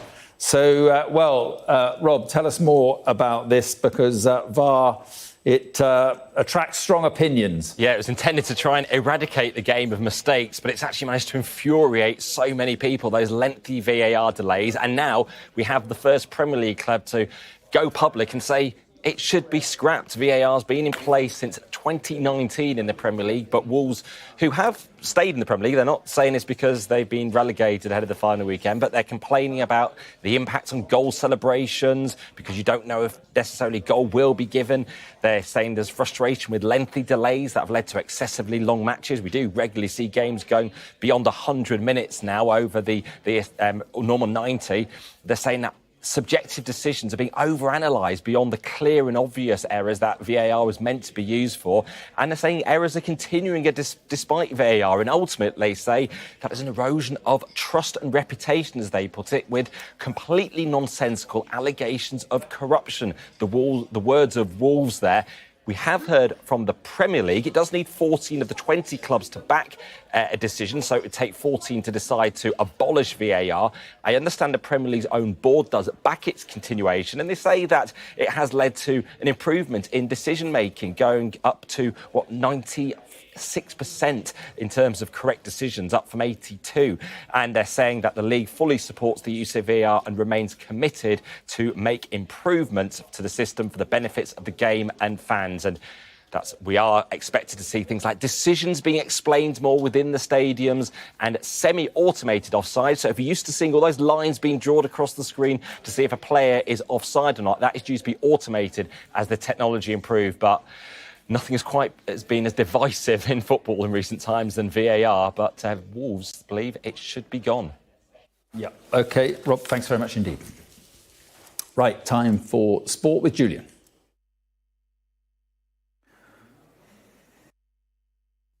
This Sky News Sports Bulletin is brought to you by Vitality.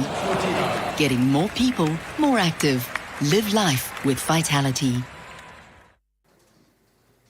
Hi there, good evening. VAR very much in operation in the Premier League tonight. A big night in the race for European qualification with Chelsea away to Brighton and Manchester United taking on Newcastle, both sides battling for a place in the Europa League.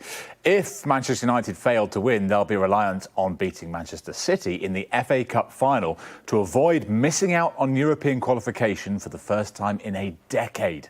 Newcastle are currently 3 points above Manchester United. We have to be in Europe. We have still 2 opportunities, and we have to take any opportunity. So we have to put everything in, and that is, in this moment, that is the most important. Well, you can see Manchester United Newcastle live on Sky Sports Premier League. On Sky Sports Football this evening, it's Celtic looking to seal the Scottish Premiership title. They need just a point away to Kilmarnock. Brendan Rodgers' side are unbeaten in the last 9 games. Tennis, and Andy Murray returns to action tonight for the first time since he suffered a nasty ankle injury as he plays in the Bordeaux Challenger event in preparation for the French Open. Meanwhile, Aryna Sabalenka in the yellow and pink on your screen here is into her second semi-final at the Italian Open after a straight sets win over Jelena Ostapenko. The world number 2 joins Iga Swiatek and Coco Gauff in the last 4. In fact, it's the first time that the WTA's top 3 players have all reached the semi-final of a tournament since 2012. And a line from Formula One, Alex Albon has signed a contract extension with Williams until at least the end of the 2026 season. Albon had been linked to Mercedes following Lewis Hamilton's move to Ferrari next season, and also a return to Red Bull, where he was once a teammate of Max Verstappen's. There's much more build-up to tonight's football action, including Tottenham against Chelsea in the Women's Super League, live for you right now on Sky Sports News. And we're back with you a little later on. This Sky News Sports Bulletin is brought to you by Vitality. Thanks very much indeed. You're watching the News Hour. Coming up, Beijing is set to welcome Vladimir Putin tomorrow for talks that are expected to deepen the relationship between the two amid Western sanctions against Russia.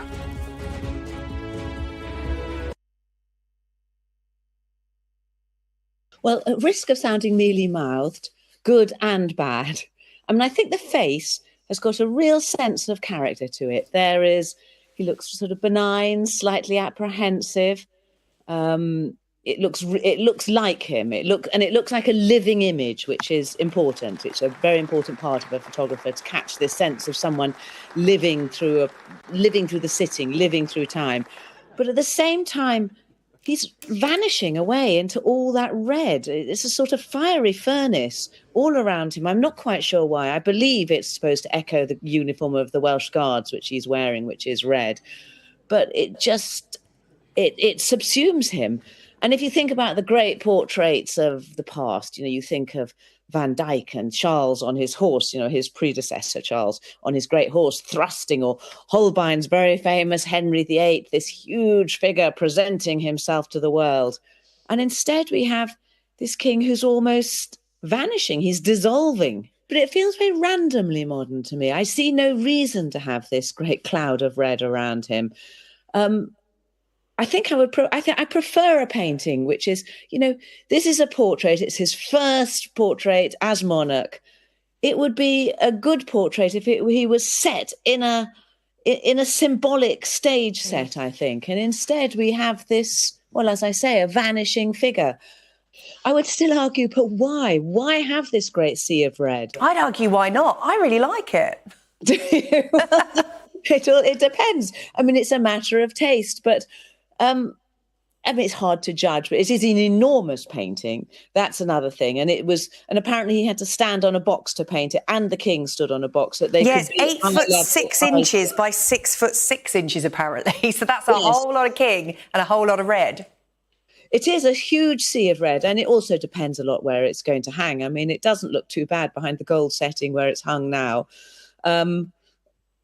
It just seems to me a random choice to have this sea of red. But I mean, maybe a random choice you like, a random choice I don't happen to like.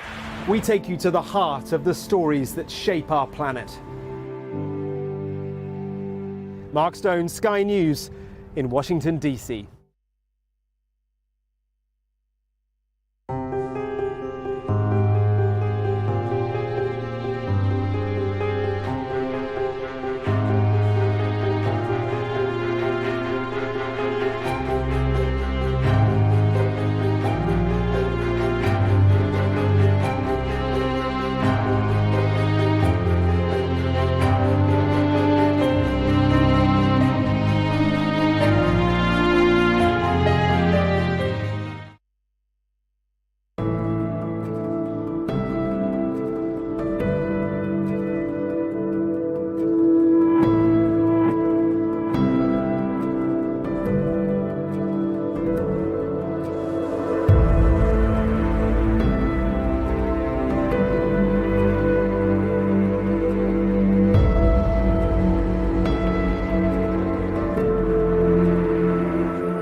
kind of pollen gets up your nose. Sky News Pollen Reports, brought to you by the Kleenex Your Pollen Pal app. Scotland will be largely fine overnight with warm sunshine to come on Thursday. There will be large amounts of cloud for northern and eastern England with showery outbreaks of rain. Further south and west, it will be a day of sunny spells and scattered showers. Some of these will be heavy and thundery. Tree pollens are now in decline along with the early grass pollens, but the main grass pollen season is just beginning. That said, pollen levels overall will be low across the country. Sky News Pollen Reports, brought to you by the Kleenex Your Pollen Pal app. Russia's President Vladimir Putin will embark on a state visit to China tomorrow, his second in a little over 6 months. But while the deepening relationship between Moscow and Beijing provides an economic lifeline for Russia in the face of sanctions over the war in Ukraine, the increased cooperation continues to receive criticism from the West. Sky's Moscow correspondent Ivor Bennett has this report. On Moscow's main tourist street, an unusual attraction and a sign of the times. Two presidents and their people who are getting closer. From China? You like Russia? Yes, as the Russian leader heads to Beijing. This will be Vladimir Putin's first overseas trip of his new presidential term, and it sends a very clear signal that the relationship with Xi Jinping is the one he values the most. But right now, of course, he doesn't have many options. Without China, Russia's pretty much all alone. From cardboard cutouts to the real thing, Xi's the one major leader who's continued to meet Putin since the war in Ukraine, providing support that's kept Russia afloat. China provided a real lifeline for Russia because China is not only a market for Russian oil and gas, which is the major source of currency for Russian budget, but also China became a very important source of imports to Russia, and we're talking about all kinds of imports. In the Russian capital, you can see them for yourself. From cars to electronics, there are Chinese goods galore, and people here seem to like it. We bought vacuum cleaners and a computer, phones of course. We treat China very well because they provide very good support for Russia. But are cars and phones the only things they provide? The West fears not, believing so-called dual-use goods are also coming in and fueling Russia's war machine. Beijing denies supplying any weaponry and insists it's neutral on Ukraine.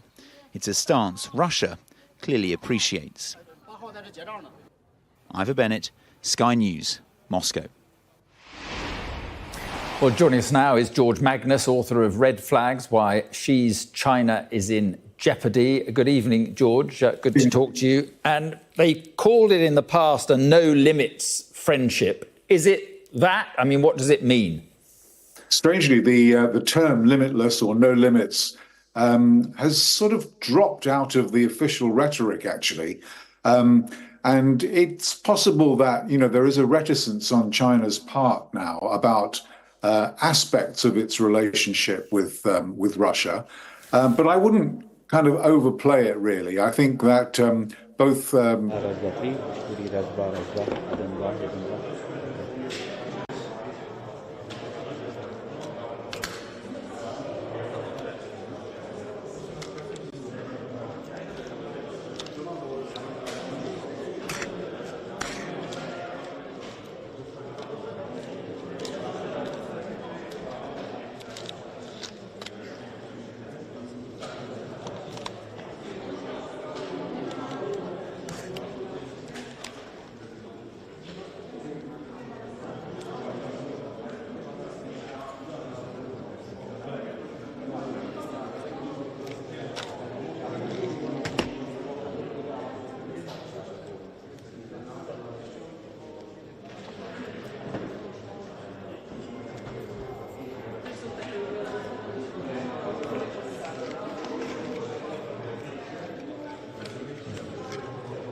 Raz, raz, raz, raz, raz, raz, raz.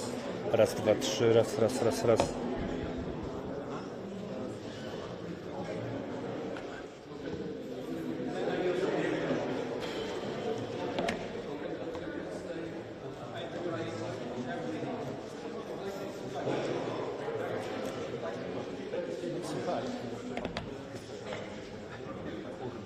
Mam, ale samochód już. Kurde, 5 minut, wiesz, wszystko wziąłem, tylko tego nie wziąłem.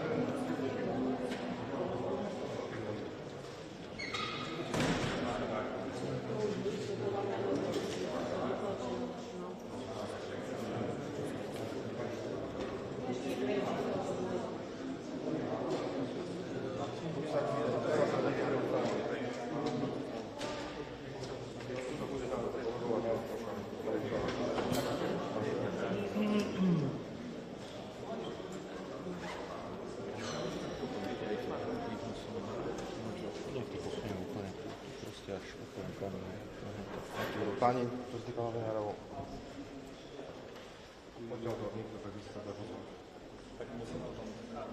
Że potem będzie, ale to jest na potem,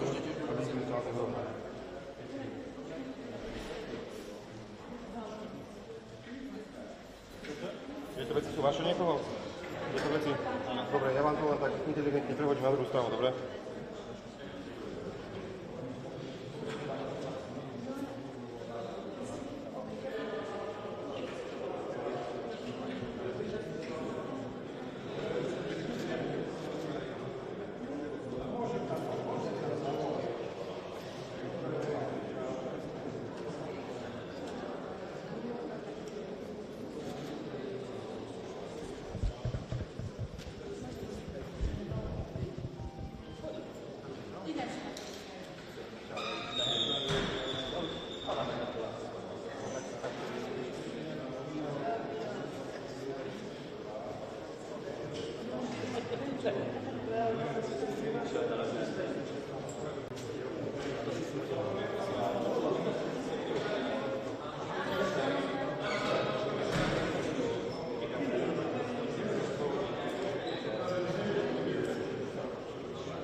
Áno, nadstavíme ho, keď sa nadstavím aj ja. Dobre.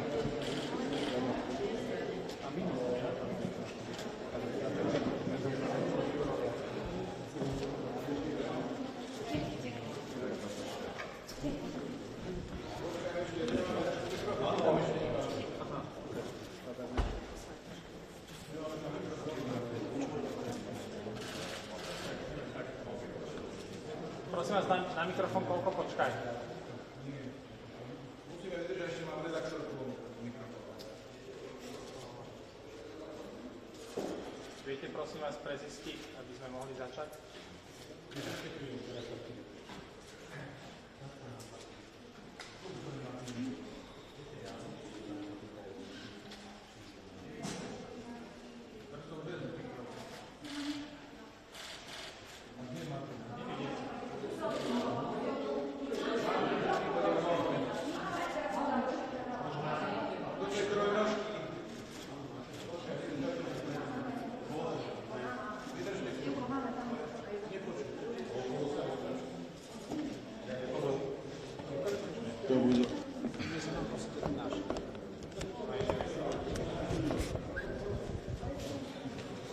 Dobre, nie?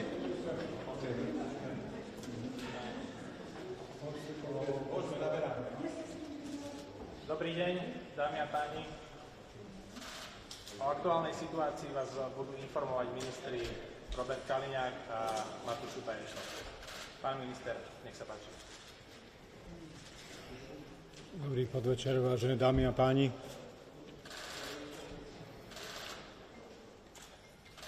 Zažili sme naozaj veľmi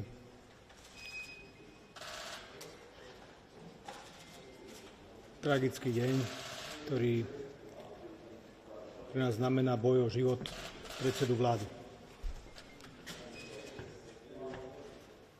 Naozaj sa ťažko hľadajú slova v tejto chvíli, pretože s touto situáciou Slovensko ešte nikdy nebolo konfrontované.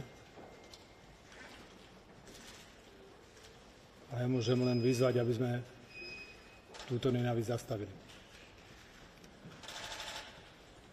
Chcem sa na úvod poďakovať všetkým záchranárom, lekárom Handlovskej nemocnice, ošetrovateľom, sestrám, operátorom, lekárom Banskobystrickej nemocnice, ktorí v tejto chvíli ešte stále bojujú o život Roberta Fica. Ešte stále je na operačnej sále, operácia prebieha. Podľa tých informácií, ktoré máme, utrpel vážnu politraumu po niekoľkých strelných poraneniach a jeho zdravotný stav je mimoriadne vážny. Všetci sa modlíme, aby spojenie medicíny a silnej konštitúcie nášho premiéra viedli dobrým správam. Zatiaľ však také správy nemáme a preto všetci vkladáme našu dôveru do rúk ošetrujúceho zdravotného personálu. Operácia je už viac ako 3,5 hodiny vo svojich viacerých častiach. Myslím si, že akékoľvek podrobnejšie zdravotné informácie budú môcť byť poskytnuté až následne. Je to naozaj veľmi komplikovaný zdravotný stav.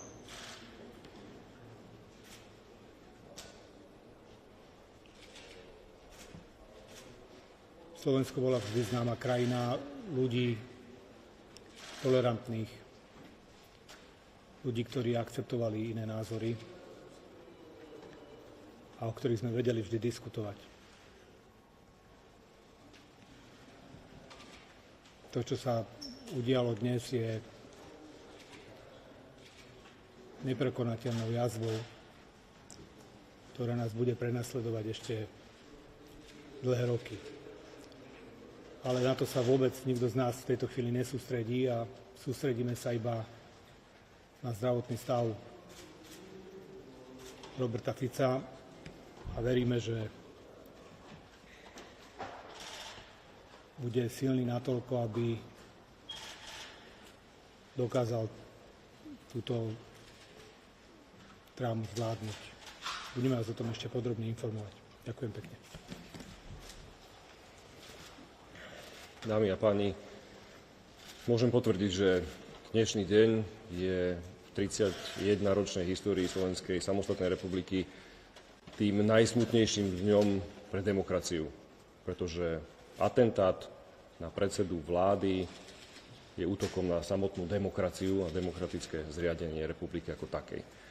Môžem potvrdiť, že dnes bezprostredne po skončení výjazdovej vlády v Handlovej došlo k atentátu na predsedu vlády. Páchateľ vystrelil 5 výstrelov a predseda vlády je dnes v kritickom stave, ako tu už bolo povedané, stále na operačnom stole.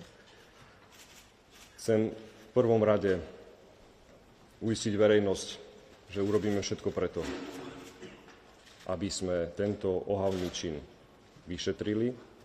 Robíme tak aj v týchto minútach a hodinách.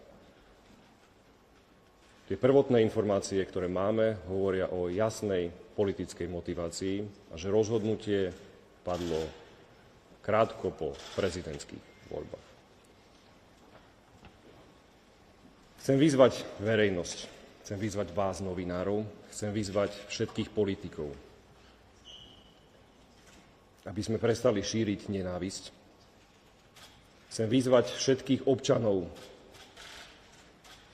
ktorí po tomto bezprecedentnom ohavnom akte na sociálnych sieťach túto nenávisť šírili, aby s tým okamžite prestali. Chcem ich upozorniť, že orgány činné v trestnom konaní budú konať a ani jeden z tých skutkov, ktoré navádzajú a schvaľujú tento nenávistný čin, neostane nepotrestaný A teraz nehovorím iba o schváľovaní tohto atentátu, ale chcem sa prihovoriť všetkým občanom. Odpoveď na nenávisť nie je a nemôže byť nenávisť. Preto vás všetkých prosím, aby sa prestali hromaždiť útoky a prejavy nenávisti aj v rámci sociálnych sietí, aj v rámci médií, ktoré smerujú na ten alebo onen politický tábor. A je úplne jedno, či ide o opozíciu alebo ide o koalíciu. Prosím, prestaňme s tým hneď v tejto chvíli. Orgány činné v trestnom konaní a policajný zbor robili všetko preto, aby sme zabezpečili ochranu ústavných činiteľov, aj poslancov Národnej rady. Tí sú teraz ešte v týchto chvíľach v Národnej rade, kde je zabezpečený špeciálny režim pre nich. V najbližších dňoch bude posilnená ochrana všetkých ústavných činiteľov. Rovnako bude posilnená policajná ochrana aj viacerých médií, ale aj viacerých nielen ústavných činiteľov a predstaviteľov vládnej koalície, ale aj opozície. Pretože z toho, čo sa rozpútalo, čo zasiali ste mnohí tú nenávisť, tak sa z toho dnes stala búrka. A my tu stojíme pomaly pred prahom občianskej vojny, pretože také nenávistné komentáre sú dnes na sociálnych sieťach. Preto ja prosím, prestaňme s tým okamžite. Toto vyvrcholenie a tento atentát na premiéra je toho iba celým potvrdením.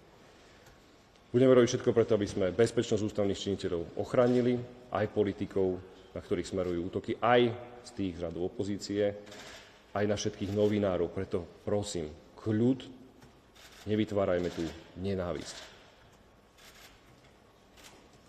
Budem apelovať aj na podpredsedu vlády, aby sme zajtra zvolali Bránnu bezpečnostnú radu, aby sme prijali a vyhodnotili situáciu, ktorá dnes je a ktorá, zopakujem, je tým najsmutnejším dňom pre demokraciu na Slovensku ako takú. Pretože ešte raz, útok, atentát na predsedu vlády je útokom na demokraciu. Ďakujem pekne. Ďakujem pekne, pán minister. Nech sa páči.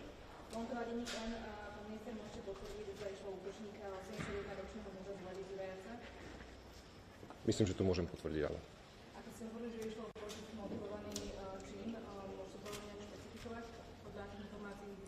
Podľa jeho výpovedí, ktorý mal ešte pred výsluchom a podľa prvotných informácií, ktoré nám na základe operatívnych vyjadrení poskytol.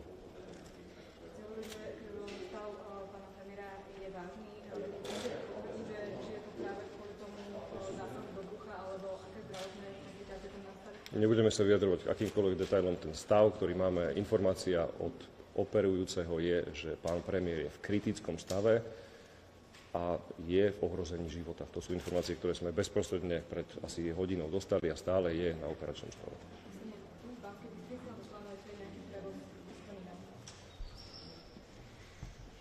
Myslím si, že všetci zdravotní pracovníci, ktorí sa venovali zdravotnému stavu predsedu vlády, robili svoju prácu maximálne zodpovedne a v tejto chvíli na to nevidím žiadny dôvod od prvého ošetrenia v Handlovej cez prevoz až po začiatok operácie pred viac ako 3,5 hodinami približne.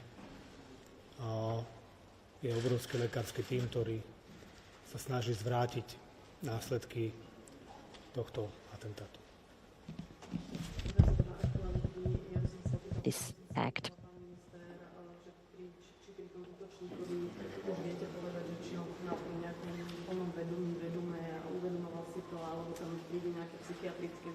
Stále to vyšetrenie, respektíve vyšetrovanie prebieha, čiže z tohto pohľadu sa We are still investigating the shooter. I cannot tell you.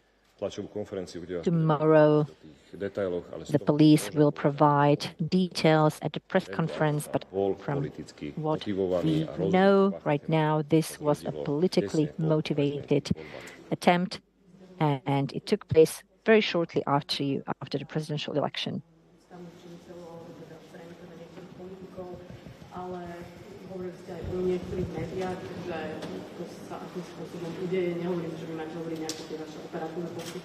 Urobíme všetko preto, aby bezpečnosť ľudí na Slovensku bola We will do everything in power to guarantee and protect the safety of Slovak citizens.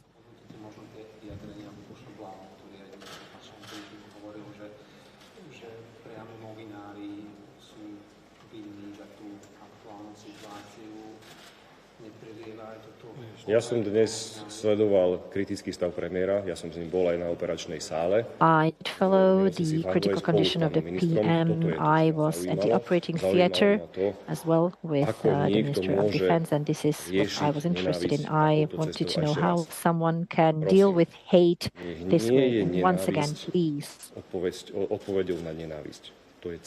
Hate should not be the response to hate. This is an appeal to all politicians. And yes, we could say what we think, well, but we will rather keep quiet. So I want to ask society to keep calm. Let's not argue and kill each other just because we're not capable of respecting each other's opinion. And yeah, I just want to say one thing. I personally think that there are great many people who should be looking in the mirror today and realize that because they want to seem interesting and they want to exaggerate certain problems which are not that important, and they're just trying to deal with their personal frustrations, and things have to change. And for many years, I think we were very gracious. We had a very gracious attitude towards this. It wasn't us who spoke of revenge. It weren't us who abused the system, abused the criminal system, abused our statuses to cuss at people and to use hate speech. So from this point of view, it's really time to take a good look in the mirror. We are not about to make any judgments.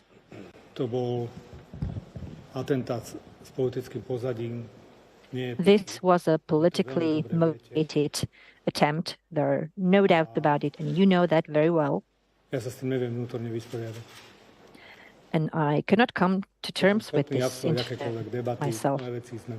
I'm not capable of discussion right now. We've overcome a lot of things, but incapability of accepting the will of some part of society, when a part of society does not like the result. This is the result today.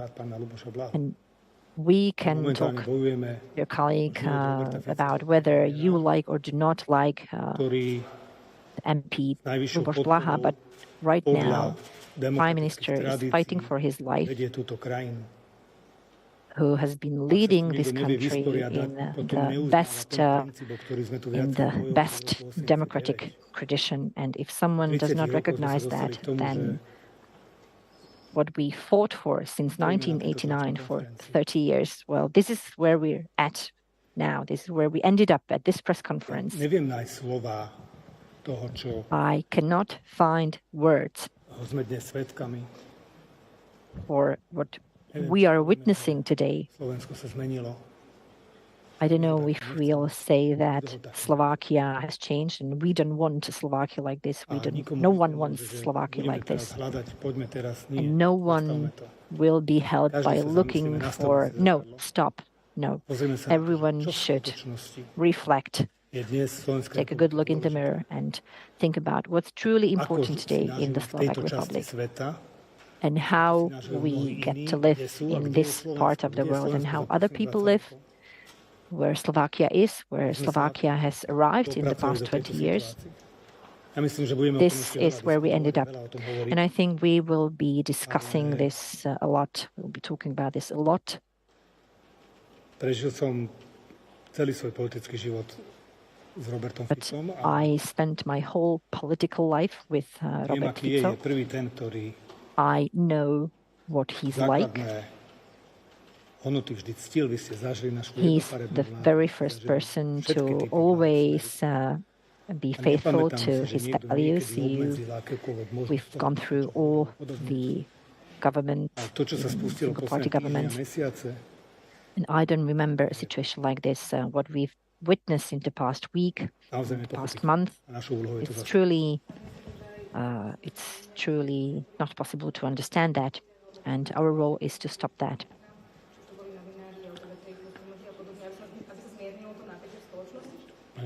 Pani redaktorka, ja vám jedno zrkadlo kúpim, lebo ho nemáte zjavne. Madam Editor, I will buy you a mirror because apparently you do not own any mirrors. I'm not sure if today that is horrible fault. Actually, maybe next days we will be able to react to find what happened. Now I'm just focusing on the status of Robert Fico and his health. Thank you. Look, we're just talking about the level of democracy.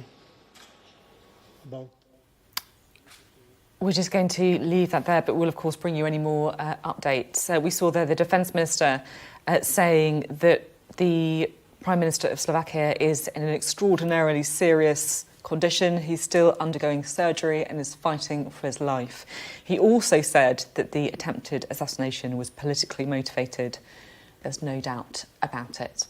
Well, our political correspondent, Darren McCaffrey, is here with me and was listening across to that. Darren, what jumped out? Yeah, a few things to take away from that. First of all, this remains a very serious situation. There were suggestions earlier on that things were improving, but clearly the Defence Minister said, suggesting that he is still fighting for his life. And, he's clearly quite distraught. This is someone he works alongside, I'm sure he regards as a friend. And this is a reminder that, Slovakia is in shock tonight.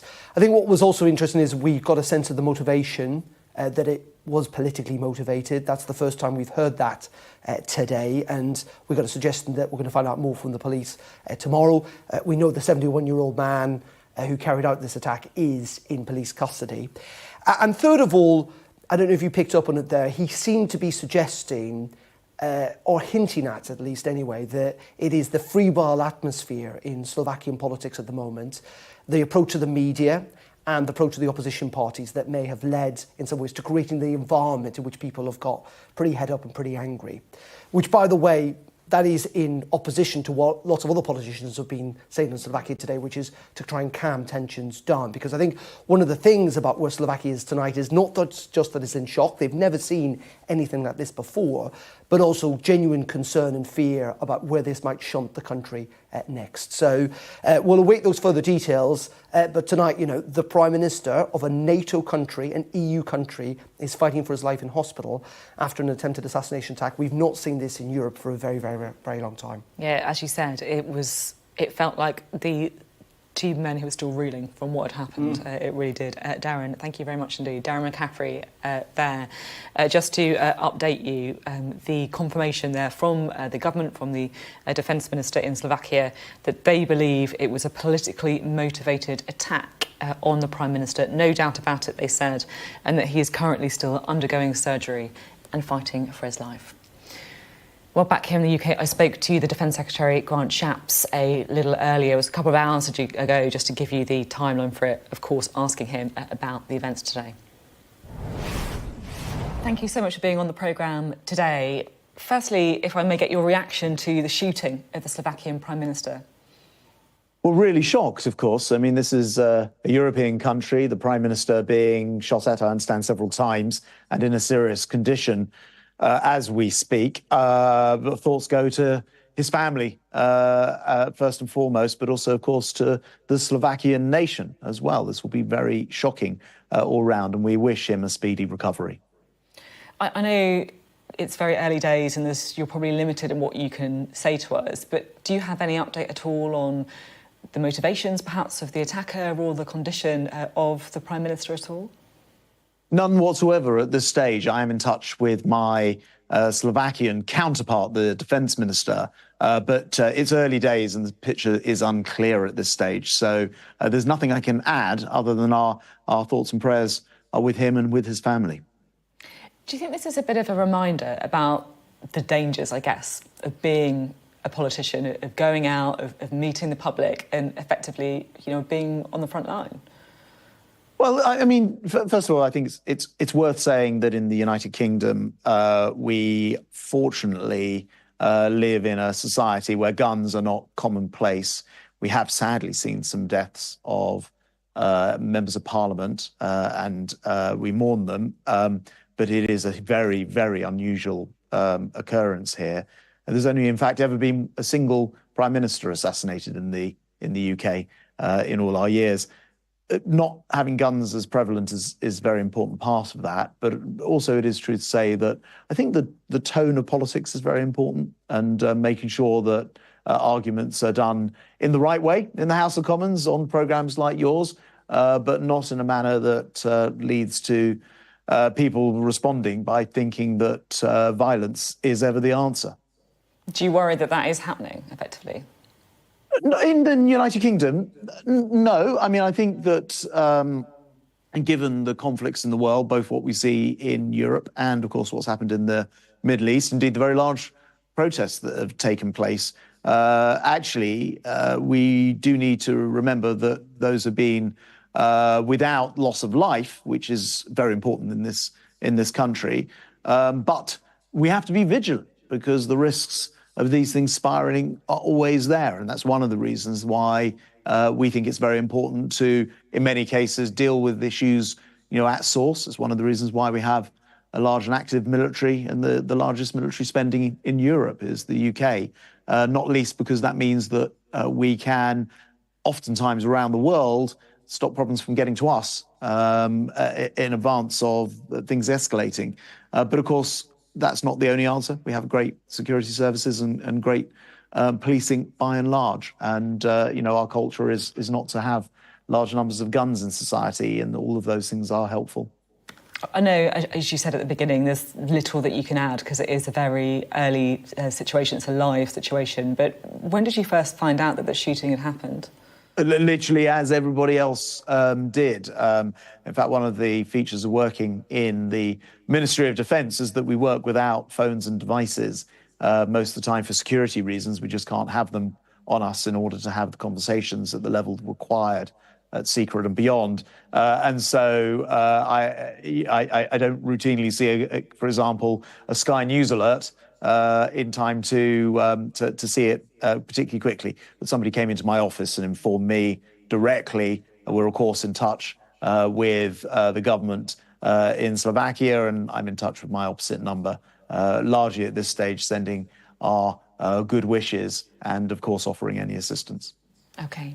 The other story that I really want to talk to you about today is Ukraine, because things are looking, I believe, quite concerning there. Russia making advances, President Zelensky having to cancel trips abroad. How worried are you about the situation in Ukraine? And do you have any fears that because of the other conflicts that we've been seeing, Ukraine's almost at risk of being forgotten? Well, I think that's exactly what happened. I mean, not in the UK, I should say, where the British public and this government have absolutely backed Ukraine to the hilt. We've, this year, increased our financing to Ukraine and then added another £500 million to it, so £3 billion in military aid this year. We've done it consistently. And I literally went to Kyiv earlier in the year, and I warned that this sort of attention deficit from civilized countries was in danger of enabling a situation such as the one that we're seeing now in Kharkiv from developing. And so we actually predicted this to some extent.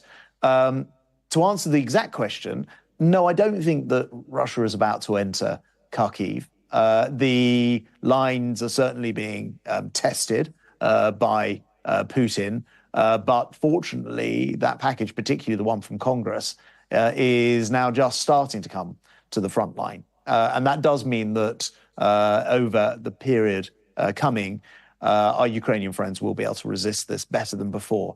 But I really hope that this is the wake-up call that we've tried to issue now being heard, which is this is not a war in which you can afford to be fully attentive and then switch off, or maybe get distracted into a different conflict and then expect nothing to change on the ground. Our brave Ukrainian friends are fighting with everything they've got, not least a lot of British kit, against this illegal invasion. We must back them all the time, not just periodically. And that, I think, is the big lesson of what's happening currently in Kharkiv.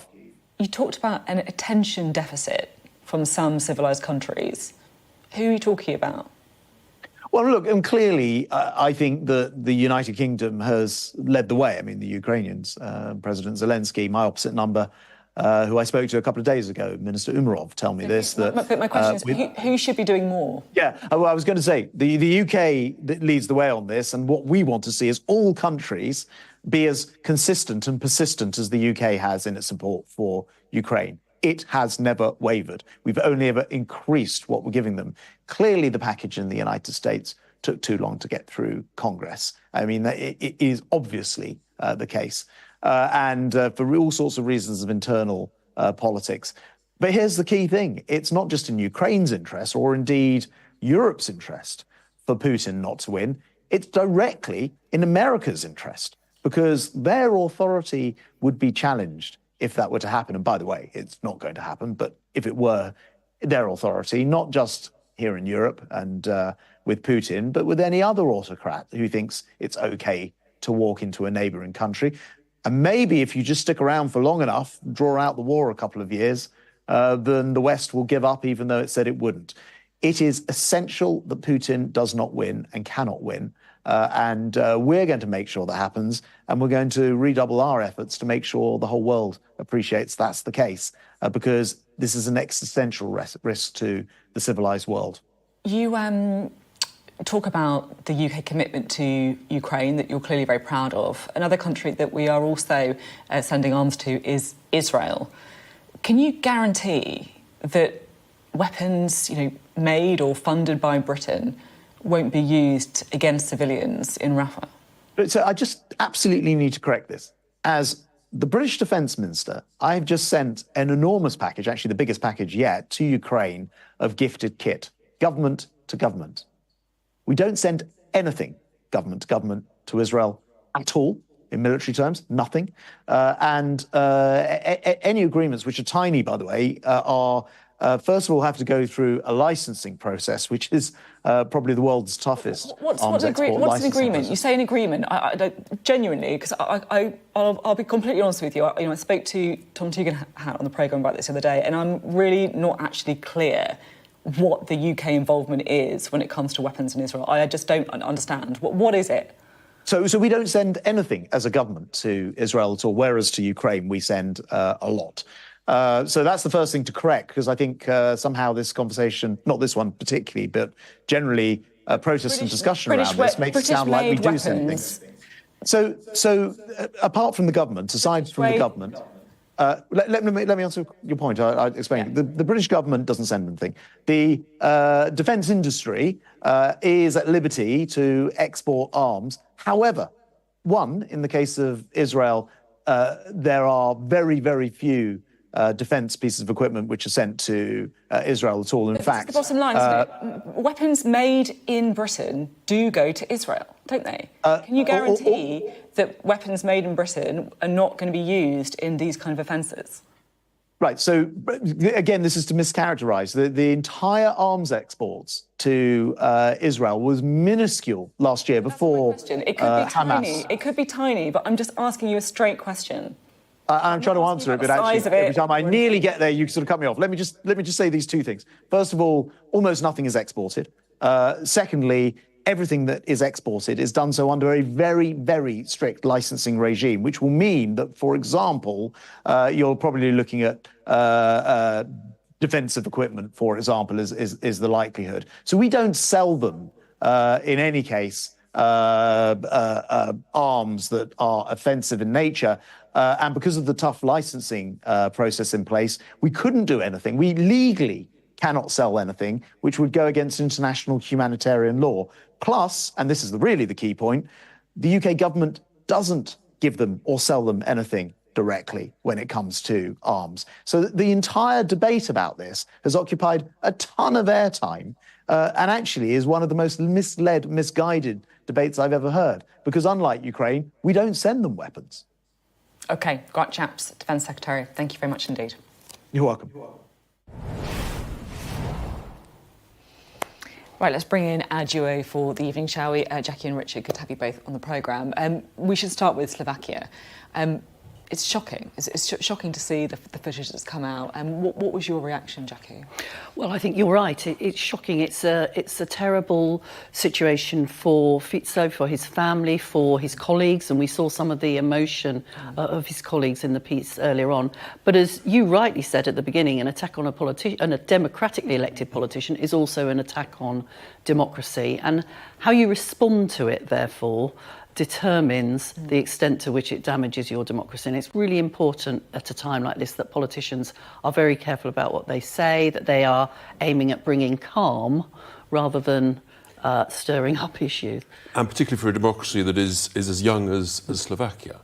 And that's, you see the emotion in the defence minister there, but as Jackie says, actually calm heads prevail rather than creating a sense of increasing angst and trying to point fingers. It's, with a young democracy, this is a really, really worrying, dangerous time, actually, for everybody. And obviously you don't want to draw too many parallels with things that are not completely the same. But I mean, Jackie, you've had experience, haven't you, of having to be that calm head at times when terrible things have happened, kind of acts of national security. Yeah, politically motivated attacks or terrorism, the intention of them is to create dissent, to create unease, to bring, to make people be worried. And that's why you have to, as an elected politician, think about what you do to reassure and to calm and to maintain that democratic situation that, as Richard says, in a place like Slovakia is relatively new, and it's so important to protect. And it does make you feel about safety of politicians going about, in the UK as well. It certainly made me think about that too.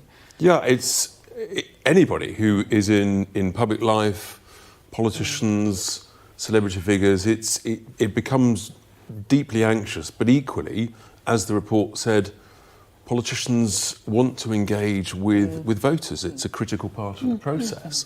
And you can't just sort of hide behind glass screens forever, otherwise you never get that sense of engagement. So, I mean, tragically, regrettably, it is a risk that goes with the territory. It's how you minimise that and try and make that acceptable balance. There was just one other thing that I wanted to pick up with you on after the interview with Grant Shapps. It's about Ukraine. I'll be honest, Ukraine is something that I've been thinking of quite a lot over the last few days because it feels like it's a very volatile situation over there and a very important moment of the war. Grant Shapps appeared to criticise America, I thought, in that interview, saying that they had been clearly too slow in passing legislation that would allow them to send more weapons to Ukraine. What was your response to that, Jackie? I agree with him. I think they were too slow.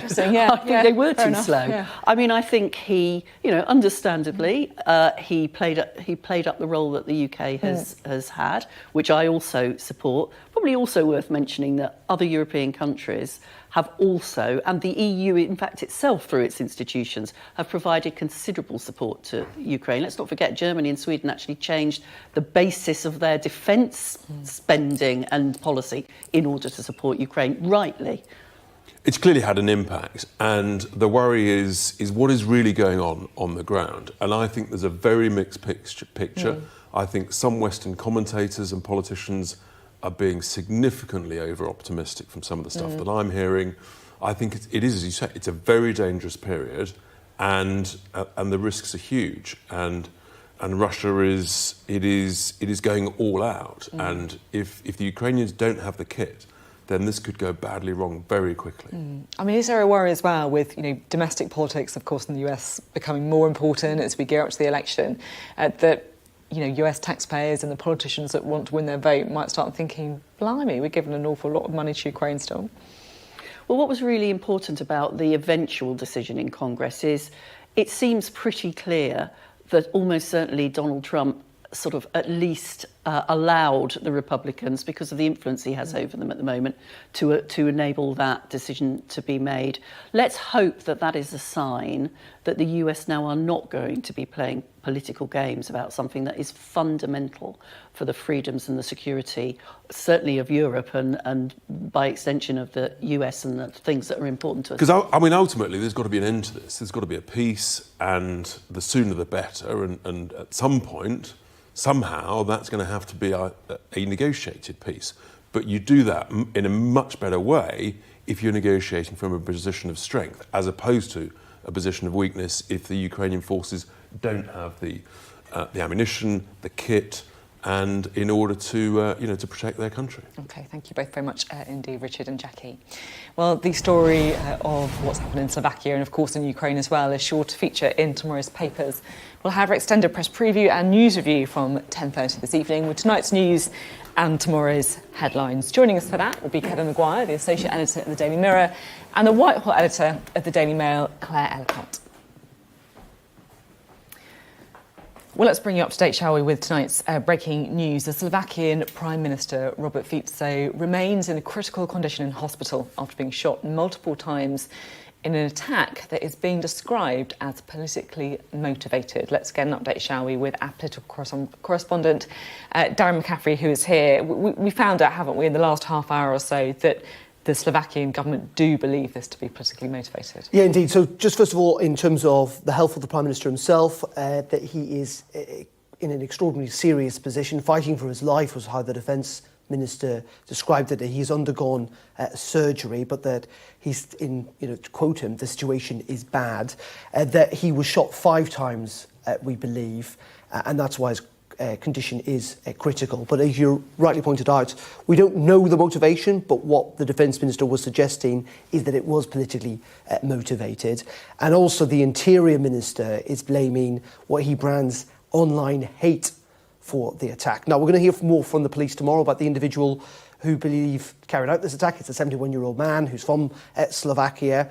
But clearly there are elements within the government who, even at this stage, are wanting to put the blame on what they call journalists, public politicians that they think are spreading hate. And this is fascinating because it builds in to the wider political situation here, where we've got a very divided society in Slovakia, where we've got a prime minister that is popular with a certain constituency who tend to be older, more conservative, with conservative social views, who are frankly a bit more pro-Russian in what is a former Soviet Union state, if you like, against a group of younger people who live in cities who are a bit more professional, who are more pro-EU, more pro-Ukraine, who are not as happy with the nationalistic approach, but also quite concerned about what they see as a form of authoritarianism in Slovakia. And so with the Interior Minister saying that tonight, that is in contrast to other politicians who are effectively calling for calm, because I think the concern for Slovakia is they had this awful tragedy. The question is, what next? Where potentially does this attempted assassination lead the country to? Yeah, it's such an important question.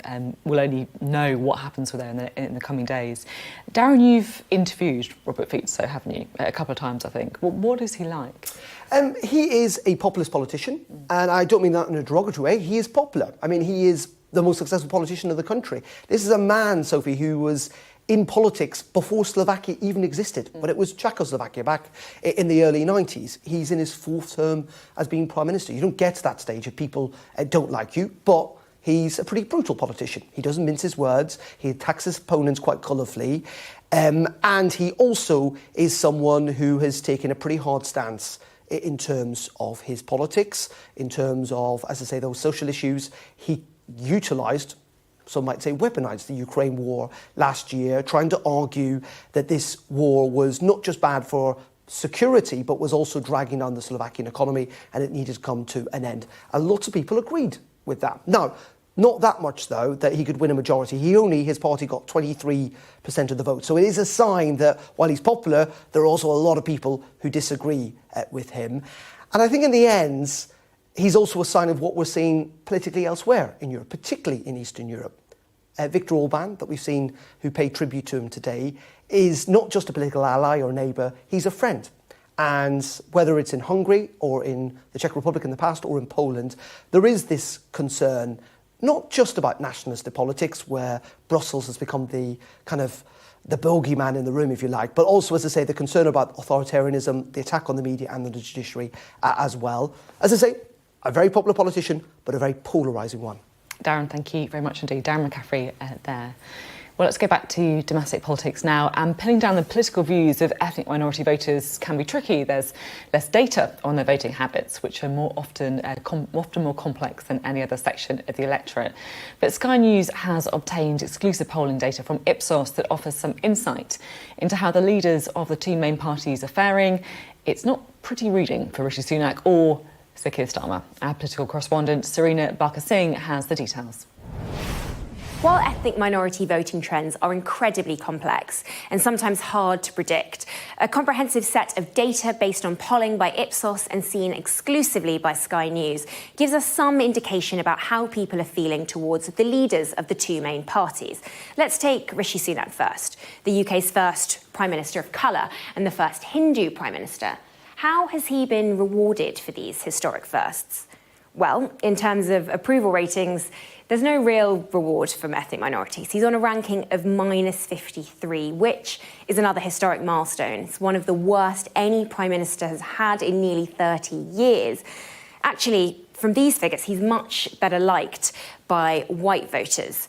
For Labour, the stakes may be even higher because they're billed as the party of progressive politics. And the party has consistently held large leads with ethnic minority voters over the last few decades. So how does the current leader, Sir Keir Starmer, compare? Well, he's at -32 for ethnic minorities. Now, that is better than Rishi Sunak's rating, and with white voters, he's here on a -20. But his standing is the lowest level a Labour leader has recorded among ethnic minorities since 1996. In fact, it's far worse than the very worst ratings recorded by either Tony Blair, here -11, or Gordon Brown. Now, there are a range of different reasons why communities have drifted from the central parties, but Ipsos has outlined one specific thread they call the Gaza effect. Everybody is fed up of the two main political parties. We must vote for independent or pro-Palestine candidates. Keir Starmer, this is for Gaza. So this is interesting. Let's take a look at both leaders' satisfaction ratings over the last year. With white voters, they're the dotted lines. You can see there's next to no effect of the events in the Middle East for either parties, really. But the bold lines, these are the ethnic minority voters, and you can see just how different the reaction is there. Now, if we zoom in on this part, the 7th of October attacks, we can see a different story. For Rishi Sunak, there is a drop, but only around 13 points. It's far more significant, actually, for Sir Keir Starmer. He's got a large fall of about 29 points among ethnic minorities. That's huge. I think it's very clear that Labour still retains a large lead overall amongst ethnic minority Britons, around 48 points, but they are bleeding support to smaller parties such as the Liberal Democrats, Greens and others. Now, that's not likely to be decisive in the general election overall, but it could cost the party some support in specific areas of the country, such as we saw in the local elections recently. Now, the scale of the impact is almost impossible to predict, and the drop in these figures don't necessarily translate into votes or even seats. But what is clear is that these figures show both parties will need to offer ethnic minorities much, much more to win their vote at the next general election. Serena Barker-Singh reporting there. Now, the former Prime Minister, Gordon Brown, is calling for a multi-billion-pound rescue plan to help what he calls austerity's children from a spiralling poverty crisis. He's warning that without help, the number of children living in poverty could increase to a record 4.5 million. And he's urging the Chancellor to use his autumn statement to announce measures to tackle the issue. Speaking to the former Prime Minister earlier, I began by asking just how bad the situation is. Thank you so much for being on the programme. It's great to have you on, Mr Brown. You've said that there are obscene levels of child poverty in the UK. Just how bad is the situation? We've got probably the highest levels of poverty in living memory amongst children. And these figures have risen dramatically over the last few years. So we've now got 4.3 million children who are officially in poverty. 3 million children will be missing meals at some point during the course of this month. 1 million children last night and tonight will be sleeping without a bed of their own. This is a level of destitution for some families that we haven't seen for many, many years. You know, I grew up in a mining and textile town. We saw a great deal of poverty when I was growing up, and we're back to these kind of levels. And it really is something that demands urgent attention. Children ill-clad and hungry, families having to choose between heating, eating and keeping clean, mothers ashamed because they're having to queue up at food banks to get food for their children to make ends meet. These are all the things that are now happening that should not be happening as the Trussell Trust has reported today, saying that they have had to give out 3 million food parcels in the last year. It should not be happening in 2024. You're someone who's very instilled in your community, in Fife, and it does really hit me, when you say that you're seeing poverty now that you didn't see or you only saw many years before. What kind of things are you witnessing then now? Well, we're running a multi-bank, which is a food bank, clothes bank, furnishings bank, toiletries bank, baby bank, all rolled into one. And so last winter, people were desperate for bedding just to keep warm. They'd stopped heating their homes and they were simply trying to heat themselves. As we move into these summer months, toiletries, people cannot afford or consider soap and shampoo and toothpaste as a luxury item.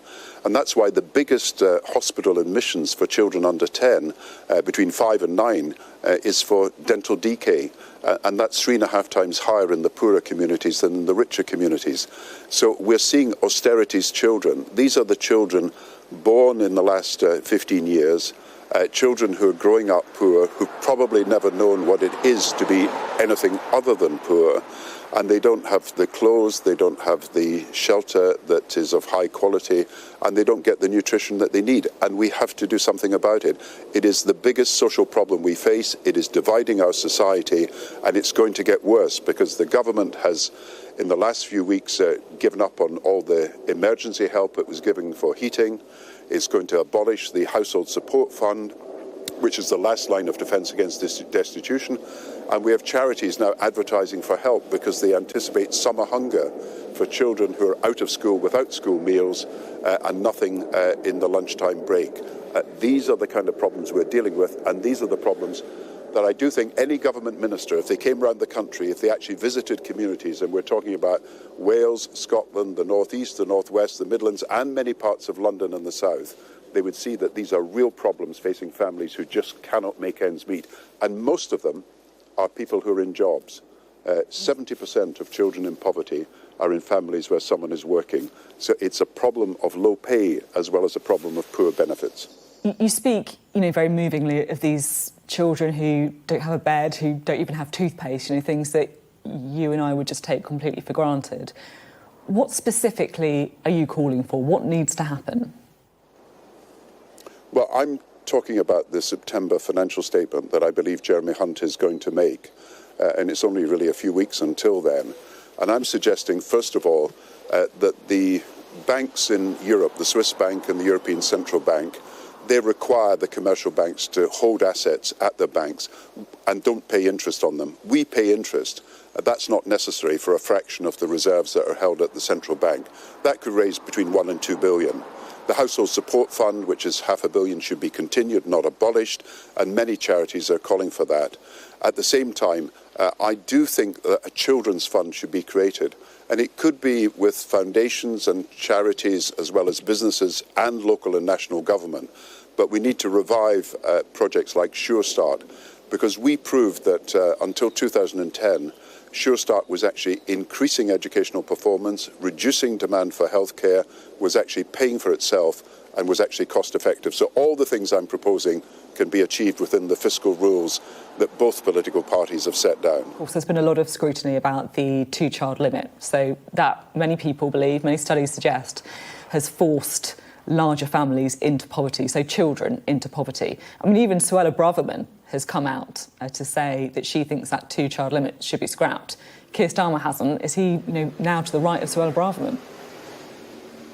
What I think is needed is a root and branch review, because it's not just the two-child rule, it's the bedroom tax, it's also the benefit caps, it's the housing benefit limit. You think that Keir Starmer should commit to scrapping the two-child limit?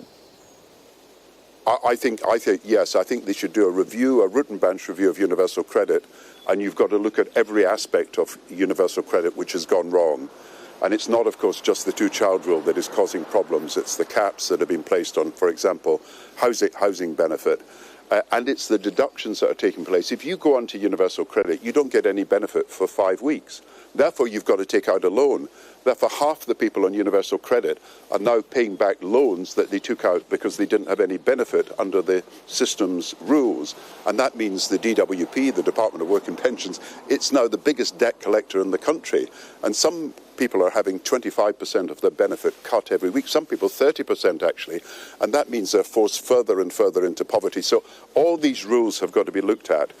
And let's just remember that the majority of families we're talking about are people in work. This is not the work shy or the indolent that are featured in the article today by the Chancellor and the Prime Minister. They've got to focus on where the majority of the child poor are, and they're in working families. On the two-child rule, for example, 60% of the people who are hit by the two-child rule are working families. They're not families where someone is not working at all. They're families where people just cannot make ends meet. Now, if you're on the two-child rule, you're probably losing about £60 a week, but it's affecting every child in the household.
doubt this was a politically motivated attack. Our Europe correspondent Siobhan Robbins reports. And just to warn you, her report does contain the moments of the shooting. Padlo celkom 5 výstrelov. The panicked aftermath of an assassination attempt on a European leader. This is the moment Slovakia's Prime Minister Robert Fico was bundled into his car by his security team seconds after he was shot.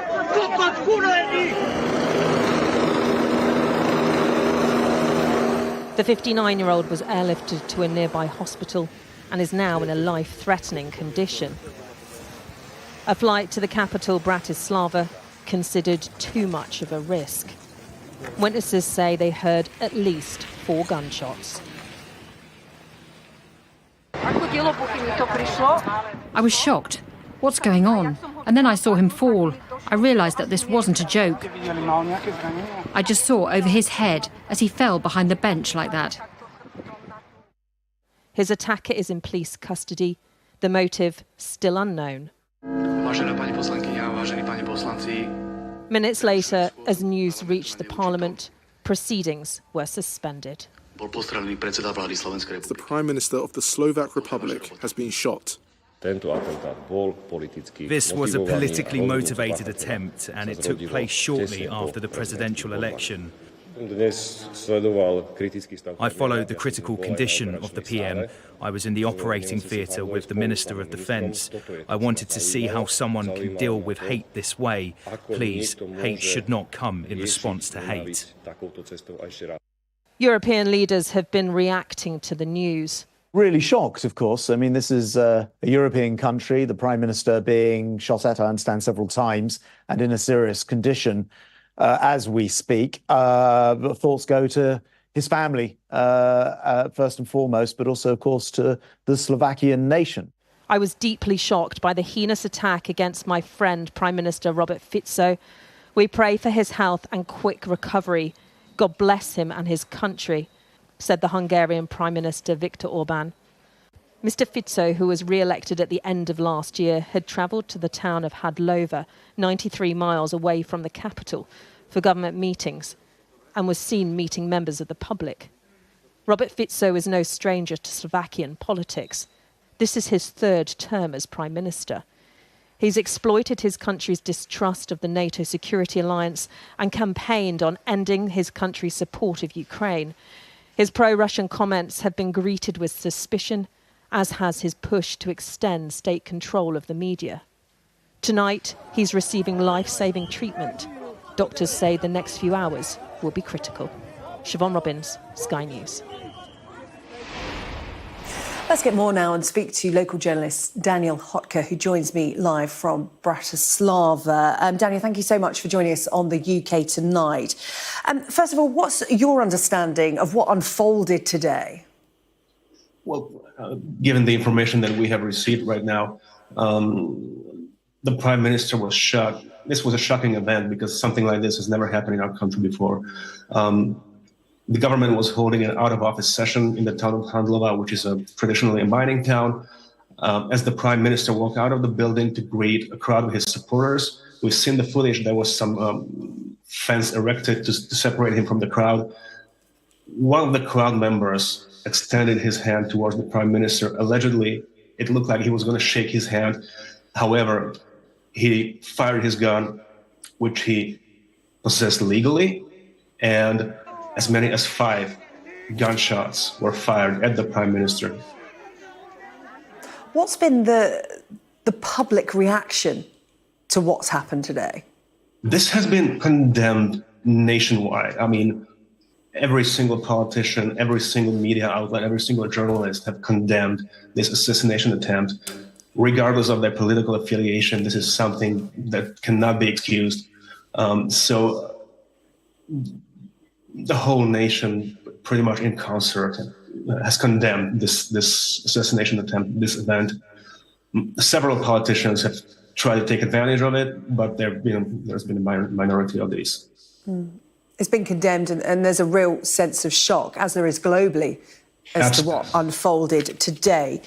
Can you tell our viewers more about Prime Minister Fico? We heard it in our report just before we spoke to you that he's no stranger to politics. He's, you know, in his third term, I understand. He's a familiar figure in your country. Is he a controversial figure? All of that, just a little adjustment. He's been actually serving his fourth term, not a consecutive one, but this is the fourth time he's been serving as Prime Minister. Most people, most media outlets label him as populist. He's been able to rebrand his party Smer several times. And this was initially modeled after Tony Blair era Labour Party, subsequently shifted and became Social Democracy. Recently, they've been calling themselves Slovak Social Democracy, introduced a bit of nationalism, pro-Russian rhetoric, because that simply worked for him. But yes, he's been a mainstay. He's been the longest-serving prime minister. From a Machiavellian, from a political standpoint, very capable of garnering power and keeping it. Many other governments have folded. Many other governments have fallen apart for all kinds of reasons. This never happened to Mr. Fico. He was forced to step down once 6 years ago in the wake of the murder of an investigative journalist. He's since been able to bounce back and regain power. And his power is now pretty solid.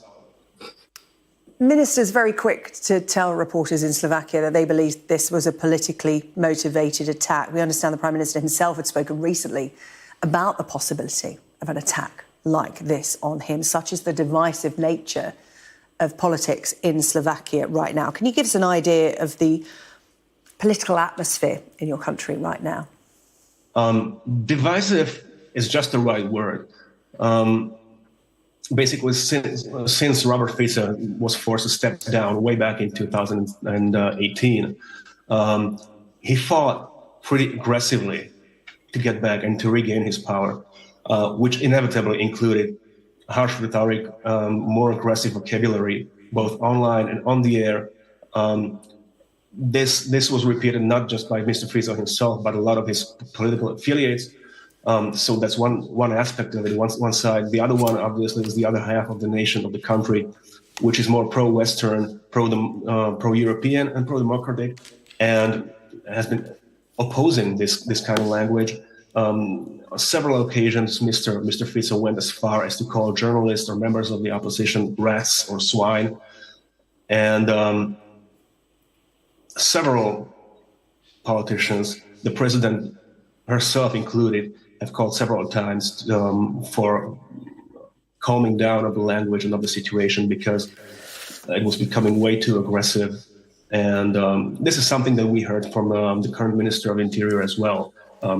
Visibly shocked, he asked all politicians and all journalists to calm down and use a less offensive, less aggressive language. Daniel Hotka, we really appreciate your time here on the programme this evening. We'll bring our viewers an update on Prime Minister Fico as soon as we get it from the Slovakian government. But we understand he is still being operated on and is in a very serious condition. Updates throughout the evening here on Sky News as we get them. Now,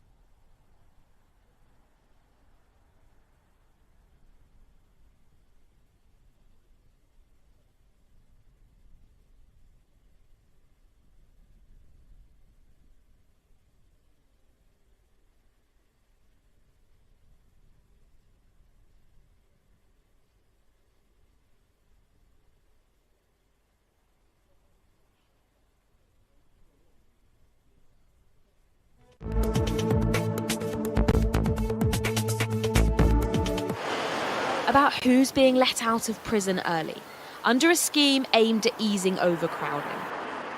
All we're doing is firefighting and tinkering with the edges. This is one man who knows. We're protecting his identity because he works for the probation service.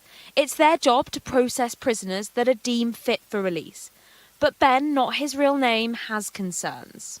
These people could be domestic violence perpetrators. They could be high risk to the public as we assess them. Just because they're not doing a long sentence doesn't mean that people are not, deemed to be a high risk in the public domain, and we wouldn't necessarily have time to put in place safeguards, do any checks. Today, a Prime Minister who leads the self-proclaimed Party of Law and Order under pressure. So will he at least guarantee that none of the criminals he is instructing prisoners to release early are considered high risk? Mr Speaker, there are strict eligibility criteria in place with exclusions based on public safety, and no one would be put on the scheme if they were deemed a threat to public safety. The Prime Minister said today that there are strict criteria for this scheme and that no one is on the scheme if they're a risk to public safety. Is he being honest? Well, he's probably not aware of how that system works. I'm aware recently of at least 2 people who've come out who we assess as high risk, but they've come out into the early release scheme. And an official report into a prison in East Sussex, published earlier this week, found the same. An inspection at HMP Lewis found an example of a prisoner that was released despite being a risk to children and having a history of stalking and domestic abuse. And today, another emergency measure to relieve capacity in our prisons confirmed. Operation Early Dawn will see bail hearings at courts delayed, keeping defendants in police cells until prison beds become available, causing confusion for lawyers. It's like administrative chaos. It's all falling apart. So it's having a big impact just on the running of the courts.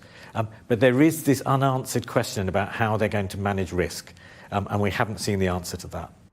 The government say the early release prison scheme is to ease short-term pressure on prisons, to free up space for the most dangerous of offenders. But questions about exactly who they are and how temporary the pressures will be. Molly Malone, Sky News.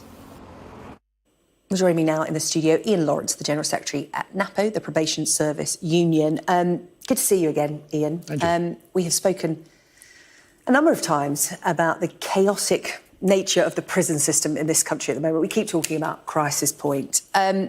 This new measure brought in to try and ease some of that pressure on the prison system. What do you make of it? I think the word I'd use is shambolic from what we're picking up from our members. There's 2 aspects. There's the early release schemes that we're already aware of, and I'll come to that in a minute. There's this Operation Early Dawn, which is filling up police cells now, and meaning trials are being postponed. The clients don't know that, their representatives legally don't know that, and that's another fine mess that we're in. But in terms of workload pressures on our members, that's what I'd like to focus on, and the risk to the public. Yeah, what does this mean for your members? So we are not in principle opposed to the early release of prisoners from their sentences, provided the checks and balances are in place and the risk factor has been properly analysed. But what's been happening is that the sheer quantity, numbers of people coming out and being nominated for early release is becoming too much for our already beleaguered staff members to cope with. So I can't sit here and guarantee that every single prisoner coming out on early release doesn't present a risk. We'd hope that the vast majority do not. So it's a question of pressure, workloads in an already understaffed and undervalued service, and it's reaching crisis point, breaking point for our members. The Prime Minister has insisted that there are strict eligibility criteria in place. But from what you're telling me, such is the pressure the system is under at the moment. We're not just talking about prison cells and staffing numbers. We're talking about the administration side of it. Such is the chaos of that system at the moment. Do you trust the Prime Minister's guarantee that the strict eligibility criteria will be met? Because it sounds as though the pressure and the load is so much that things may well be missed. I trust the Prime Minister's statement more if we could see some figures from ministers about the numbers of early releases that come back into the system, and, as tellingly, the number of recalls of those prisoners that have come out on early release because they may not have accommodation to go to, they may have got themselves into other difficulties. So there's a lack of data, and I think even Molly Malone has been pushing for that. How many people are being released under this new emergency measure? And you've asked for these numbers? Yeah, and I think Molly Malone as well has during a brilliant coverage. So a whole range of requests has gone in. So I don't have the data that leads me to believe what the Prime Minister's saying has any resonance whatsoever. This new measure that's come in, effectively, when people are arrested, they go into a police cell, and then the idea is that they get a hearing in court in front of a judge, and it's decided whether they go into a prison or to await trial or they're released on bail. That part isn't going to happen. They're going to be kept in police cells. So it's almost like the problem is being moved to another part of the system that's overstretched, and it's the police that are going to have to... It's their turn next. The problem here. Yeah, because the remand system is at overflowing status, and the police is the next place for people to go. I should think custody sergeants are pulling their hair out in terms of how they're going to cope.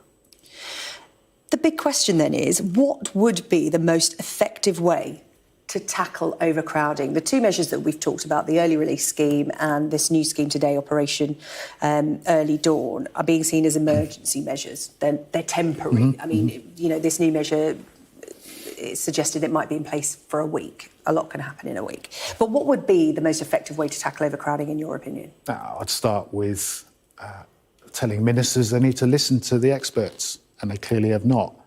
And they should be listening to what our members have been saying in probation about capacity and their ability to deal with workloads as they are. And as I said at the start, we're not against the early release in principle of prisoners, but it has to be properly administered, as you said.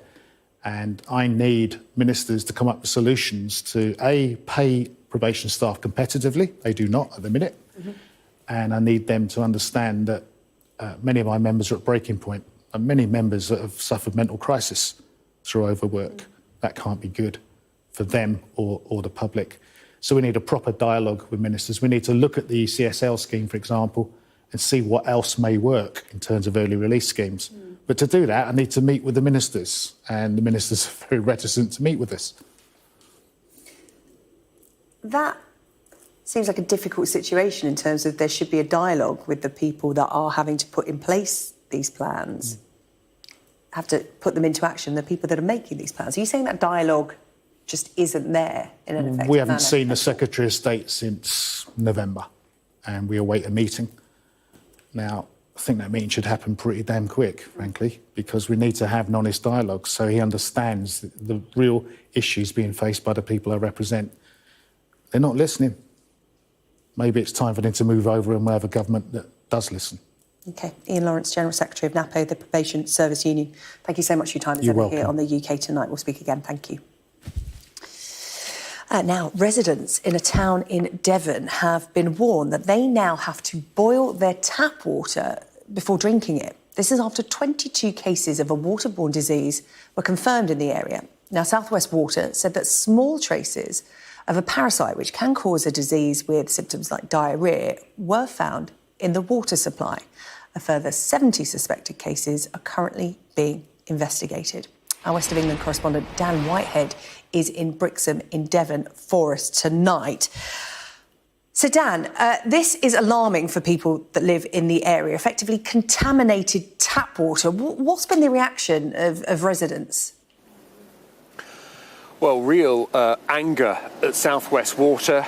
No communication, according to the residents that we've been speaking to. The fact is that tonight you're looking at 40,000 properties, some 17,000 residents in this warning area of this outbreak of cryptosporidium, which, if you are vulnerable, can actually be very, very serious indeed. We've been up on Ocean View Drive, a road around 10 minutes away from the harbour here, where nearly all of the households have fallen ill. We spoke to one woman who's on day 10 of suffering with it. Her neighbour's son had to be rushed to hospital. He was being so violently ill. And there's no real clarity on when this is going to end. It's having a real impact on residents here. Now, South West Water have apologised to residents. They say they're working hard to find out the source of this outbreak. They've set up bottled water stations in local car parks. They are delivering water to those people who are vulnerable. A little earlier, one of my colleagues spoke to some of those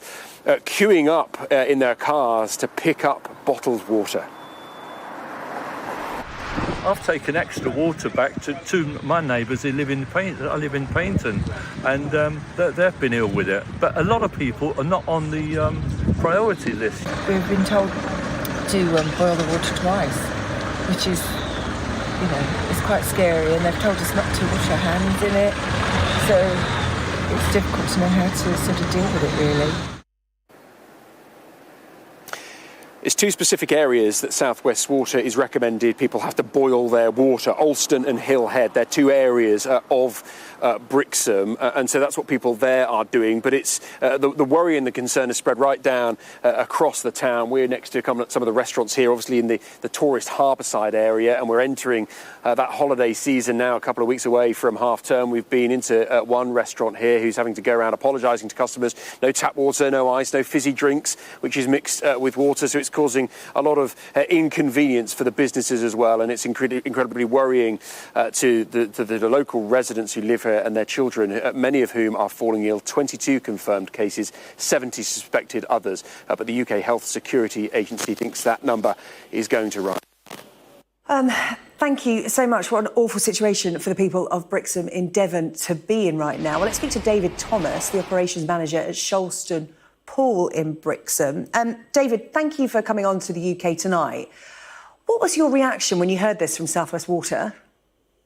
It was a bit of a shock. It all happened very quickly. The general consensus is it could have been dealt with much earlier, almost brushed under the carpet. So there's a lot of anger and frustration with the local residents and community right through the town and the surrounding area.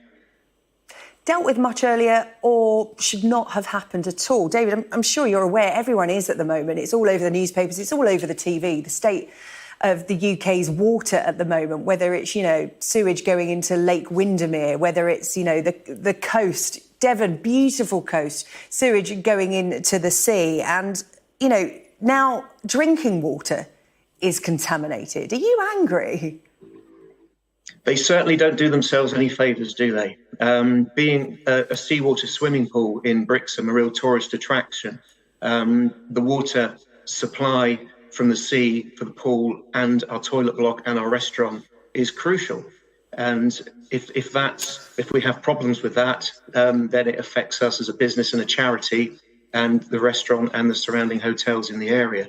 So, we really have to be careful of what we're doing. We do the best we can. We check the water regularly through the season for any sewage outlet releasing.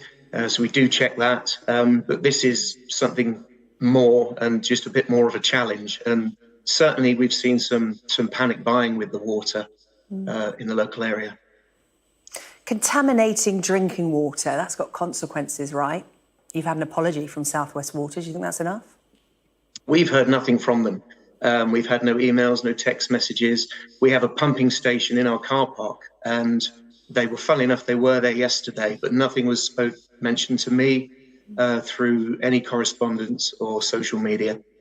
So it's disappointing, but it's expected almost, which is unfortunate. It's expected that water can be contaminated, drinking water can be contaminated in the UK. I mean, that's quite a thing to be discussing, isn't it, in 2024? But in terms of how safe you feel drinking water, because, we understand that this is being rectified by South West Water. They said they're working on it. We've got no idea how long it's going to go on for. There's a real damage in trust about drinking water out of the tap now, isn't it? When will you feel safe to drink water coming out of your tap again? Well, it's going to be quite some time. 48 hours ago, in fact, 24 hours ago, we were told it was safe to drink the water. So it just feels like it was brushed under the carpet and almost the impression that they would hope it would go away, which clearly it hasn't. And the expectation is not with the drinking water or the illness. The expectation is with South West Water not doing their job properly and keeping us informed. Well, look, David Thomas, we really hope it gets rectified quickly. But as you said, it's going to take a while for the people of Brixham in Devon to feel confident drinking from their taps or using it in any capacity without boiling it. I'm sure sales of bottled water in the area are going to go through the roof. Thank you so much for talking to us on the UK Tonight. Wish you all the best. Thank you. Still to come on the programme, we'll have the latest for you on the attempted assassination of Slovakian Prime Minister today. He remains in a life-threatening condition this evening. Also coming up, Sky News hears from the asylum seekers skipping Home Office appointments out of fear of being deported to Rwanda. And the King chats reality TV today with Maya Jama. This was at a Buckingham Palace party. We'll take a listen to their conversation.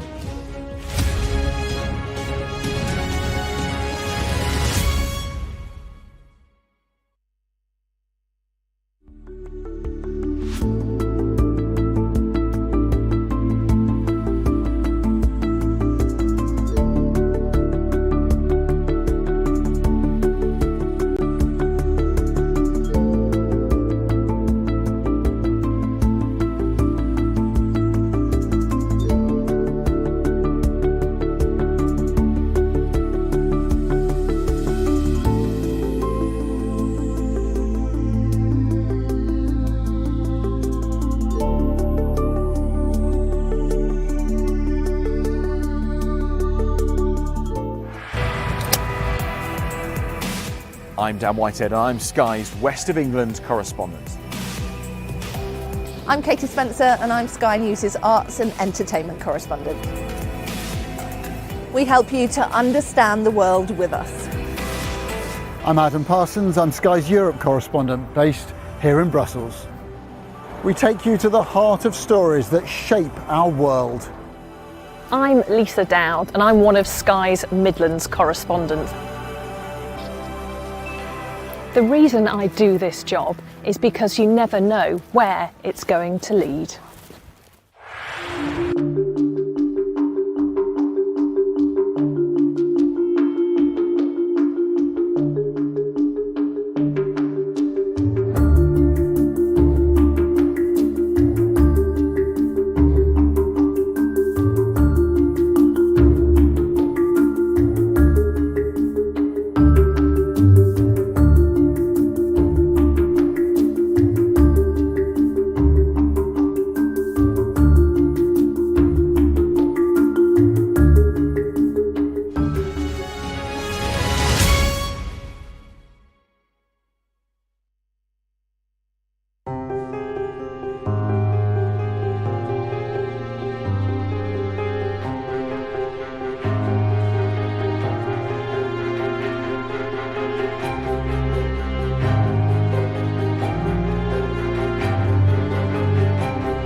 The Home Secretary has announced that asylum seekers who have already had their claims rejected will now be part of the group being removed to Rwanda. Previously, only those deemed to have arrived illegally on or after the 1st of January 2022 were in that group. This comes as Sky News has heard from people already here who are skipping their regular Home Office appointments because they fear being deported to the Central African country. Our Communities correspondent Becky Johnson has been speaking to some of them. Over the past few weeks, we have been conducting operations to detain people for removal to Rwanda, and this has been a success. Now, we're widening the group eligible for relocation to include failed asylum seekers. The Home Secretary wants to sound and look tough as the government says it's on track to begin sending migrants to Rwanda in July. And there's you in the red. Yeah.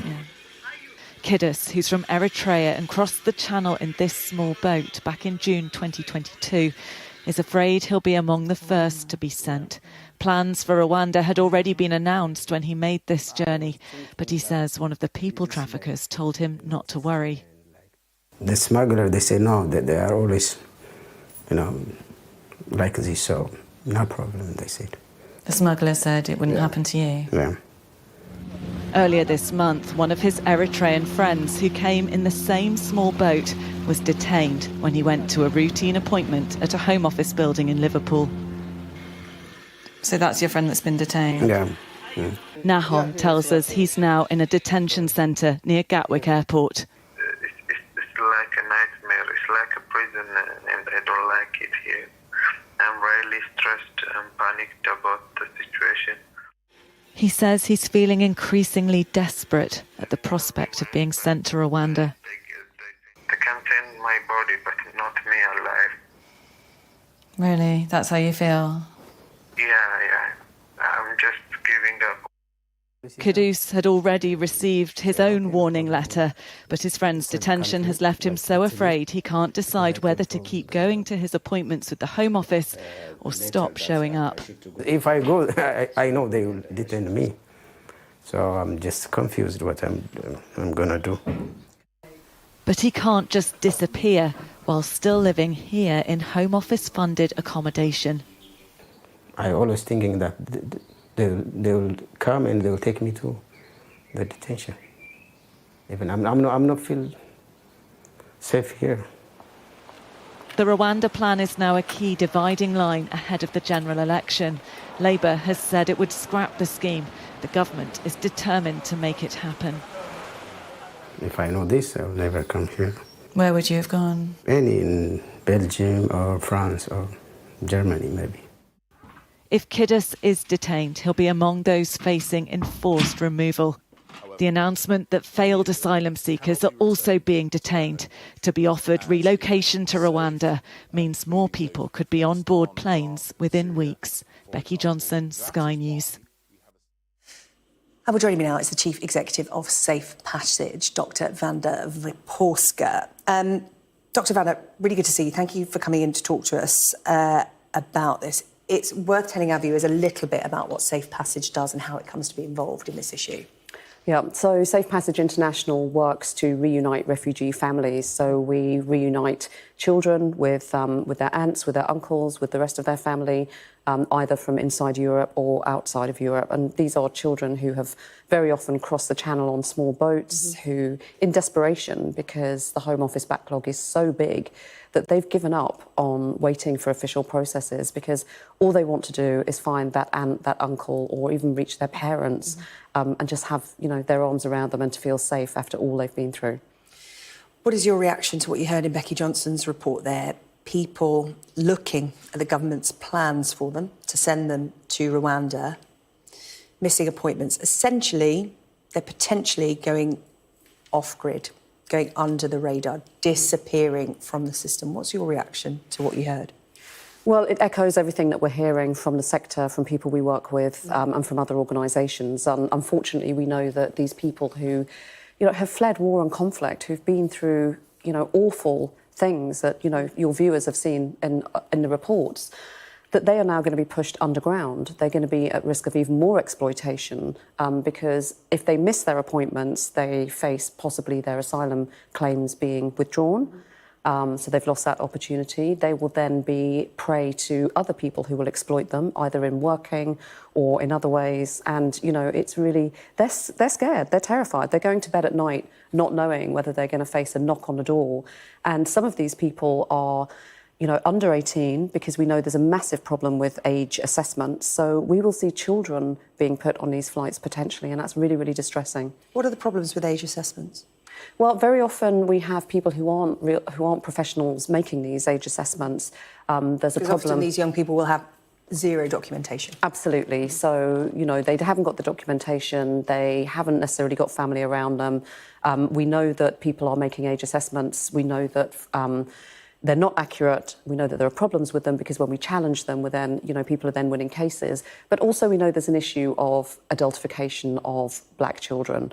We know that people tend to think that, a 14-year-old looks like an 18-year-old, and there just isn't the professional resource in there. So we have to challenge that. We have a case in France, for example, of a young person that we want to reunite with their family in the UK, but they're terrified that if they send him to the UK, then he may be age assessed as an adult and then potentially put on a flight to Rwanda. The government will say, well, that's what we want. We want the deterrent. We don't want people to come to the UK, and that is why the Rwanda plan is working. They may well watch that report, government officials, and go, see, it's working. Well, as usual, they are wrong because it's not in the interests of the smugglers to tell people about the Rwanda plan. People aren't sitting in camps in Calais or elsewhere looking at their phones, looking at government, the government's pronouncements. And what's happening is that people are being told, we know that the smugglers are telling people that the Rwanda plan won't apply to them. We've heard people saying, we thought it wouldn't apply to us. And let's be honest about this. We have about 105,000 people who are awaiting their asylum claims to be processed. There's a huge backlog.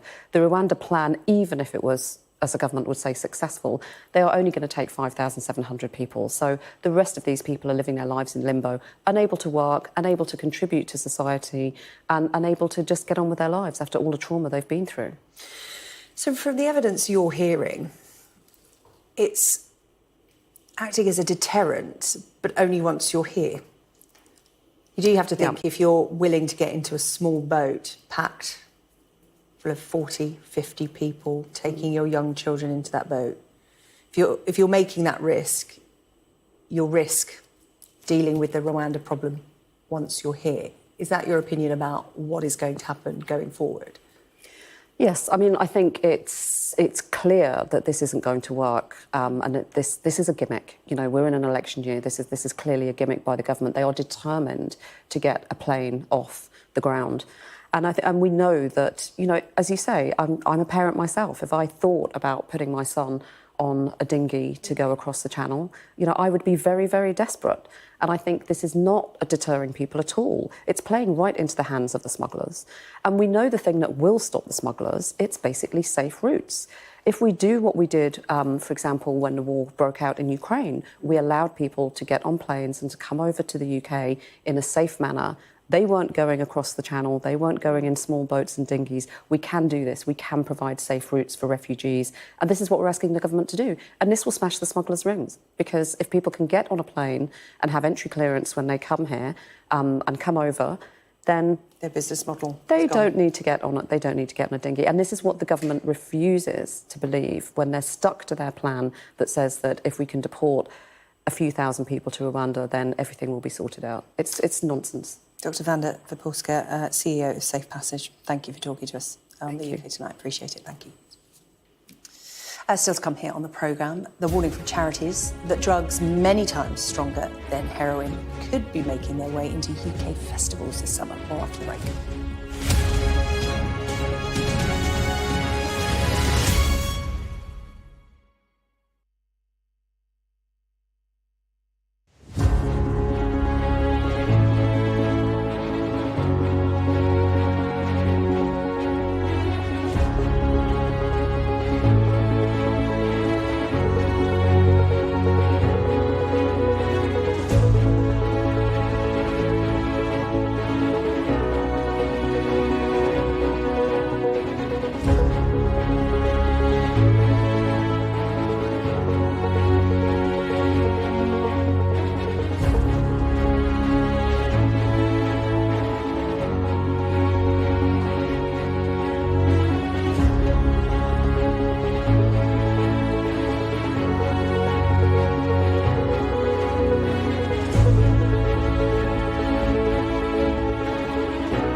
Let's return to our top story tonight now, and the assassination attempt on the Slovakian Prime Minister Robert Fico.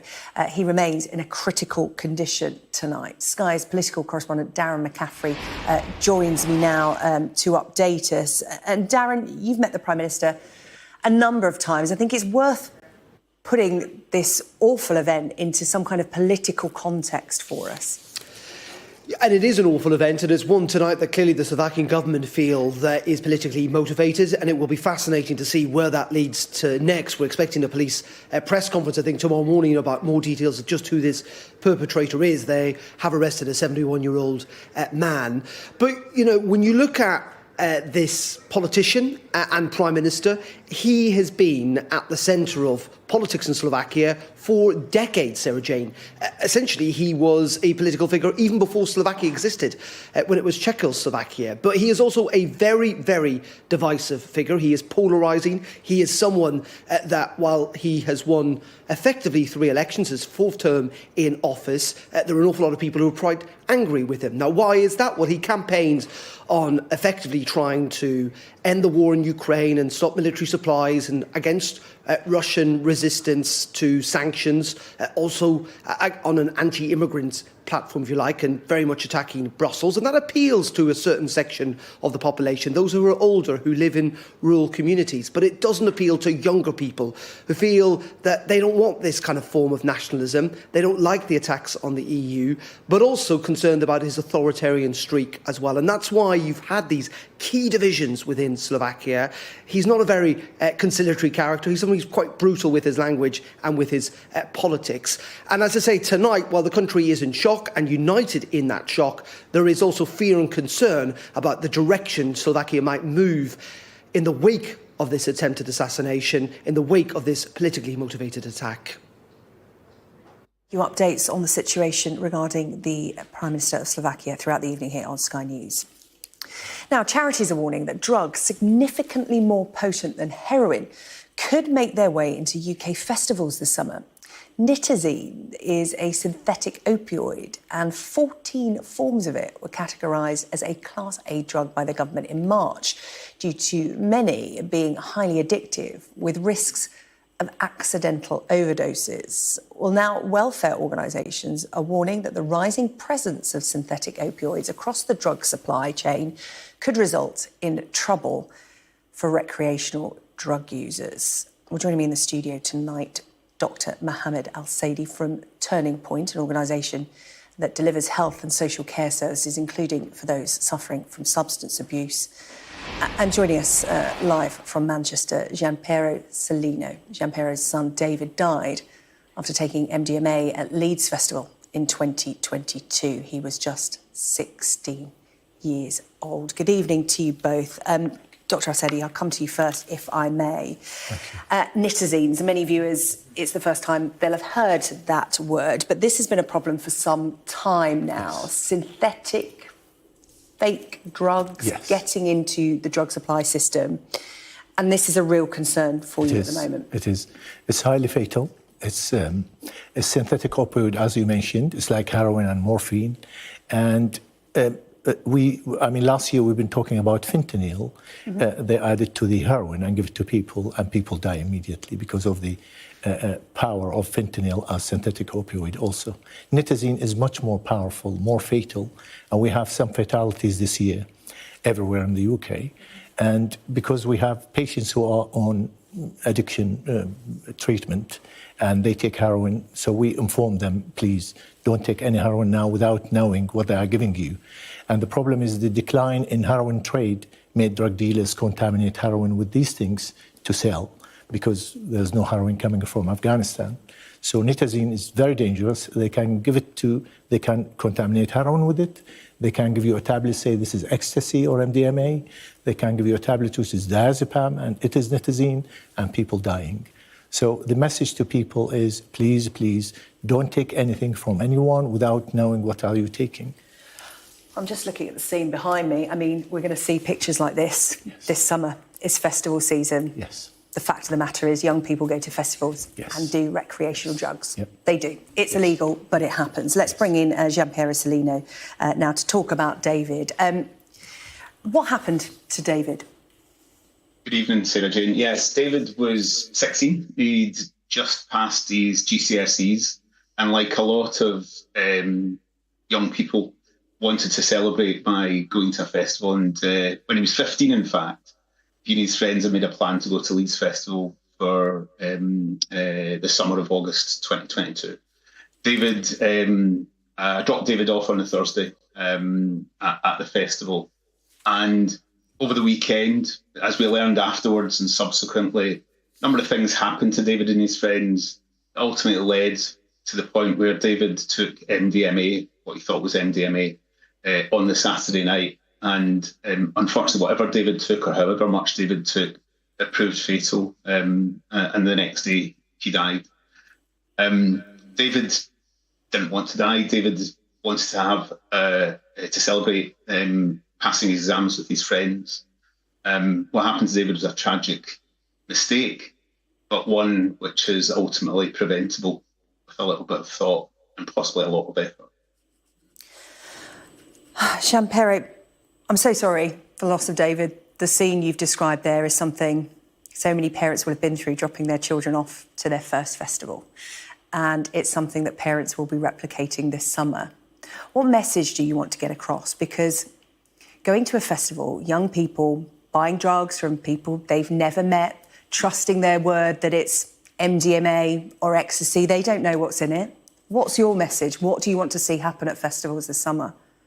I think for parents, first of all, we're the first line of defence, and together with our friends, we really need to equip young people to be ready for the festival experience and what will happen to them. So remember, David was 16, and there are lots of 16 and 17-year-olds attend festivals like Leeds and Reading because it falls at the time that they get their GCSE results.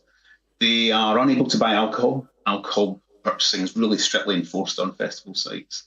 And so they're easy prey for drug dealers who see an opportunity to sell them drugs. And in David's case, it was exactly that. They'd run out of alcohol on the Saturday, and they were offered something free initially, and then something else happened where they purchased some drugs. But ultimately, they were groomed to the point where they decided to take a step that ultimately proved fatal for David. So parents are first line of defence. Yeah.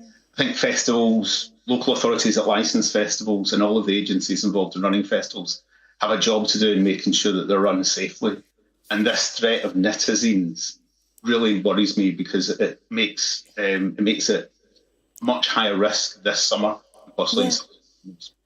Jean-Pierre, ignoring this is actually making it more dangerous for kids. I mean, we're talking about it openly here on TV. Taking drugs is illegal, but it happens at festivals. Young people take recreational drugs. As a dad sitting there who's lost his son because there may be no testing facilities at festivals, local authorities are not acknowledging the problem, let alone dealing with that. How do you feel? Because you've paid the ultimate price. You've lost your boy. Yeah, I think David's inquest were an awful lot. The coroner was incredibly good at teasing out all of the issues that led up to David's death. The medical doctors that treated David estimated that as many as 1 in 2 people at the festival tried recreational drugs over the weekend. If David died, for David to die, hundreds of young people had to have suffered some ill effect from drugs over that weekend, and many, many more were taking them. If you add in something like nitazens to the mix, it's potentially explosive in terms of the harms that could come to young people going to festivals. So I don't think it can be ignored. I actually think if festival organisers, local authorities are relying on the same old processes that they did last summer, they're out of step, and they really need to up their game this summer because of this potential threat. Yeah, Dr. Al-Saidi, I'll bring you in for a final comment on this.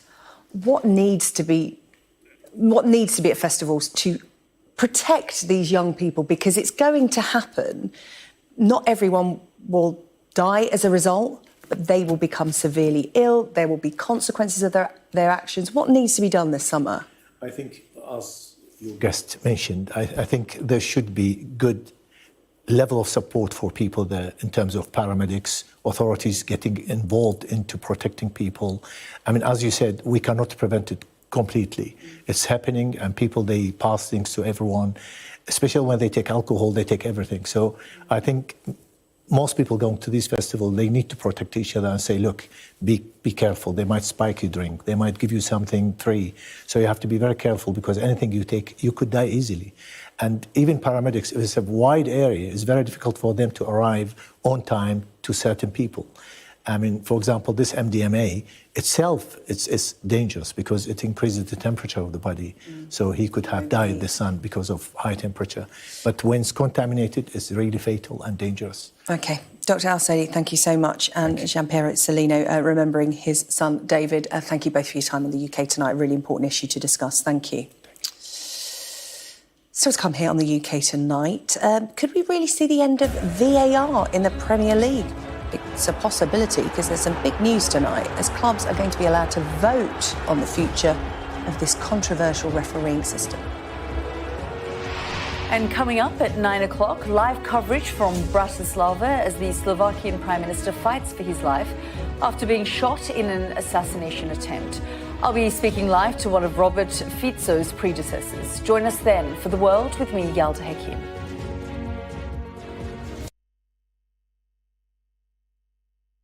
Well, at risk of sounding mealy-mouthed, good and bad, I mean, I think the face has got a real sense of character to it. He looks sort of benign, slightly apprehensive. It looks like him. It looks like a living image, which is important. It's a very important part of a photographer to catch this sense of someone living through the sitting, living through time. But at the same time, he's vanishing away into all that red. It's a sort of fiery furnace all around him. I'm not quite sure why. I believe it's supposed to echo the uniform of the Welsh Guards, which he's wearing, which is red. But it subsumes him. And if you think about the great portraits of the past, you think of Van Dyck and Charles on his horse, his predecessor, Charles, on his great horse thrusting, or Holbein's very famous Henry VIII, this huge figure presenting himself to the world. And instead we have this king who's almost vanishing, he's dissolving. But it feels very randomly modern to me. I see no reason to have this great cloud of red around him. I prefer a painting, which is, this is a portrait. It's his first portrait as monarch. It would be a good portrait if he was set in a symbolic stage set, I think. And instead we have this, well, as I say, a vanishing figure. I would still argue, but why? Why have this great sea of red? I'd argue why not. I really like it. Do you? It depends. I mean, it's a matter of taste, but it's hard to judge, but it is an enormous painting. That's another thing. And apparently he had to stand on a box to paint it, and the king stood on a box that they Yes, could be 8'6" by 6'6" apparently. So that's a whole lot of king and a whole lot of red. It is a huge sea of red, and it also depends a lot where it's going to hang. I mean, it doesn't look too bad behind the gold setting where it's hung now. It just seems to me a random choice to have this sea of red. But I mean, maybe a random choice you like, a random choice I don't happen to like. We take you to the heart of the stories that shape our planet. Mark Stone, Sky News in Washington, D.C. David is here with the sport, and we're talking about VAR, video assistant referees again. It could be scrapped, all because of one club, one Premier League club. It could be scrapped in the Premier League. Tell me more. Yeah, so the Wolves are the club in question. They have tabled a motion for Premier League clubs to vote on whether VAR should be scrapped from. VAR, do they? They don't. They receive on the receiving end of some very questionable decisions, as of course the VAR, and so they've written a robust but respectful statement. They say that the decision to table this resolution has come after careful consideration with the utmost respect. However, after 5 seasons of VAR in the Premier League, it's time for a constructive and critical debate on its future. And this is interesting. They say, our position is that the price we are paying for a small increase in accuracy is at odds with the spirit of our game, and as a result, we should remove it from the 2024-25 season onwards. Premier League are very much of a different opinion. They think that, VAR is the way forward. They say that it actually improves the accuracy. They say that the accuracy of decisions has improved from 82% to 96%. They want to actually go further down this line with semi-automated offside technology as well. But they say, look, Clubs are able to table motions, and we'll hear it at the next AGM, which will be on June the 6th. So this could be a really pivotal moment for English football in the top division. And football very much dominating the sports headlines this evening. This Sky News Sports Bulletin is brought to you by Vitality. Getting more people more active. Live life with Vitality. 3 games in action tonight. Celtic on their way to securing their 54th Scottish top division title because they lead Kilmarnock 4-0 at Rugby Park. They need just a point to secure the title. In the Premier League, Chelsea are leading Brighton 1-0 away from home, courtesy of Cole Palmer again, and Manchester United lead Newcastle 1-0 at half-time. Kobe Mainu with the goal there. This Sky News Sports Bulletin is brought to you by Vitality. And that's all from the UK tonight. You can catch up on the highlights on our webpage. Just scan the QR code that is on your screen. We'll be back tomorrow night at 8 o'clock. Coming up next, it is The World with Yalda Hakim. We'll see you tomorrow.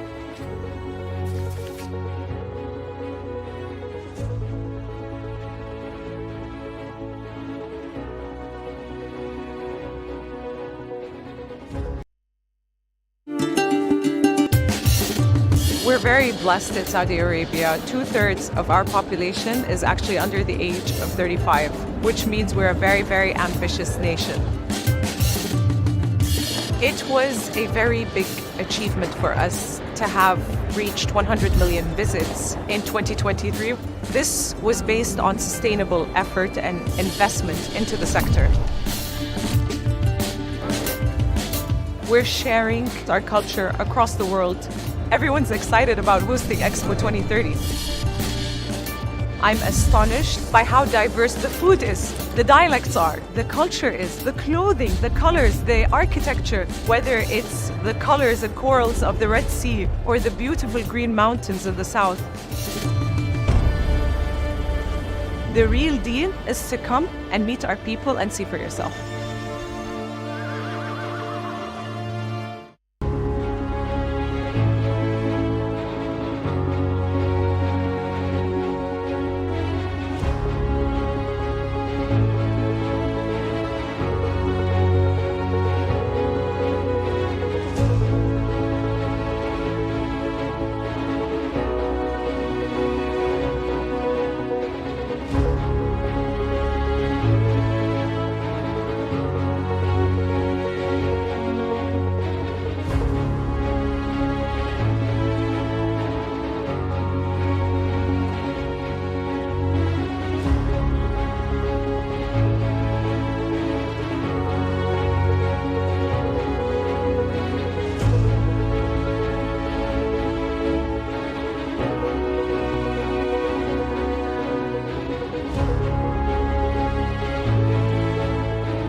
The life of Slovakia's Prime Minister hangs in the balance.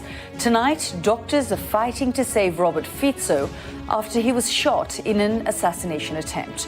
So who would want to kill the country's leader? How could it happen and why? Robert Fico was shot multiple times as he greeted crowds and is still undergoing surgery. It's claimed the suspect, who fired a gun 5 times towards the Prime Minister, had political motivations. We'll take a closer look at why Fico's career has proven so controversial. Also ahead, young lives lost at sea and the people smugglers fueling a migration crisis. Our Africa correspondent, Yusra El-Bagir, brings us a special report from Senegal, where thousands of people are dying while attempting to get to the Canary Islands. This beach is a departure point for hundreds of young Senegalese men who are leaving to Europe by boat for a better life. But many families in this old fishing town are grieving. On the eve of Vladimir Putin's visit to meet President Xi, we'll assess what a stronger alliance between Russia and China means for the world. And British boxer Tyson Fury tells us he's not getting caught up in the hype ahead of his world heavyweight title fight this weekend. For me, it's about getting me money, going home and walking the dog, going to the school run. And just be left alone, really.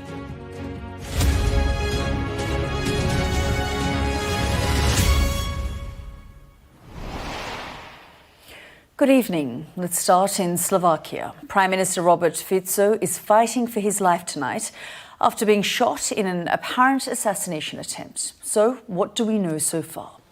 A lone gunman was able to fire 5 bullets towards the 59-year-old before he was bundled into a car by security detail. The suspect, according to the Interior Minister, had political motivations.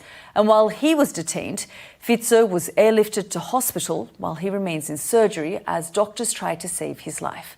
The question many are asking, though, why would someone want to kill him? Fico is undoubtedly a divisive figure, a populist leader who's been in and out of power over recent decades. He's been compared to Donald Trump and is seen as being sympathetic to Vladimir Putin. His recent campaign call of not a single round for Ukraine won over voters, though critics fear he will steer the country off its pro-Western course. But right now, we don't know what the motive is behind the shooting. For now, the country and leaders watching hold their breath to see if he survives. Our Europe correspondent, Siobhan Robbins, is live for us in Bratislava. Thank you very much, Siobhan, for joining us. I know you've had to make the very fast trip there to Bratislava, and this really is a nation in shock. Yes, the situation here is extremely tense. The Prime Minister in a grave condition. We know that doctors have been fighting to save his life, that he's had to have emergency operations. Now the police are trying to find out what motivated this attack, as the President calls it, an attack on democracy.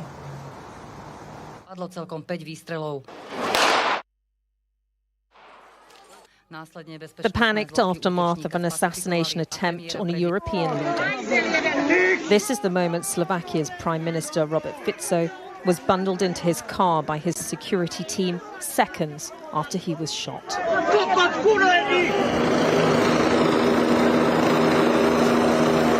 The 59-year-old was airlifted to a nearby hospital and is now in a life-threatening condition. A flight to the capital, Bratislava, considered too much of a risk. Witnesses say they heard at least 4 gunshots. I was shocked. What's going on? And then I saw him fall. I realised that this wasn't a joke. I just saw over his head as he fell behind the bench like that. His attacker is in police custody. The motive still unknown. Minutes later, as news reached the parliament, proceedings were suspended. The Prime Minister of the Slovak Republic has been shot. This was a politically motivated attempt, and it took place shortly after the presidential election. I followed the critical condition of the PM. I was in the operating theatre with the Minister of Defence. I wanted to see how someone can deal with hate this way. Please, hate should not come in response to hate.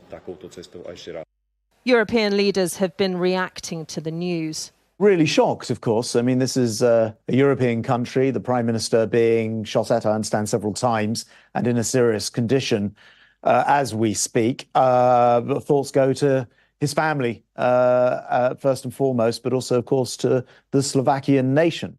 I was deeply shocked by the heinous attack against my friend, Prime Minister Robert Fico. We pray for his health and quick recovery. God bless him and his country, said the Hungarian Prime Minister Viktor Orbán.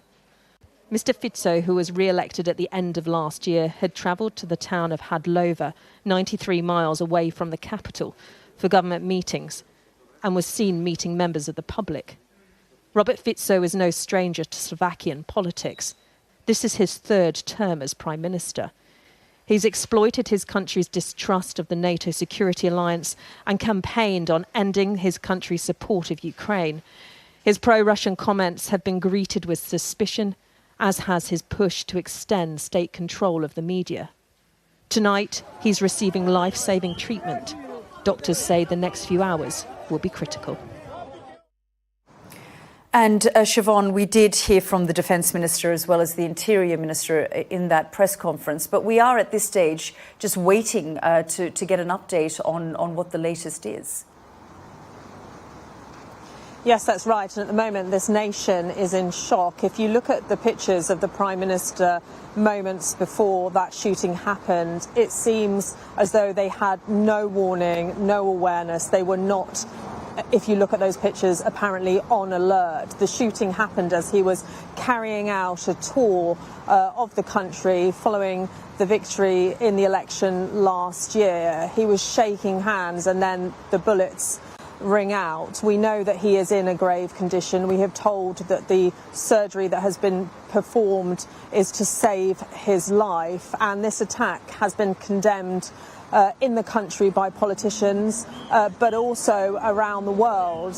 Ursula von der Leyen calling this a vile attack, also being condemned by Joe Biden, who says we condemn this horrific attack of violence. But as I said, the president today saying this is an attack on democracy.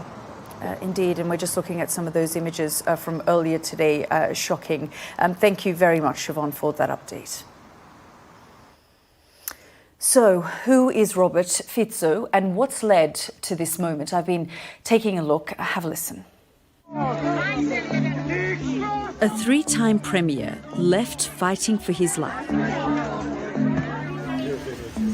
Slovakia's prime minister was rushed to hospital after being shot multiple times in an attempted assassination. But who is Robert Fico and why was he targeted?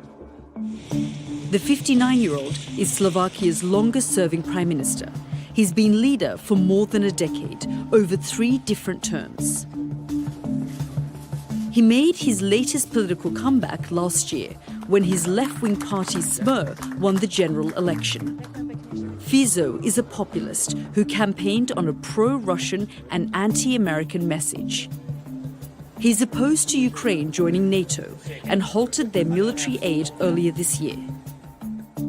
A well-known ally of President Putin, Fico has also urged the EU to drop sanctions against Moscow. And his hardline views don't stop there. He's campaigning against immigration and LGBTQ+ rights.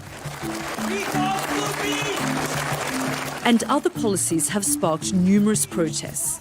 Earlier this month, thousands rallied against the Prime Minister's plan to abolish the nation's public broadcasting service. Critics are worried he'll follow in the footsteps of Hungary's Viktor Orban and steer Slovakia off its pro-Western course. While the precise motive of the attack on Robert Fico remains unclear, it will no doubt leave many wondering what this could mean for the country moving forward.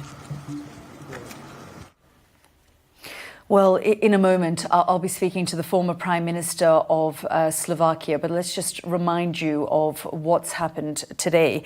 We got news a little earlier in the day that the Prime Minister, Robert Fico, was shot multiple times and gravely wounded while greeting supporters at an event in an attempted assassination that shocked as we've said, the small country, and really has reverberated across Europe weeks before an election. And you can see those images there, those shocking images captured by people at the scene. And we can see there the Prime Minister being whisked away by his security detail. Well, let's speak now with Eduard Heger, the former Prime Minister of Slovakia. Thank you very much, sir, for joining us here on the programme. I first of all want to get your reaction to the shocking news about the Prime Minister. Sure. Good evening to you. And of course, I absolutely condemn this attack on our Prime Minister. There's no room for violence in a democratic society. And therefore, it is very much needed to definitely come into a peaceful communication of all the politicians. And I'm very thankful to all the world leaders that they condemned this attack, also including our opposition politicians.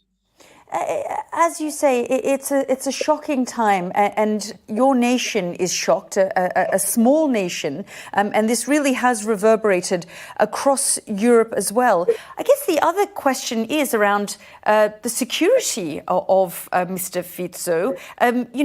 Of course, these things can happen, but we can see that his security detail did move quickly, but there clearly wasn't the kind of security checks that you would think at an event that the Prime Minister would be at. Yeah, well, I don't know much of the details of the security check prior this while he walked out the building and went to see the public, the people. So it's very difficult for me to comment on it. I know that he's right now in a hospital undertaking a surgery, and I wish him a very quick recovery. It's said that this, by his team, that this was politically motivated. Just talk to us about the divisions that exist in your country. Well, the information that we have currently from media, it was a gentleman, 71-year-old. The police captured him immediately after.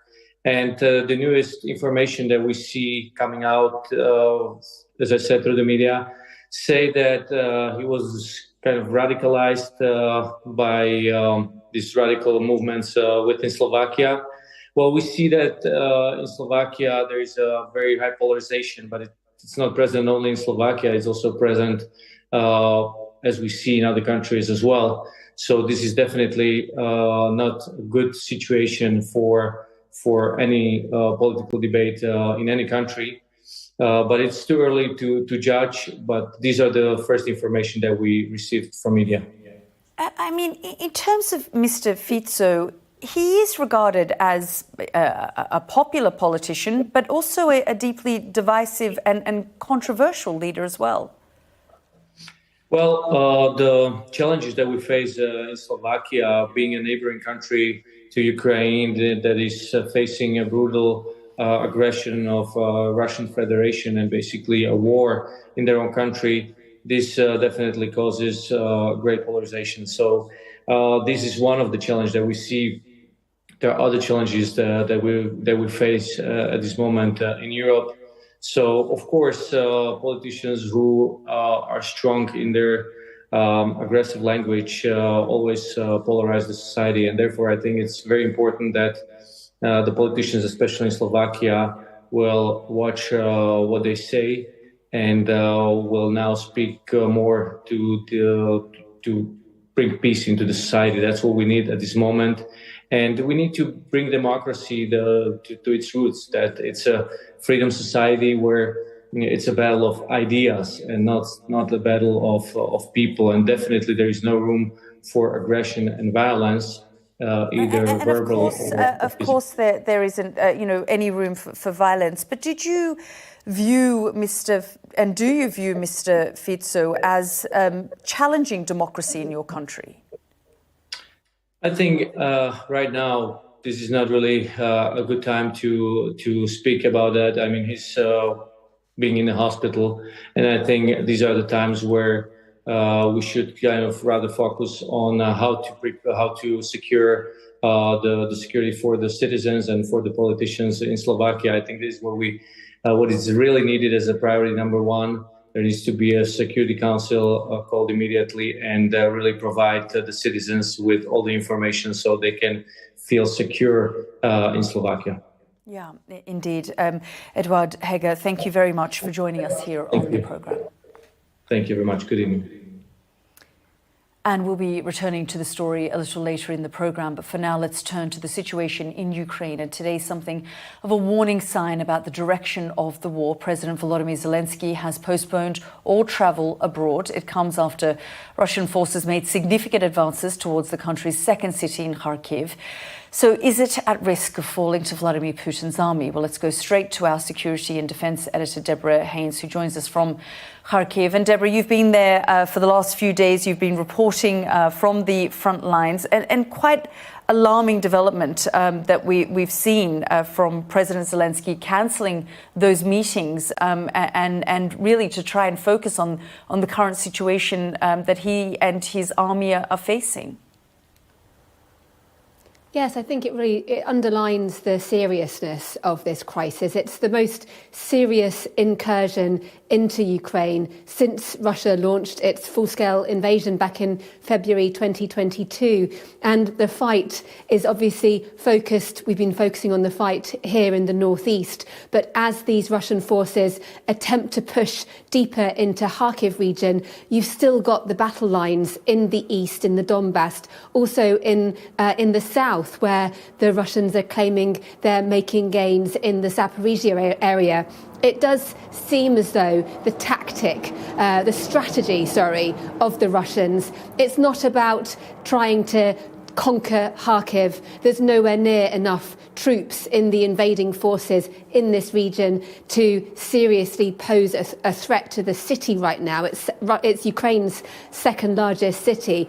Instead, it does seem, in terms of the compilation of the force and what they're trying to do, it's all about stretching Ukraine's already overstretched, undermanned, outgunned military to the limit. Ukraine is having to divert resources, not just manpower, but those vitally needed weapons, limited in supplies, thanks to delays from the US and other allies in bringing resupply to this country. They've had to divert those resources up to the northeast to try to defend this line. And in terms of the pressure here, the Ukrainian military saying last night they've had to pull back from two areas, including this town Vovchansk that's been such a focus, to avoid losing lives, which is often a signal of them signalling a retreat.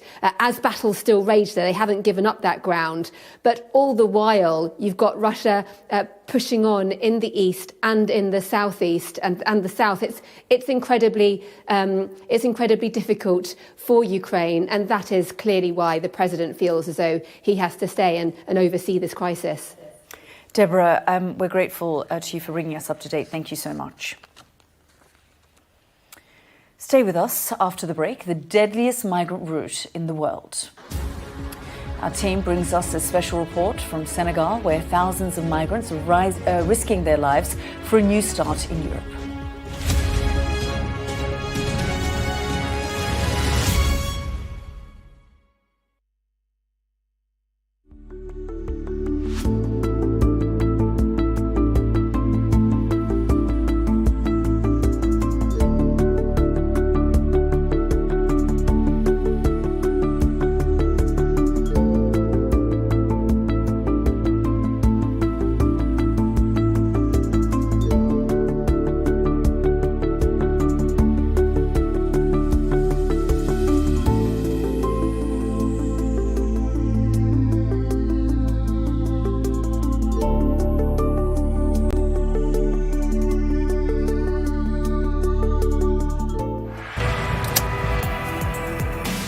I'm Dan Whitehead and I'm Sky's West of England correspondent. I'm Katie Spencer and I'm Sky News' arts and entertainment correspondent. We help you to understand the world with us. I'm Adam Parsons, I'm Sky's Europe correspondent based here in Brussels. We take you to the heart of stories that shape our world. I'm Lisa Dowd and I'm one of Sky's Midlands correspondents. The reason I do this job is because you never know where it's going to lead.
welcome back to the programme. Interpol has now issued a red notice search warrant for the French convict who escaped detention following a deadly ambush on a prison van.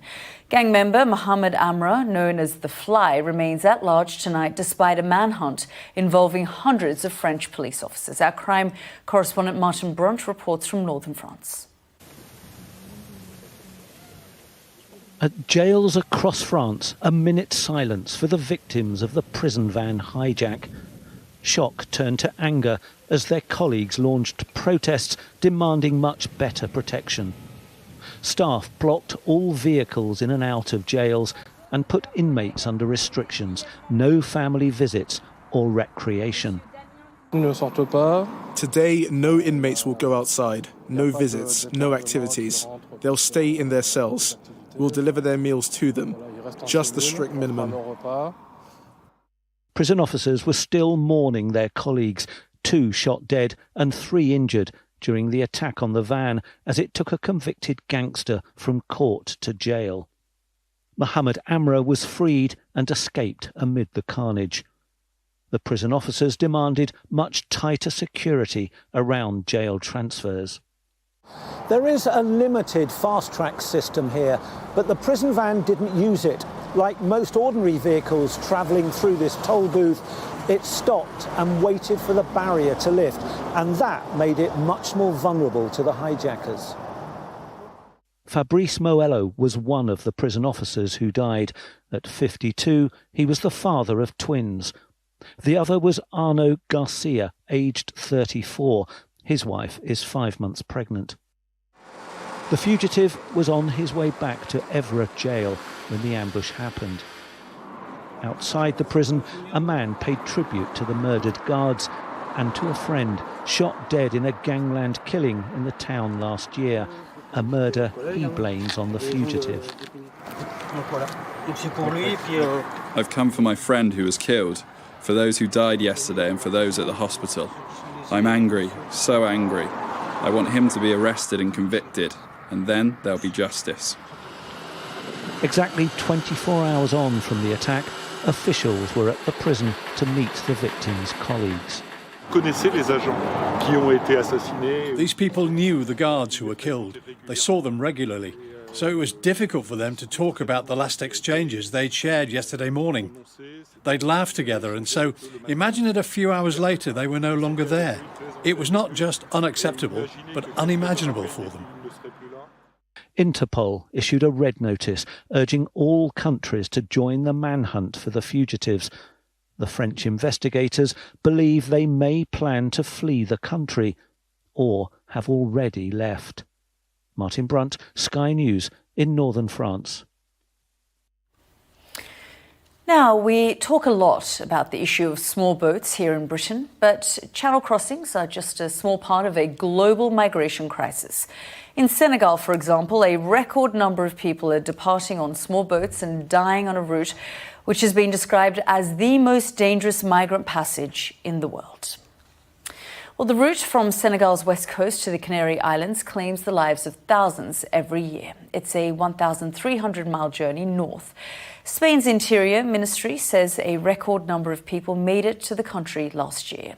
Caminando Fronteras, a network supporting migrants, says more than 6,500 migrants died on the Atlantic route last year. In January, over 7,000 arrived in the Canaries, around the same number of arrivals as they were in the first 6 months of last year. Our Africa correspondent, Yusra El Begir, has seen for herself the impact on families in Senegal and the smugglers paid to get them out. The western tip of Africa, Senegal's sprawling coastline, home to some of the oldest fishing villages in the world, rapidly losing its young men to the sea as they risk their lives trying to get to Europe. This beach is a departure point for hundreds of young Senegalese men who are leaving to Europe by boat for a better life. But many families in this old fishing town are grieving as news of yet another boat capsizing has come in. Muhammad was a good person. He loved me so much, and everyone says he was a good man. Omer says he went to his son's room one morning and found his bed empty. Days later, news spread of a boat crashing onto the shores of the Canary Islands. It was announced that there were only 9 survivors in the Spanish hospital. When the survivors became conscious and they were asked, we knew Muhammad had died. Whenever I hear his name, my tears start pouring. He was planning to get married. His fiancée was sobbing when she arrived. Her hope has been shattered. Shattered dreams haven't quelled the rush to board boats like these set for Spanish territory. Traditional fishing boats dwarfed by industrial trawlers from Spain, France, Russia and China, depleting Senegalese waters of the fish these communities need to survive. And as life here gets harder, the pull to Europe gets stronger. Every day going to Spain is on our minds at any moment because work isn't going well. It's hard. So it's a chance you're willing to take? Yes. If I had the money right now, I would leave in 2 days. Because the boats that leave are all here, all that you see. If I had the chance and go, it's for my children. If I don't get the chance and I stay, it's for my children.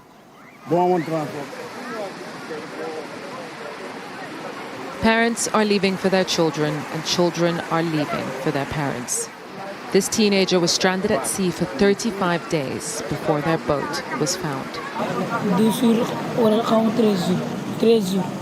After 13 days, our food, water and fuel supply ran out. Everything was finished. We started drinking the seawater. More than 60 people had died when they were found by a Spanish fishing vessel drifting near the Cape Verdean Islands in August.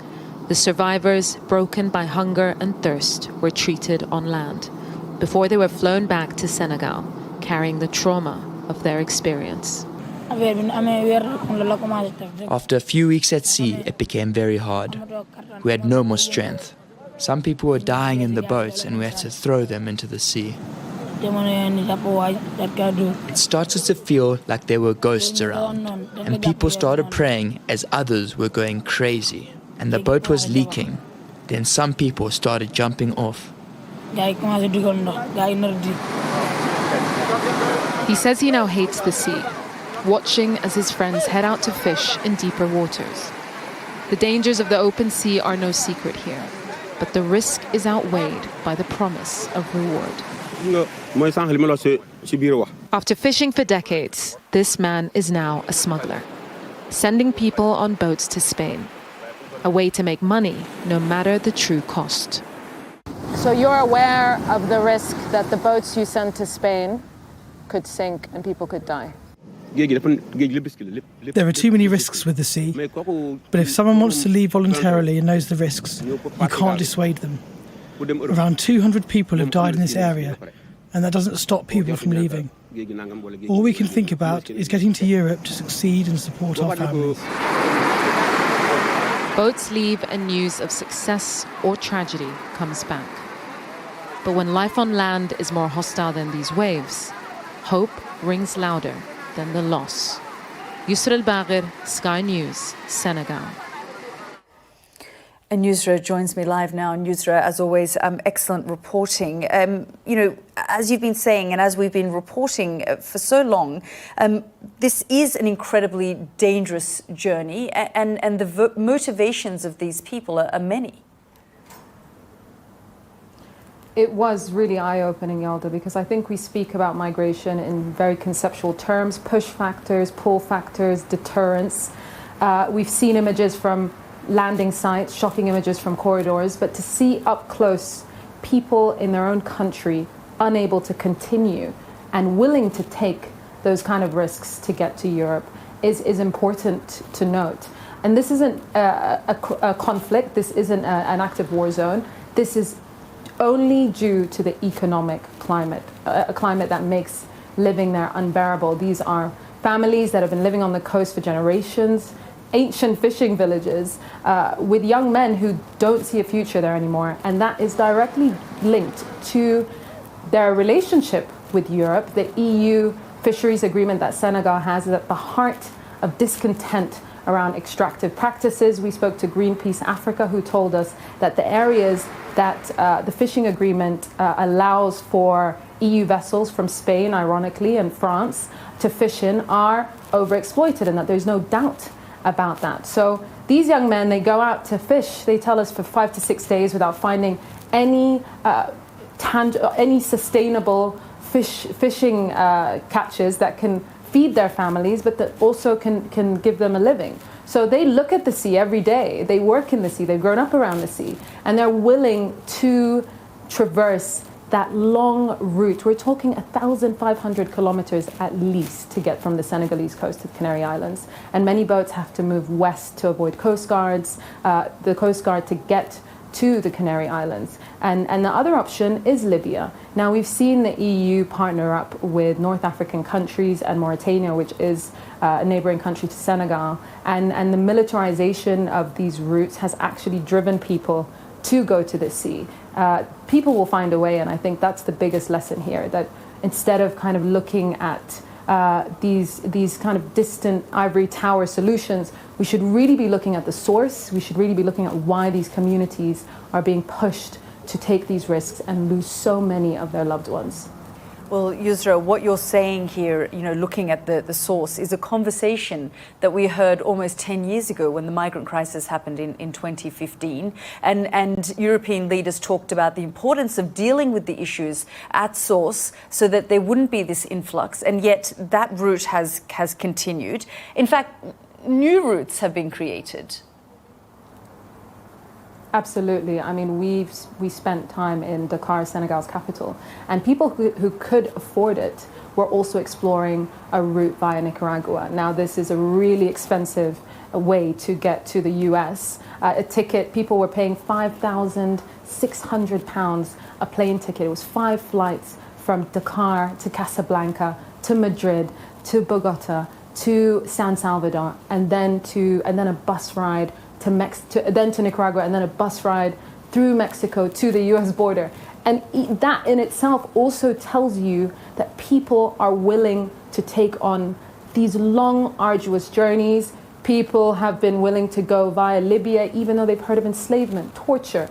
And that, again, it shows you that migration cannot be dealt with in the way that it's been handled for the last 10 years.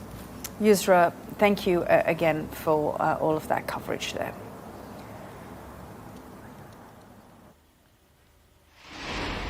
Okay, we're just going to show you images here of Vladimir Putin, Russia's leader, arriving there in Beijing. Now, it's the second meetup in less than a year. Relations between Vladimir Putin and Xi Jinping look to be stronger than ever. The Russian leader's visit to Beijing couldn't have come at a more significant time, with Ukrainian forces struggling, as we saw earlier and heard from our correspondent, to repel forces in the east. And for China, well, significant pressure from the international community after, as we've reported here on Sky News, learned the state was responsible for a cyber attack on the UK's defence ministry.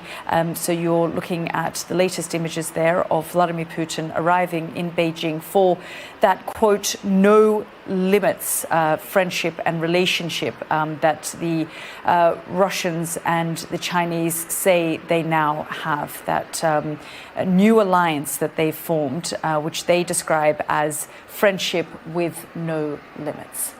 Well, let's go to our Moscow correspondent, Ivor Bennett, who reports on what the world is now watching and listening to.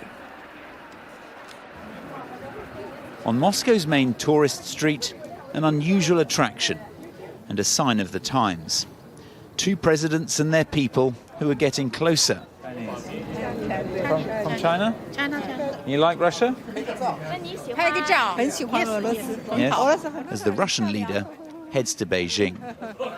This will be Vladimir Putin's first overseas trip of his new presidential term, and it sends a very clear signal that the relationship with Xi Jinping is the one he values the most.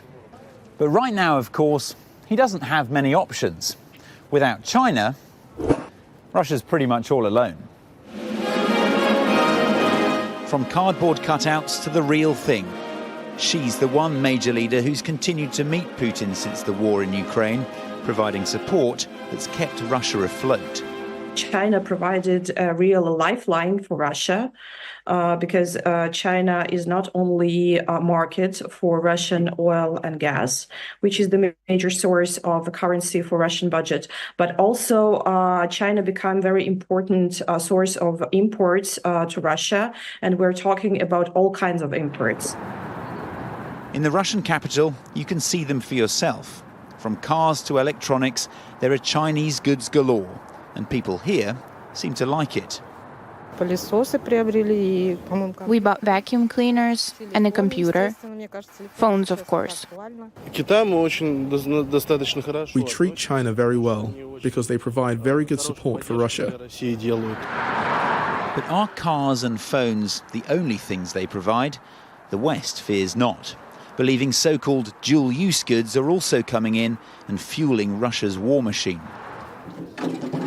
Beijing denies supplying any weaponry and insists it's neutral on Ukraine. It's a stance Russia clearly appreciates. Ivor Bennett, Sky News, Moscow. Let's take you back now to our top story. The Prime Minister of Slovakia is in a life-threatening condition after being shot in an apparent assassination attempt. Well, I'm joined now by Tomas Vernicek, a reporter and head of the foreign news desk at Slovak news channel TA3. Thank you very much, Tomas, for joining us here on the programme. In fact, your channel was one of the first to report on this incident and break the story.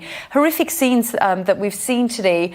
Do you have any more information at this stage? Yeah, it was horrific. Indeed, greetings from Slovakia. I have seen at your broadcast that you inform about the statement from our defense minister that he said that Prime Minister is still in life-threatening condition. It was 2 hours ago, and unfortunately, we don't have any more updates. The situation is severe. We are waiting for the information. There's been information embargo at the hospital in Banská Bystrica, where Prime Minister was airlifted. So doctors are not talking to the press, which is, I guess, obvious in this situation. So we are still waiting for any more information from the government official. The latest informations were 2 hours ago. Prime Minister has been undergoing surgery. It started, I guess, around 5 p.m. So it's been going on for hours. So the situation is severe, but we don't have any more updates yet.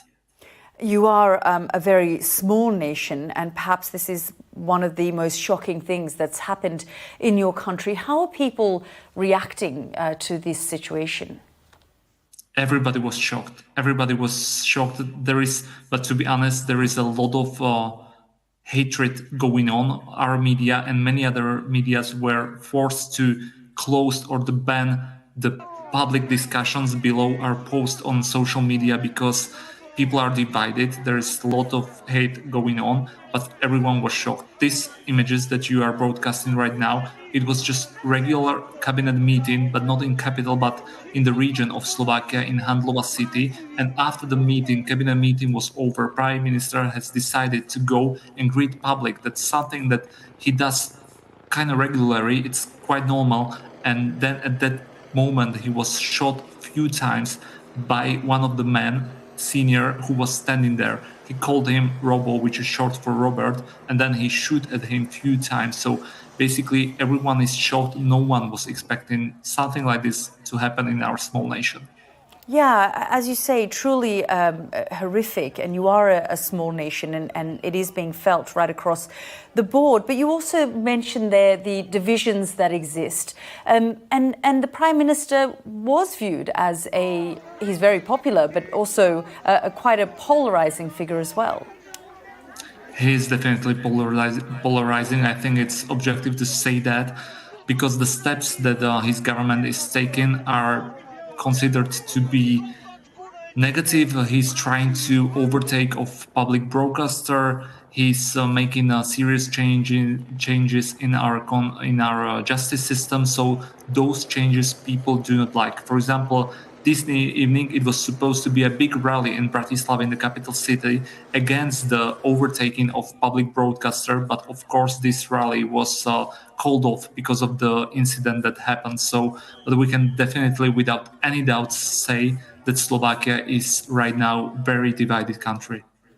Thomas, we're grateful for your time. Thank you very much for joining us here on the programme. Thank you very much for having me. Well, for more analysis, we can speak to our political correspondent, Darren McCaffrey, who has met and interviewed Robert Fico. He joins me now. Darren, I mean, this is obviously a really shocking situation. Just tell us what more, we know about this horrific incident today. Well, we know that he's clearly in a very critical condition tonight. There's real concern, fighting for his life, or the words that the Defence Secretary in Slovakia used to describe it. And this is also a nation in shock. I mean, there's no history of political violence in Slovakia. In fact, this would be, or as the gravest attempt on a leader for many decades in Europe. I think there's also concern too, because as you've rightly pointed out, and you guessed it just then, this is a very divisive figure. He is a populist politician who uses quite brutal language, sometimes quite brutal politics. And there's a fear about what will happen next, almost irrespective of what we know is politically motivated. And I say that because tonight, some politicians within the governing party are putting the blame very squarely on opposition MPs and on the media for effectively trying to add to the febrile atmosphere in Slovakia, to stoke things up, if you like, that may have led to this attempted assassination. Now, other politicians in the country are saying, let's all calm down here, let's unite at this moment of tragedy for the country. But I think the concern is that actually they could be used by some politicians to get to the ends that your previous guest was talking about in regards to the suppression of the media and also trying to control the judiciary. And this is a playbook that we've seen play out elsewhere in Europe, most notably in the neighbourhood, in Hungary with Viktor Orban, and previously in the past in the Czech Republic and in Poland too. Yeah, I mean, exactly as you say, the Interior Minister, Defence Minister, almost pointing the finger of blame on social media, on the media in the country. And then I spoke to the former Prime Minister who said everyone needs to calm down because everyone will be now watching. This is reverberated across Europe. They will be watching that this doesn't escalate into something else now. Yeah, indeed. And we have to remember, this is not just a member of the EU, it's a member of NATO as well. And he is a divisive character, clearly within the country, but he's also been a thorn in the side for Brussels as well. We've seen this again, as I say, in European politics, where kind of Brussels becomes the bogeyman. And, frankly, that's kind of happened here, if you like. But I'm not entirely sure it's going to kind of escalate in terms of reverberating towards the conflict in Ukraine or elsewhere in Eastern Europe, but it could destabilise Slovakia. I mean, I was there a couple of years ago in the aftermath of the assassination of a very high-profile journalist, which, by the way, brought down Robert Fico's his administration. He had to resign in the wake of it. And there were mass protests, and it was a very unstable time. And I think, as I say, the country is now kind of, tonight, clearly hoping the Prime Minister is going to pull through. He's in a critical condition, but also concerned about the politics and how this will reverberate inside Slovakia, in the days and weeks to come. Just give us a sense of, you said he's a thorn in the side of Brussels. Just talk about that, because, of course, he prevented weapon sales for weapons being transported to Ukraine, for example. He is seen as pro-Russian, anti-West, anti-American slogans that he's used in the past. Yeah, I think you've got a real divide in politics, and it's clearly not just confined to Slovakia or indeed to Eastern Europe. And it is this, which is you've got a population who are concerned about changes in the world, who are more conservative. In Slovakia, it expresses itself in people who are quite religious, they're rural, they tend to be older. That means they're not in favour of some of the social changes that other parties have been trying to put through around, let's say, the liberalisation around homosexuality, for example, or indeed migration. Whereas you've got younger, slightly more middle-class voters who live in cities who are very much in favour of that. And that's the root cause of the divisions that we're seeing in places like Slovakia and Hungary. The EU is kind of at the heart of that because, in many ways, the EU embodies lots of those progressive moves, if you like. But when it comes to Ukraine, there's an added dimension here that we don't have, because some of that politics is represented here, isn't it, in Britain and elsewhere in Europe. But there's an added dimension that these countries obviously were Soviet Union countries for a long time, and particularly for old people, they've got a complex relationship, let's put it, with the Soviet Union and modern-day Russia today, and they're not as anti-Russian as we see elsewhere in Europe, and that makes these things very, very difficult indeed.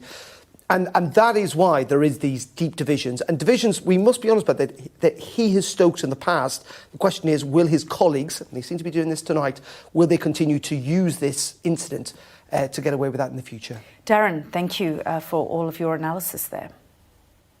This is The World with me, Yald Hakim. Next up, we catch up with British boxer Tyson Fury. He tells us why he's not getting caught up in the hype ahead of his world heavyweight clash with Usyk in Saudi Arabia.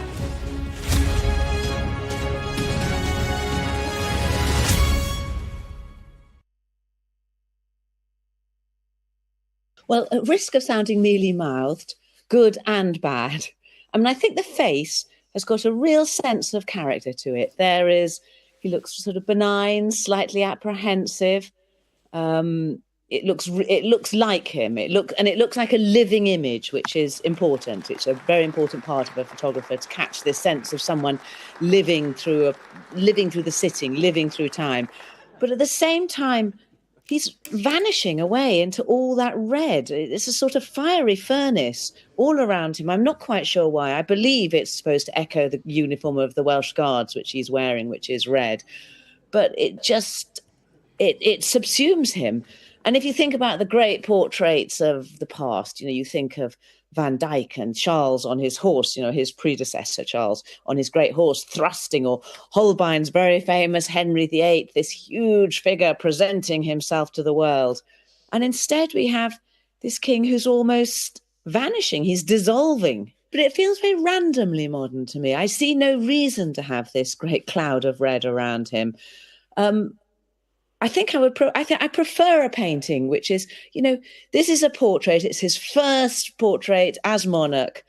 It would be a good portrait if he was set in a symbolic stage set, I think. And instead we have this, well, as I say, a vanishing figure.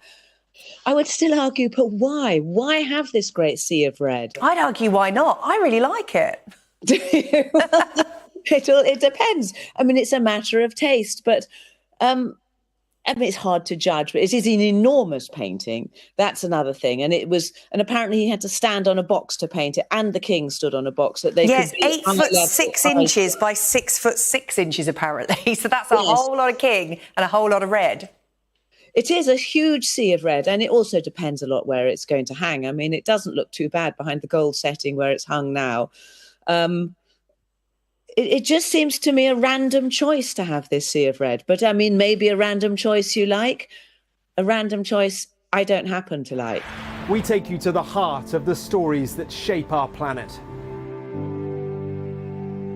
Mark Stone, Sky News in Washington, DC.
Welcome back.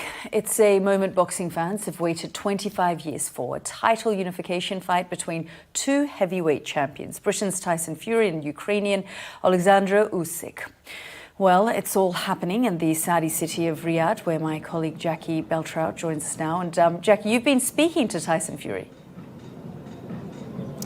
Yes, having a little sit down with Tyson, which was very good of him to do because he actually did all his media yesterday. So this chat was just for us, and he was pretty chilled out. in the world of sport, this is a huge deal. This is the first time in 25 years that they've managed to get the two boxers who hold all of the belts, all the world titles, into the ring at the same time to fight it out for one world champion. But he won't have any of that. He said, I'm not interested in history or having my name beside Muhammad Ali or any of the greats. I just want to get in, I just want to get my money, and there's a lot of money at stake here, get out, get home to Morecambe, to my kids, he's got 7 kids, and walk his dogs. He said, I just like a normal life. Being really famous the way I am is not what it's cracked up to be, and I'm not that interested about the titles that go with this fight. So Tyson, thanks so much for doing this. Are you ready for your day of destiny? I was born ready, 1988. Do you feel like this is sort of your destiny, though? You're always meant to be the undisputed world champion. I think we'll find out on Saturday whose destiny it is, mine or his. We both can't have the destiny of being the undisputed in this era, and we won't be young enough to go into another era to try it. So it's a D-Day for both fighters. What do you think of Usyk as a fighter? I think he's a good fighter. You know, he's a well-accomplished boxer. He's world champion in 2 divisions. He's Olympic gold medalist. His qualifications speak for themselves. So I've never not said Usyk's a good boxer. I've called him an ugly little rabbit dosser. That's what I've called him, but I've never said his boxing was bad. He's beat Anthony Joshua and Daniel Dubois and Derek Chisora. So see if he can beat the long-standing king of Britain, me. What does the history of it mean to you, to be the undisputed heavyweight champion of the world for the first time in a quarter of a century, to be the same as Muhammad Ali, to be the same as some really great names? The names from the past and that are not so of much interest to me, and all the legacy and historic part of it all. Because on Sunday, I'll be going back to Morecambe, and it'll all be a long-lost dream. Isn't it? It's a fantastic for Saudi Arabia. More than anything, they have the undisputed, the biggest fight of the century in Saudi. That's monstrous for the country. For boxing promoters and all that, like Frank Warren and whoever else is involved, Bob Arum and that, it's very big for them. It's never really been about belts and all that sort of stuff and achievements, because all of that stuff is just based on someone else's opinion.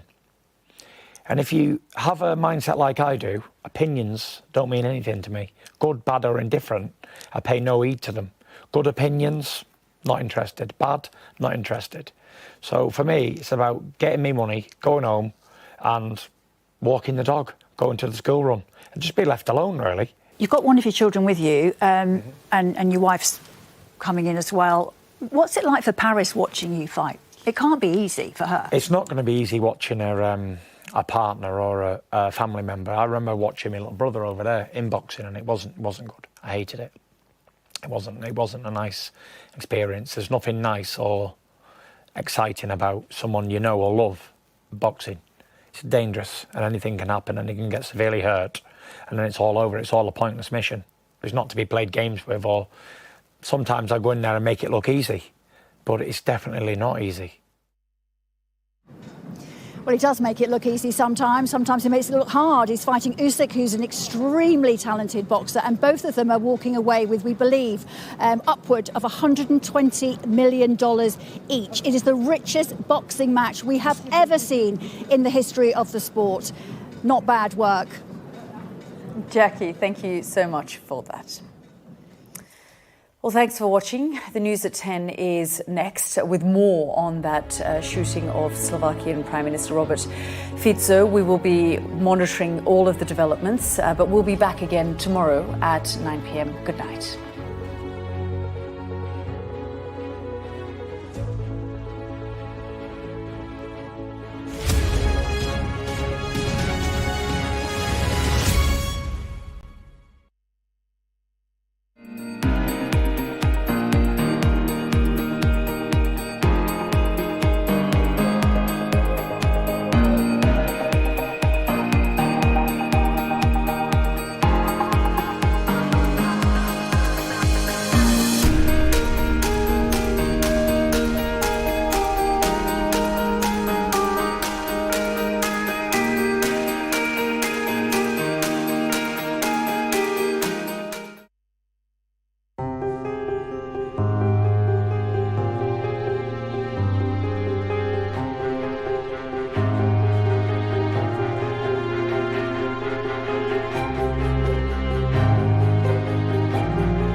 It's 10 o'clock. This is Sky News at 10. Our top story.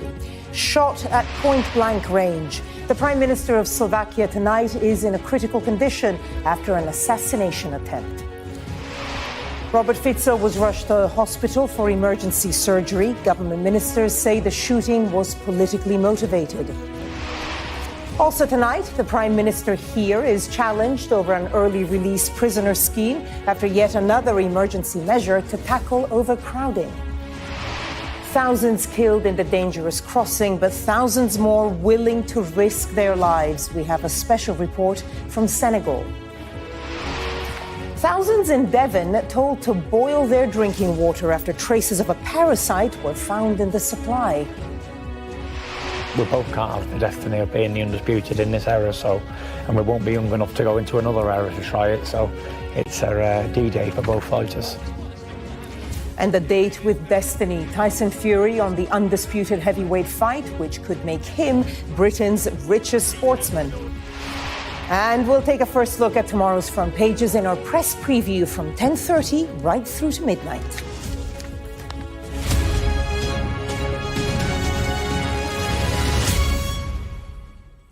Good evening. The Slovakian Prime Minister is in a critical condition tonight after he was gunned down at point-blank range in what's being described as a politically motivated assassination attempt.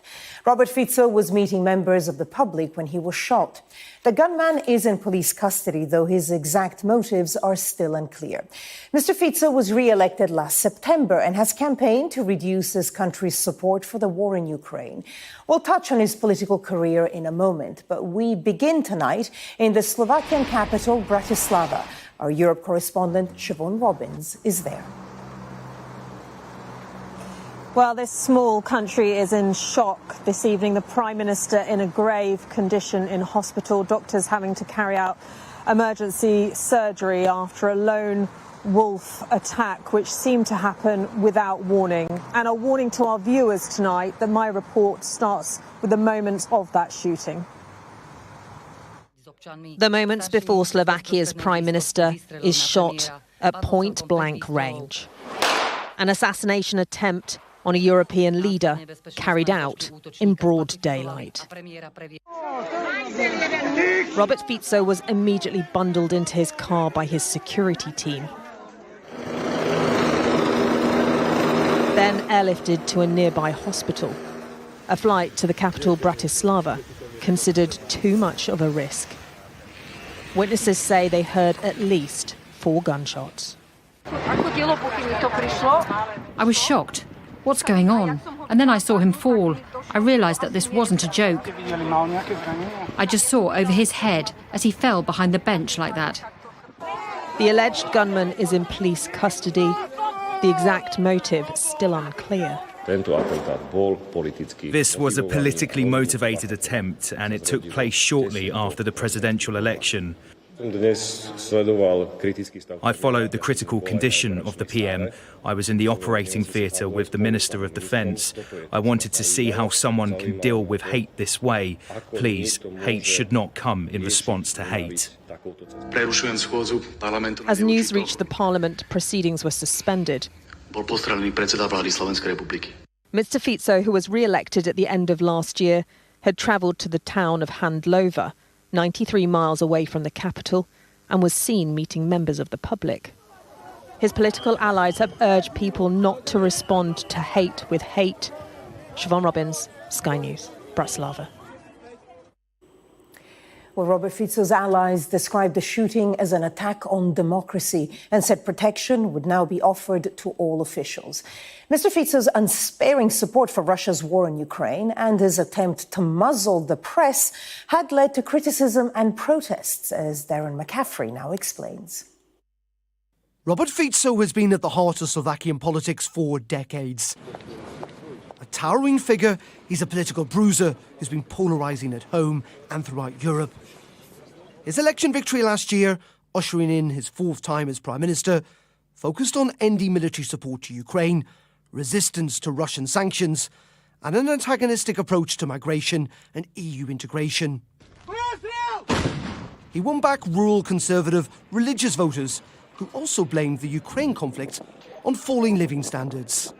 he fought pretty aggressively to get back and to regain his power, which inevitably included harsh rhetoric, more aggressive vocabulary, both online and on the air. But Fico's victory was far from absolute. He only won 23% of the vote. And many in Slovakia are not just concerned with his nationalistic heavy approach to politics, but a strong authoritarianism too. Attempts in recent months to challenge media and judicial independence has caused anger. And it is a political trend that has taken hold elsewhere in Eastern Europe, notably Hungary, where Viktor Orbán viewed Fico not just as a political ally, but a friend. Mr Fico makes no secret that he is inspired by Mr Orbán in Hungary, and he definitely copies the playbook for sure. That was very clear from the beginning of his rule. There is not just shock in Slovakia at this attempted assassination, but concern too about where this politically motivated attack will take the country to next. Darren McCaffrey, Sky News. Well, let's go back to Siobhan Robbins, who's in the Slovakian capital. Siobhan, the Prime Minister's allies say the attack has been or is politically motivated. What do we know about a possible motive? And crucially, what do we know about his condition?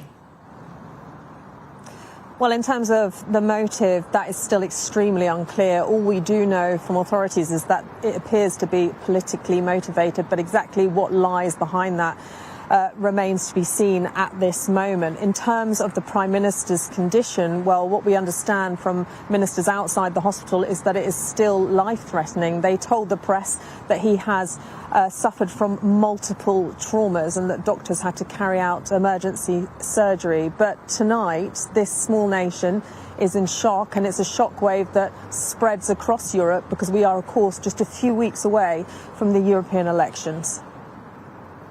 Our Europe correspondent Siobhan Robbins with the latest on that story from Bratislava in Slovakia. Siobhan, thank you.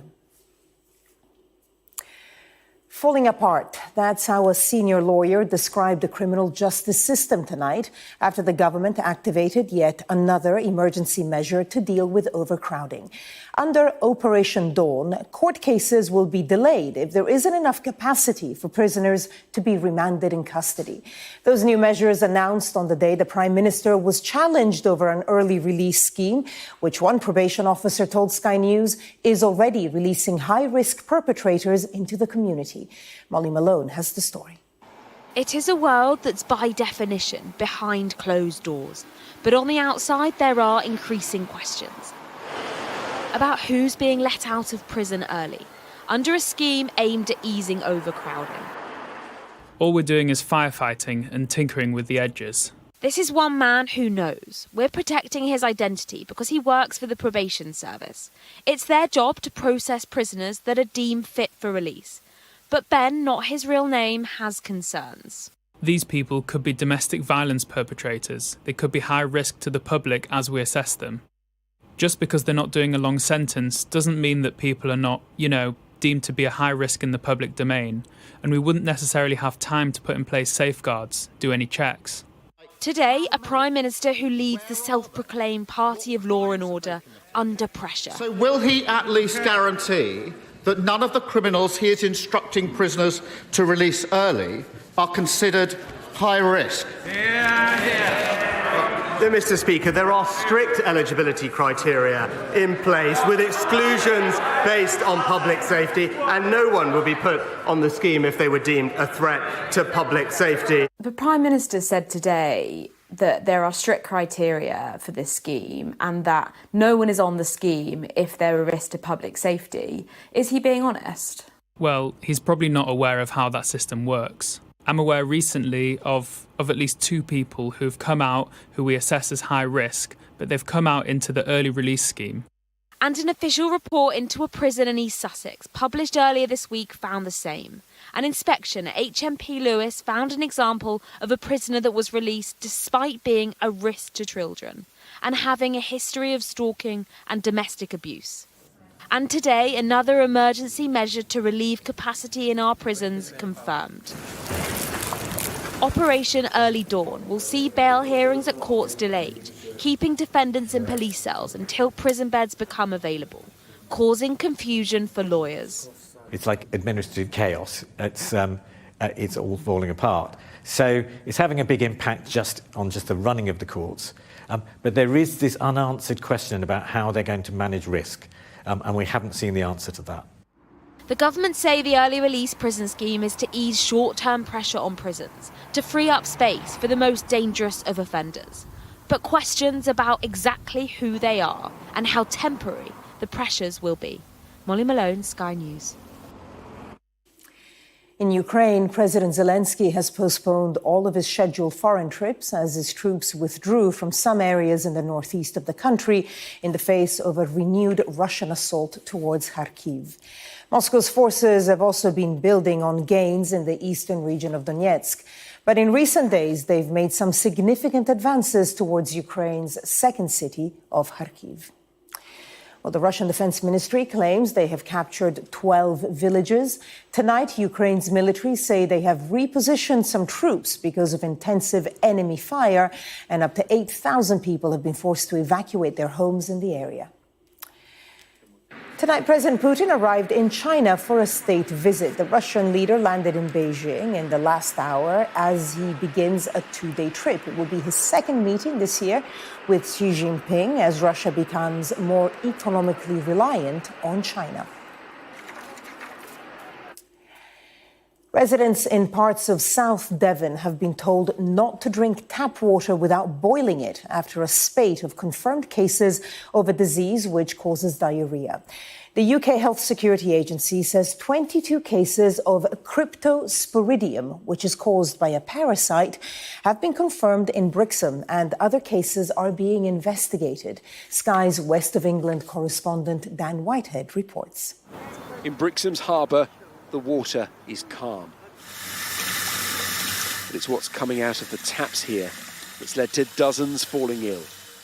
On Ocean View Drive, cryptosporidium is spreading fast. Residents here, like Tanya Matthews, are being told to boil their tap water. She is on day 10 of the illness. There was a lot of chat at school about people being poorly, so I decided to ring South West Water to find out why there was a funny taste in the water, to be told that there'd been 15 confirmed cases of cryptosporidium, which I thought was a very low number for the amount of people that I'd heard being poorly around the town. So I decided to put a post on Facebook, and overnight it went viral. There was over 1,000 comments on it of just people that are within the higher Brixham area commenting on it. Officials in Torbay say up to 40,000 residents may be affected by the outbreak. In a statement, the UK Health Security Agency South West said it's working with Torbay Council, South West Water, NHS Devon and the Environment Agency to investigate 22 confirmed cases of cryptosporidium. Other reported cases of diarrhoea and vomiting in residents and visitors to Brixham are also under investigation, and more confirmed cases are anticipated. No, that's all right, my love. You have a good day. South West Water says small traces of a parasite that can cause the disease were found in the water supply. The company has apologised and says it's working hard to establish the cause. It's set up bottled water stations in a nearby car park. We've been told to boil the water twice, which is, it's quite scary, and they've told us not to wash our hands in it. Worried really, because there's so many elderly people down here, and I haven't been too well. You just don't know what it is with the water. It is the start of the busy holiday season here, with half-term just a couple of weeks away. An outbreak like this is not only dangerous for residents, it's also a nightmare for the local businesses. What we can't do tonight is serve you ice, and we can't serve you tap water either. So we do have At Beamer's restaurant, owner Tim has had to buy in bottles and is doing all he can to keep his customers safe. My main concern now is ice, because I don't think we can use most of the ice we've got. So we're trying to make some ice for some bottled water, but it'll be very limited, so the customers won't get their gin and tonic with as much ice in as they would like normally. Local GPs say they're seeing an increase in calls, with around 100 suspected cases. It's not yet known when the water here will be safe to drink again. Dan Whitehead, Sky News in Brixham. Let's turn now to a journey which has claimed thousands of lives so far this year, one of the world's most dangerous routes to reach Europe. It stretches from Senegal's west coast to the Canary Islands, and it's 1,300 miles long. Spain's Interior Ministry says more than 55,000 migrants arrived in 2023, with charities estimating that 6,500 others died on the Atlantic route in the same period. Well, in January, over 7,000 made it to the Canaries. That almost equals the number of arrivals in the first 6 months of last year. Our Africa correspondent, Yusra El-Bagir, has been speaking to one man who survived the journey and the smugglers helping to fuel Europe's crisis.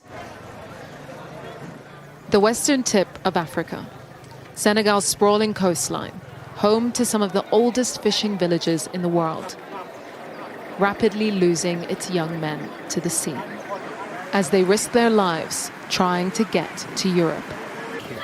This beach is a departure point for hundreds of young Senegalese men who are leaving to Europe by boat for a better life. But many families in this old fishing town are grieving as news of yet another boat capsizing has come in. Muhammad was a good person. He loved me so much, and everyone says he was a good man. Omer says he went to his son's room one morning and found his bed empty. Days later, news spread of a boat crashing onto the shores of the Canary Islands. It was announced that there were only 9 survivors in the Spanish hospital. When the survivors became conscious and they were asked, we knew Muhammad had died. Whenever I hear his name, my tears start pouring. He was planning to get married. His fiancée was sobbing when she arrived. Her hope has been shattered. Shattered dreams haven't quelled the rush to board boats like these set for Spanish territory. Traditional fishing boats dwarfed by industrial trawlers from Spain, France, Russia, and China, depleting Senegalese waters of the fish these communities need to survive. And as life here gets harder, the pull to Europe gets stronger. Every day going to Spain is on our minds at any moment because work isn't going well. It's hard. So it's a chance you're willing to take? Yes. If I had the money right now, I would leave in 2 days. Because the boats that leave are all here, all that you see. If I had the chance and go, it's for my children. If I don't get the chance and I stay, it's for my children.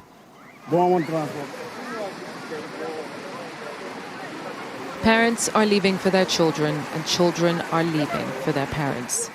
This teenager was stranded at sea for 35 days before their boat was found.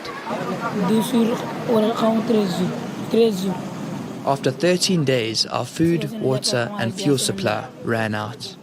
Everything was finished. We started drinking the seawater. More than 60 people had died when they were found by a Spanish fishing vessel drifting near the Cape Verdean Islands in August. The survivors, broken by hunger and thirst, were treated on land before they were flown back to Senegal, carrying the trauma of their experience. After a few weeks at sea, it became very hard. We had no more strength. Some people were dying in the boats and we had to throw them into the sea. It started to feel like there were ghosts around, and people started praying as others were going crazy, and the boat was leaking. Then some people started jumping off. He says he now hates the sea, watching as his friends head out to fish in deeper waters. The dangers of the open sea are no secret here, but the risk is outweighed by the promise of reward. After fishing for decades, this man is now a smuggler, sending people on boats to Spain, a way to make money no matter the true cost. So you're aware of the risk that the boats you send to Spain could sink and people could die? There are too many risks with the sea, but if someone wants to leave voluntarily and knows the risks, you can't dissuade them. Around 200 people have died in this area, and that doesn't stop people from leaving. All we can think about is getting to Europe to succeed and support our families. Boats leave and news of success or tragedy comes back. But when life on land is more hostile than these waves, hope rings louder than the loss. Yusra al-Bagir, Sky News, Senegal. Well, here the Home Secretary James Cleverly has confirmed a number of failed asylum seekers have been detained to be removed to Rwanda. But Sky News has spoken to some migrants who are now skipping Home Office appointments because they fear being held and sent to East Africa. Our community's correspondent Becky Johnson reports. Over the past few weeks, we have been conducting operations to detain people for removal to Rwanda, and this has been a success. Now, we're widening the group eligible for relocation to include failed asylum seekers. The Home Secretary wants to sound and look tough as the government says it's on track to begin sending migrants to Rwanda in July. And there's you in the red. Yeah. Kidus, who's from Eritrea and crossed the channel in this small boat back in June 2022, is afraid he'll be among the first to be sent. Plans for Rwanda had already been announced when he made this journey, but he says one of the people traffickers told him not to worry. The smuggler, they say no, that they are always, like this, so no problem, they said. The smuggler said it wouldn't happen to you? Yeah. Earlier this month, one of his Eritrean friends who came in the same small boat was detained when he went to a routine appointment at a Home Office building in Liverpool. So that's your friend that's been detained? Yeah. Nahon tells us he's now in a detention centre near Gatwick Airport. It's like a nightmare. It's like a prison, and I don't like it here. I'm really stressed and panicked about the situation. He says he's feeling increasingly desperate at the prospect of being sent to Rwanda. They can send my body, but not me alive. Really? That's how you feel? Yeah. I'm just giving up. Kudus had already received his own warning letter, but his friend's detention has left him so afraid he can't decide whether to keep going to his appointments with the Home Office or stop showing up. If I go, I know they will detain me. So I'm just confused what I'm going to do. But he can't just disappear while still living here in Home Office-funded accommodation. I always thinking that they will come and they will take me to the detention. Even I'm not feel safe here. The Rwanda plan is now a key dividing line ahead of the general election. Labour has said it would scrap the scheme. The government is determined to make it happen. If I know this, I will never come here. Where would you have gone? Any in Belgium or France or Germany, maybe. If Kidus is detained, he'll be among those facing enforced removal. The announcement that failed asylum seekers are also being detained to be offered relocation to Rwanda means more people could be on board planes within weeks. Becky Johnson, Sky News. An unprecedented manhunt is continuing across France for a fugitive nicknamed The Fly, who escaped during a deadly ambush on a prison van which killed 2 guards. Today, Interpol issued a red notice for Mohamed Amra as 450 officers were deployed across northern France to search for the 30-year-old drug dealer. Sky's crime correspondent Martin Brandt reports. At jails across France, a minute's silence for the victims of the prison van hijack. Shock turned to anger as their colleagues launched protests demanding much better protection. Staff blocked all vehicles in and out of jails and put inmates under restrictions. Today, no inmates will go outside, no visits, no activities. They'll stay in their cells. Prison officers were still mourning their colleagues. 2 shot dead and 3 injured during the attack on the van as it took a convicted gangster from court to jail. Mohamed Amra was freed and escaped amid the carnage. The prison officers demanded much tighter security around jail transfers. There is a limited fast-track system here, but the prison van didn't use it. Like most ordinary vehicles travelling through this toll booth, it stopped and waited for the barrier to lift, and that made it much more vulnerable to the hijackers.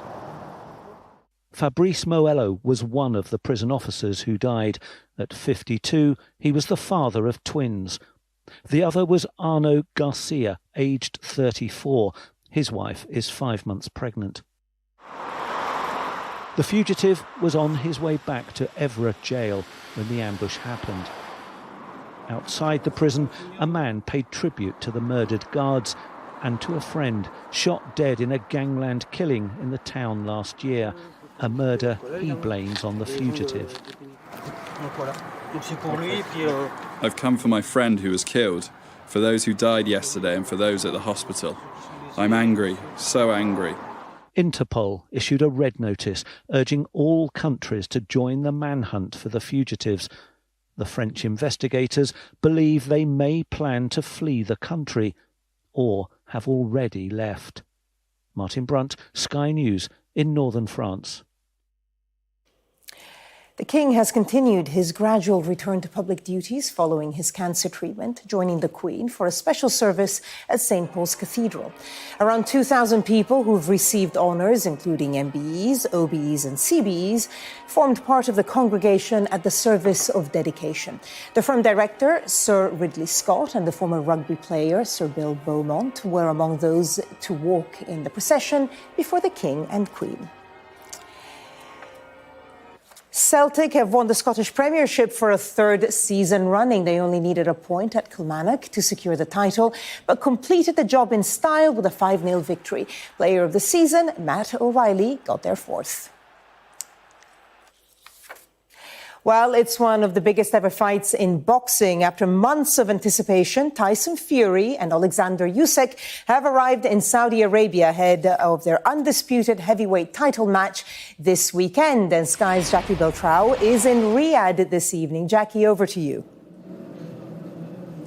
Barbara, thanks very much indeed. This is a huge deal for boxing. It's not happened for 25 years. There's been one undisputed heavyweight champion of the world. There are 4 belts at the moment. Alexander Usyk has 3 of them. Tyson Fury has 1 of them. And it really is Saudi money that has got these two into the ring to fight it out for just one champion. We hear they're going to earn upwards of $120 million each for this fight. It is the richest fight in boxing history, but you'd never know it talking to Tyson Fury, as we did a little bit earlier on. He was very laid back, and he said going down in the history books with the likes of Muhammad Ali or Mike Tyson as the undisputed champion doesn't really mean much to him. He is just thinking about getting in, getting the job done, and getting home. I was born ready, 1988. Do you feel like this is sort of your destiny, though? You're always meant to be the undisputed world champion. I think we'll find out on Saturday whose destiny it is, mine or his. We both can't have the destiny of being the undisputed in this era, and we won't be young enough to go into another era to try it, so it's a D-Day for both fighters. I've never not said Usyk's a good boxer. I've called him an ugly little rabbit dosser. That's what I've called him, but I've never said his boxing was bad. He's beat Anthony Joshua and Daniel Dubois and Derek Chisora. So see if he can beat the long-standing king of Britain, me. I know the job inside out and I know what I've got to do. So that's what I'm here to do. I'd prefer to stay at home in Morecambe, never leave Morecambe again. In my tiny little world up in the northwest of England, where it practically nearly rains every day. And it's just, there's nothing much to do there, but I've got my little routine going. I prefer to do that. Just be left alone, do what I got to do, nip in and out of places, and that's it really. Well, I think he's sort of taking the pressure off himself there because this is such a big fight and he knows he's fighting such a good boxer in Alexander Usyk, who is also fighting not just for himself but for Ukraine, to give them a bit of good news. He's a superstar there and he is the most incredibly talented opponent who managed to beat Anthony Joshua twice, even though Joshua was so much bigger. Tyson Fury is even bigger still, But even so, people around here are still thinking that Usyk might get this one on points, and in which case Tyson Fury will go home to Morecambe and will be taking the bins out and doing the school run on Monday. But it's just very interesting to hear their thoughts as they wind down for this fight. There's a different look on their faces, very much in fight mode, very much in the zone, and it'll be interesting to see. It's very much a 50-50 contest, this. It will be indeed. Jackie Beltrao with the latest there from Riyadh. Jackie, thank you. Well, that was Sky News at 10. Coming up, we'll take a first look at tomorrow's papers in the press preview. Tonight, we're joined by Kevin Maguire, Associate Editor of the Daily Mirror, and Whitehall Editor of the Daily Mail, Claire Ellicott. Welcome both. Now, among the stories, we'll be discussing this story on the front of the Daily Mail. The headline, Europe on edge after pro-Russian Slovak PM is gunned down. We'll be right back.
This is Sky News. In just a moment, the press preview. But a first look at what's on the front pages as they arrive. First, though, let's take a look at our top stories. The Slovakian Prime Minister is in a critical, life-threatening condition tonight after he was gunned down at point-blank range in what's being described as a politically motivated assassination attempt. Court cases in England are facing delays after the government activated an emergency measure to deal with prison overcrowding. Ukraine's President Zelensky has postponed all his scheduled foreign trips as his troops withdrew from some areas in the northeast of the country in the face of a renewed Russian assault towards Kharkiv.